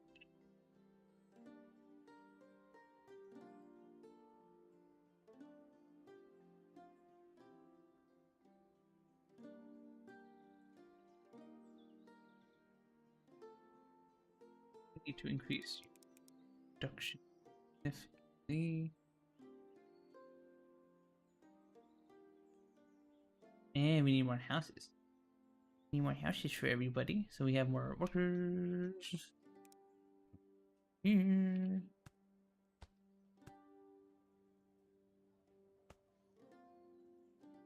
Workers. More. The Bezos Empire must spread.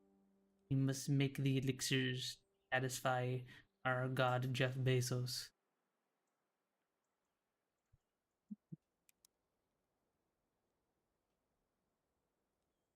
Finally, got the words over here.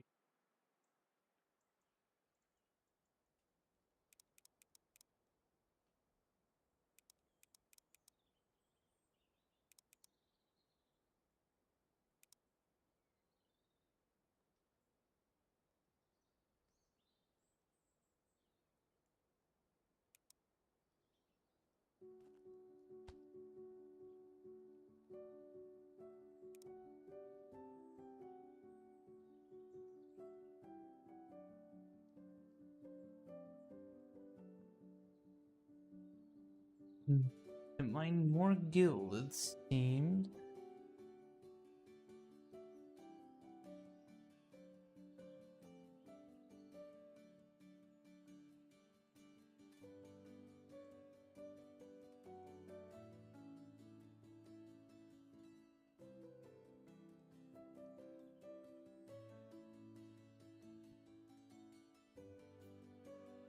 We definitely need some more gold.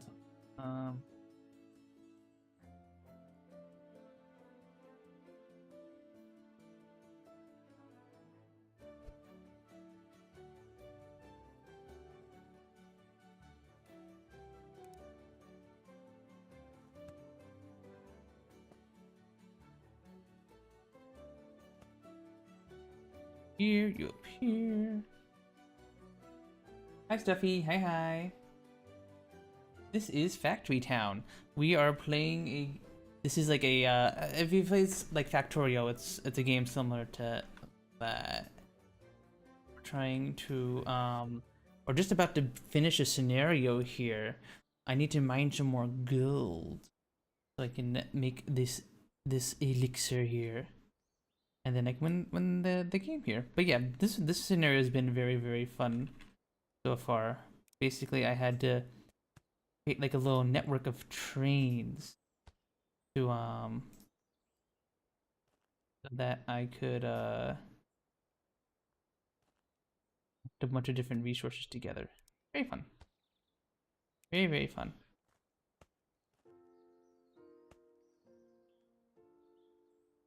Gold there into the forge. Ingots faster.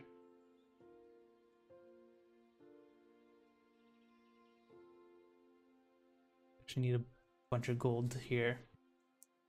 Now I could just keep it AFK, leave the game AFK for a while, but that's no fun. That's no fun. We need to acquire even more gold.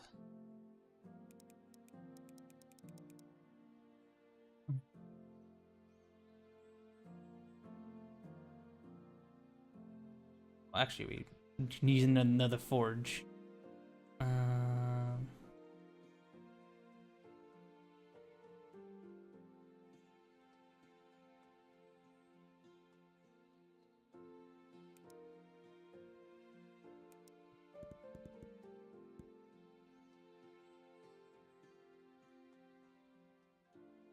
You know, first thing first, let you do that. We need to build houses.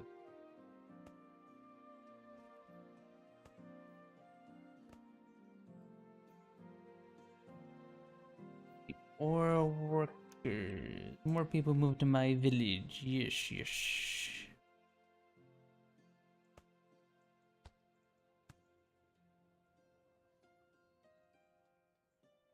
Here.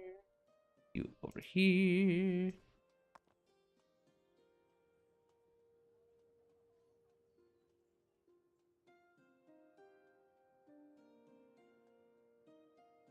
Okay.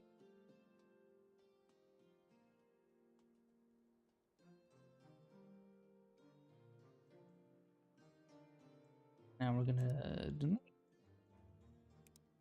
a bunch of you.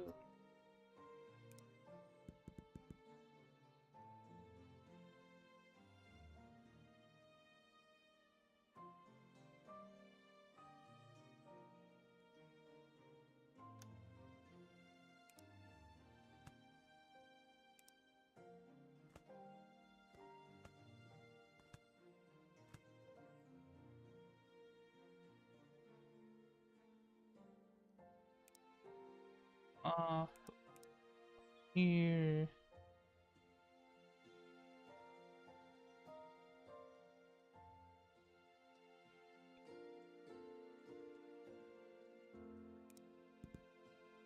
You're good. We need more cloaks. Cloaks, cloaks, cloaks. Why are we so low on cloaks?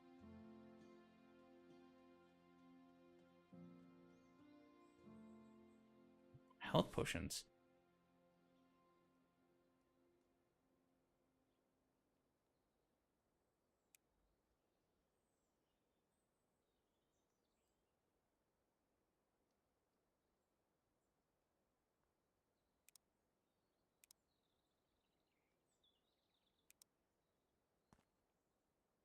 Let's do this. We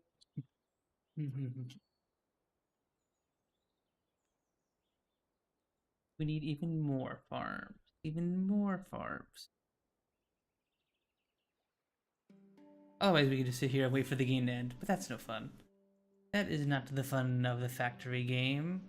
We do not. This is no idle game. We do not sit around and wait for the goal to slowly tick up.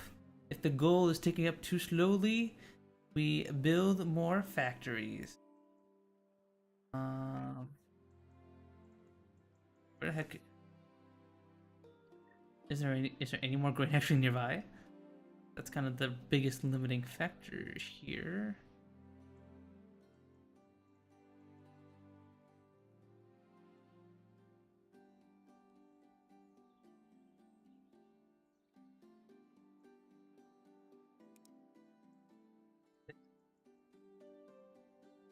Three, yes. Trees. Houses.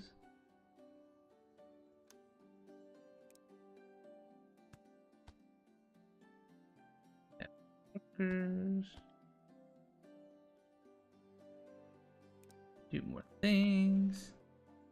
Dang, I thought we were gonna do some nubby tonight, but I just got completely addicted to the Factory Town. I hope you guys have been enjoying the stream so far and having a lot of fun. I know factory games aren't always the most riveting things in the world, but hopefully I've been doing a very good job of explaining what my thought process is, what we're doing, what we're making, and what we're doing and why. I hope you guys have been entertaining in that regard at the very least.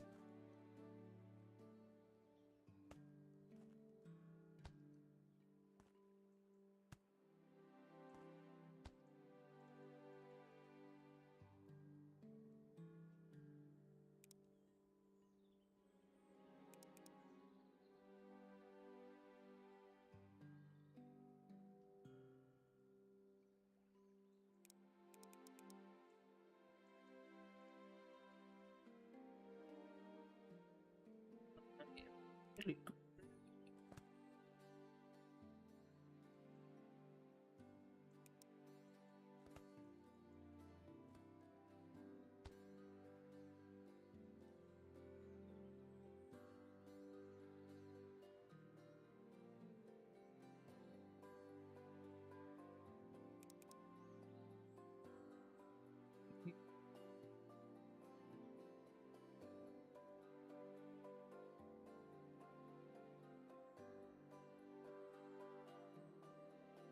go. That should speed things up a smidge.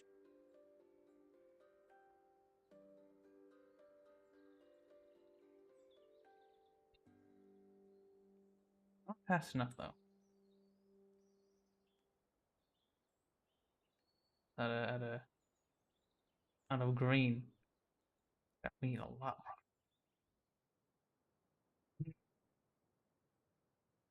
more. More green, more green, more green.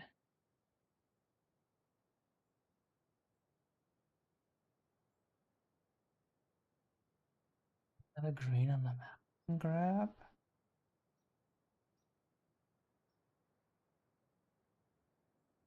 Actually, we have a whole bunch of it right here.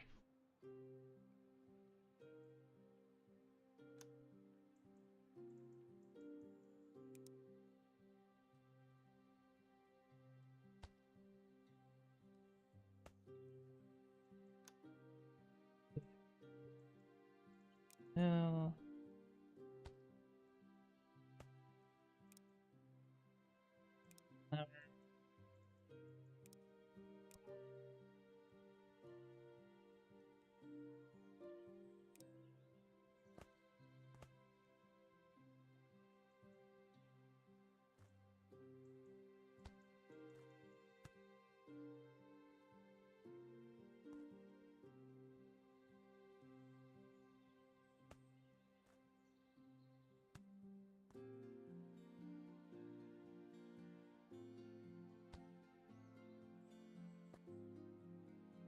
This.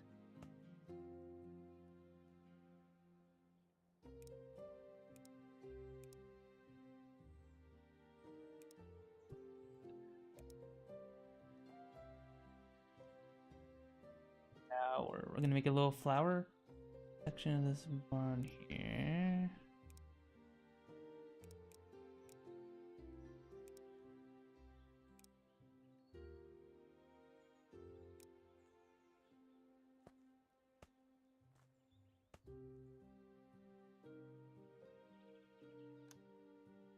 A boxcar on you.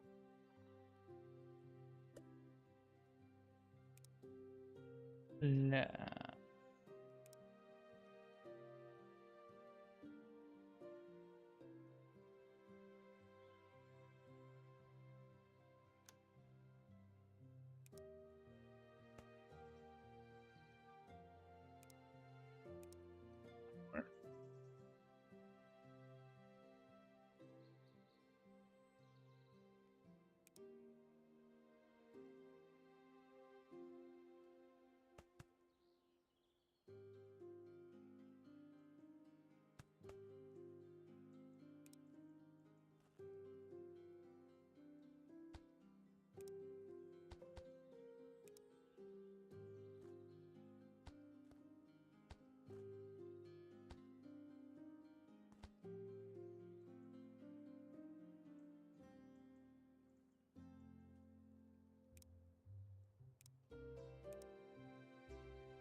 So now you're gonna have a thing here for flour.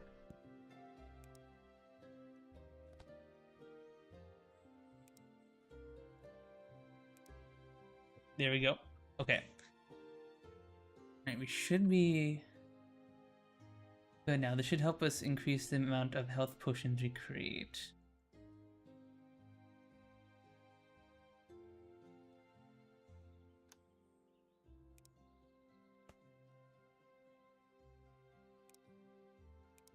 There we go.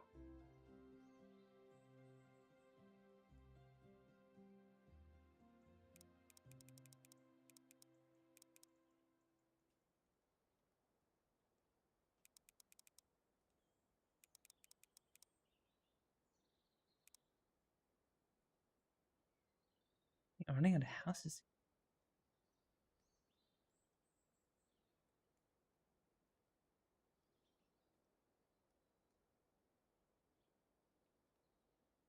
Need even more gold?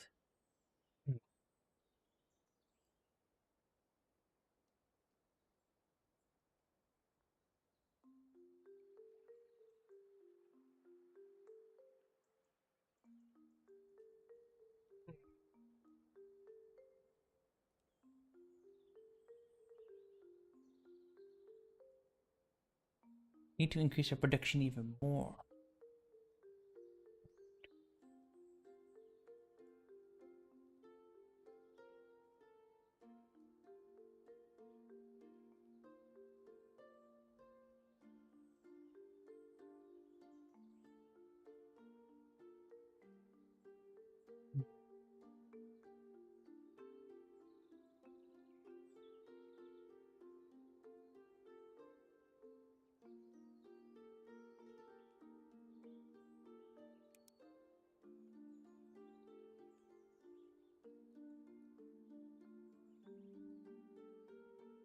I'm gonna delete you. We don't need this anymore.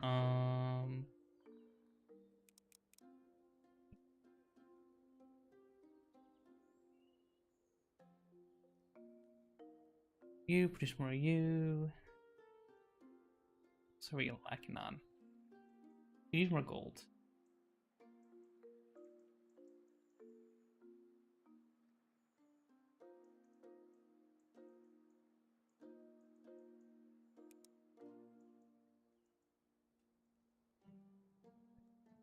Fine.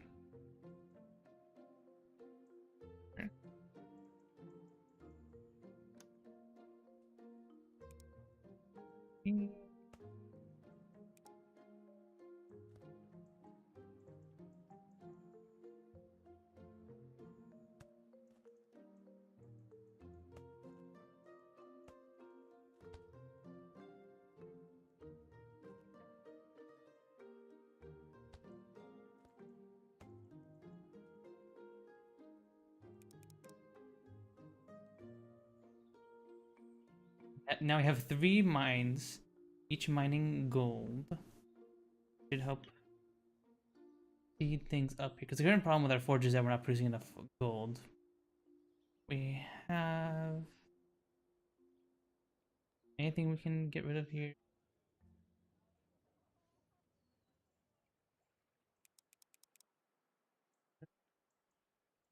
Beep, beep, beep. I think to increase production even more.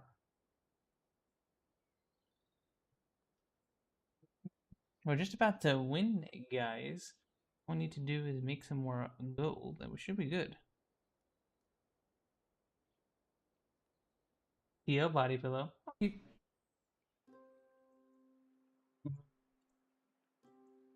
Where's my CL body pillow? Here we go.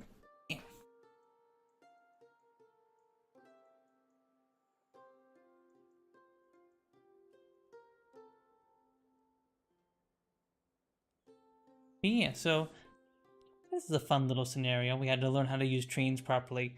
And actually trains are pretty useful once you get up to boxcars, but it's very annoying early on where you're very limited what you can do with the trains.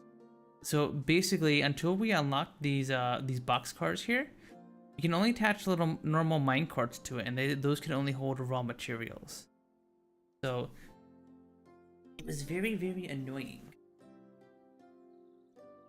Because how I usually like to play factory games is I like to smelt stuff into like their iron plates and bars or ingots or whatnot first, and then transport them around places. So I had to change how I played a little bit.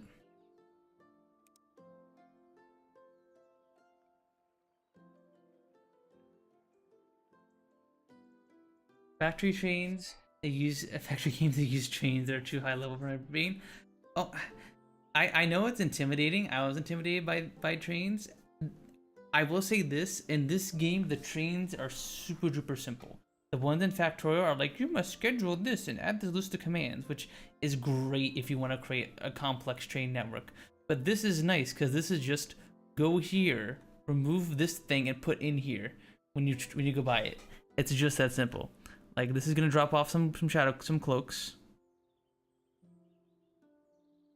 And then it just dropped off cloaks. That's all this arrow is. Just drop off cloaks. It dropped off cloaks. It's like 5D, it has all the switches, and it just works. It's crazy. It's crazy. Factorio's train system, never bothered with it. Just made a simple loop that would bring iron and uranium ore. That was it. That's all I had to do. Wait, out here is actually fairly simple. I'm sure you do all kinds of crazy stuff with the trains once on, like, if you knew what you're doing, or if you wanted to create multi-lane trains. But nah. Oh, I barely use drones either. Are you kidding me? I barely use drones at all. I built everything by hand. Probably a mistake. Absolute. Because then I would be able to pop down blueprints and expand the factory easily. And then I was a big old dum-dum. Everyone else uses them all at a time. Yeah, Factorial trains, you just gotta look up a tutorial real quick, Cynthia, and like you'll be good. But in this one, we technically could have used belts to do all of this. Technically, if we really, really wanted to. Although I think that would have been very, very time consuming and boring, and I would have had to create bajillion one belts. Yeah.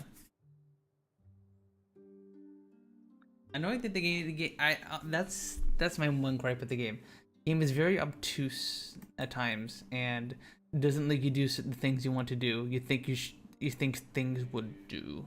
It's weird. Okay.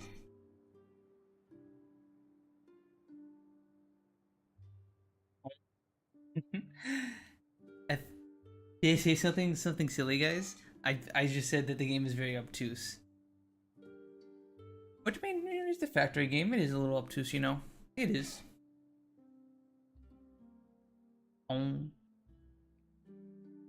Obtuse? What's wrong with the word obtuse?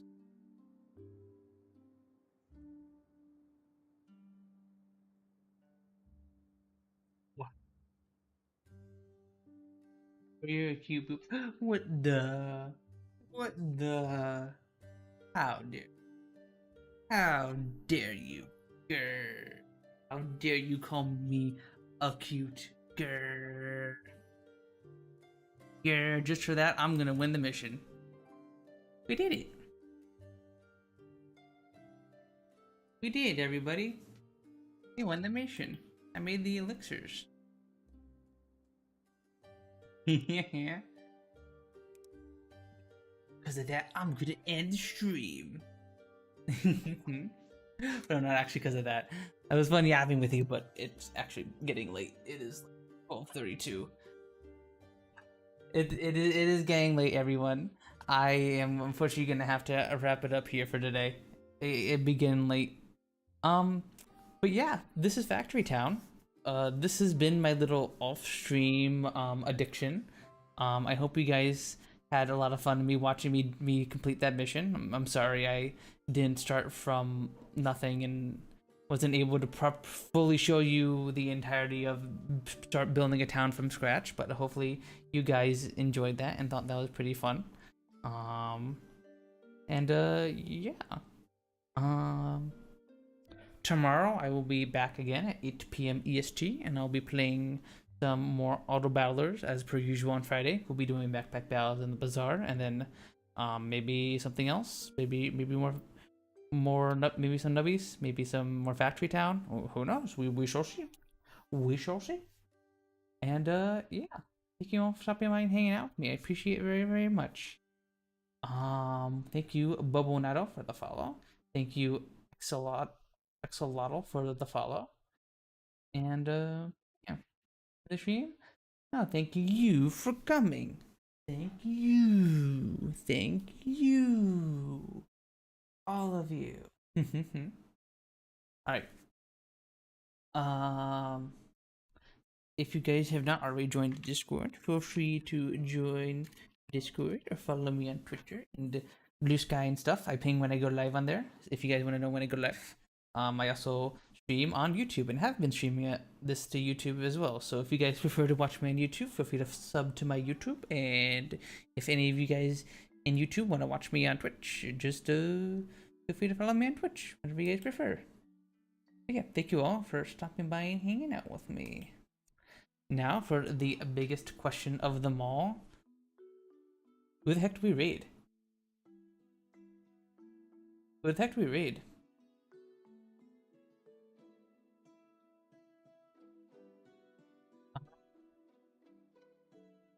Is there anyone even in the factory town category? Nope, it's just me. It's just me. Kyrie? True, Kyrie is on. Kyrie is definitely an option. I did raid Kyrie recently though. Yeah, are there any other homies? Any other homies online? I see we got a Gap. I see we got a Koi. I see Rainy Kingpin is online actually. He did raid me yesterday, so I could do a little return raid. A little return raid. How are you doing? Schedule 1? Oh my god, I recognize that voice. It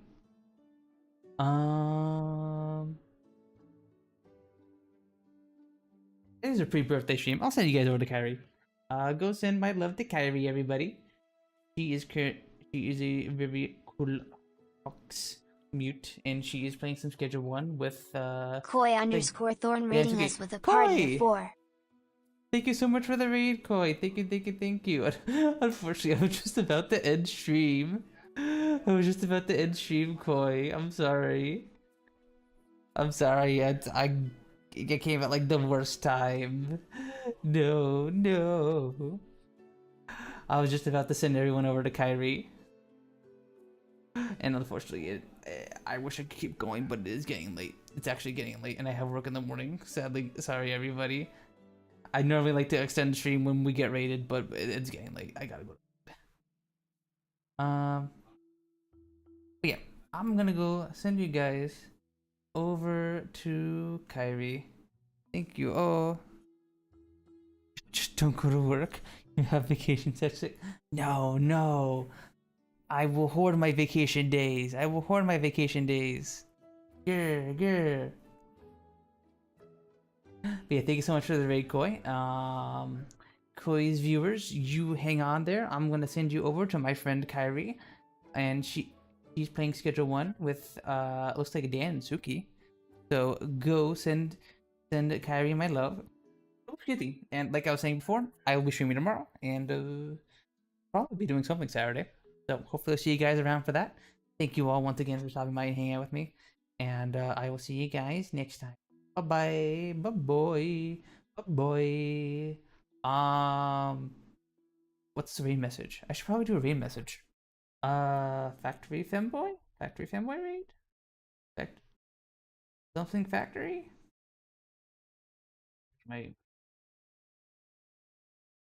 Where's my app? My phone app.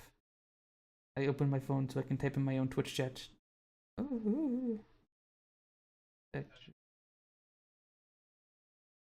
Factory, Femboy, Femboy Factory, True Femboy Factory. That's a good one, Cynthia. It's a good one. Femboy Factory, Femboy Factory. Then you guys over to carry. Bye bye, bye bye, and bye bye YouTube. Bye bye.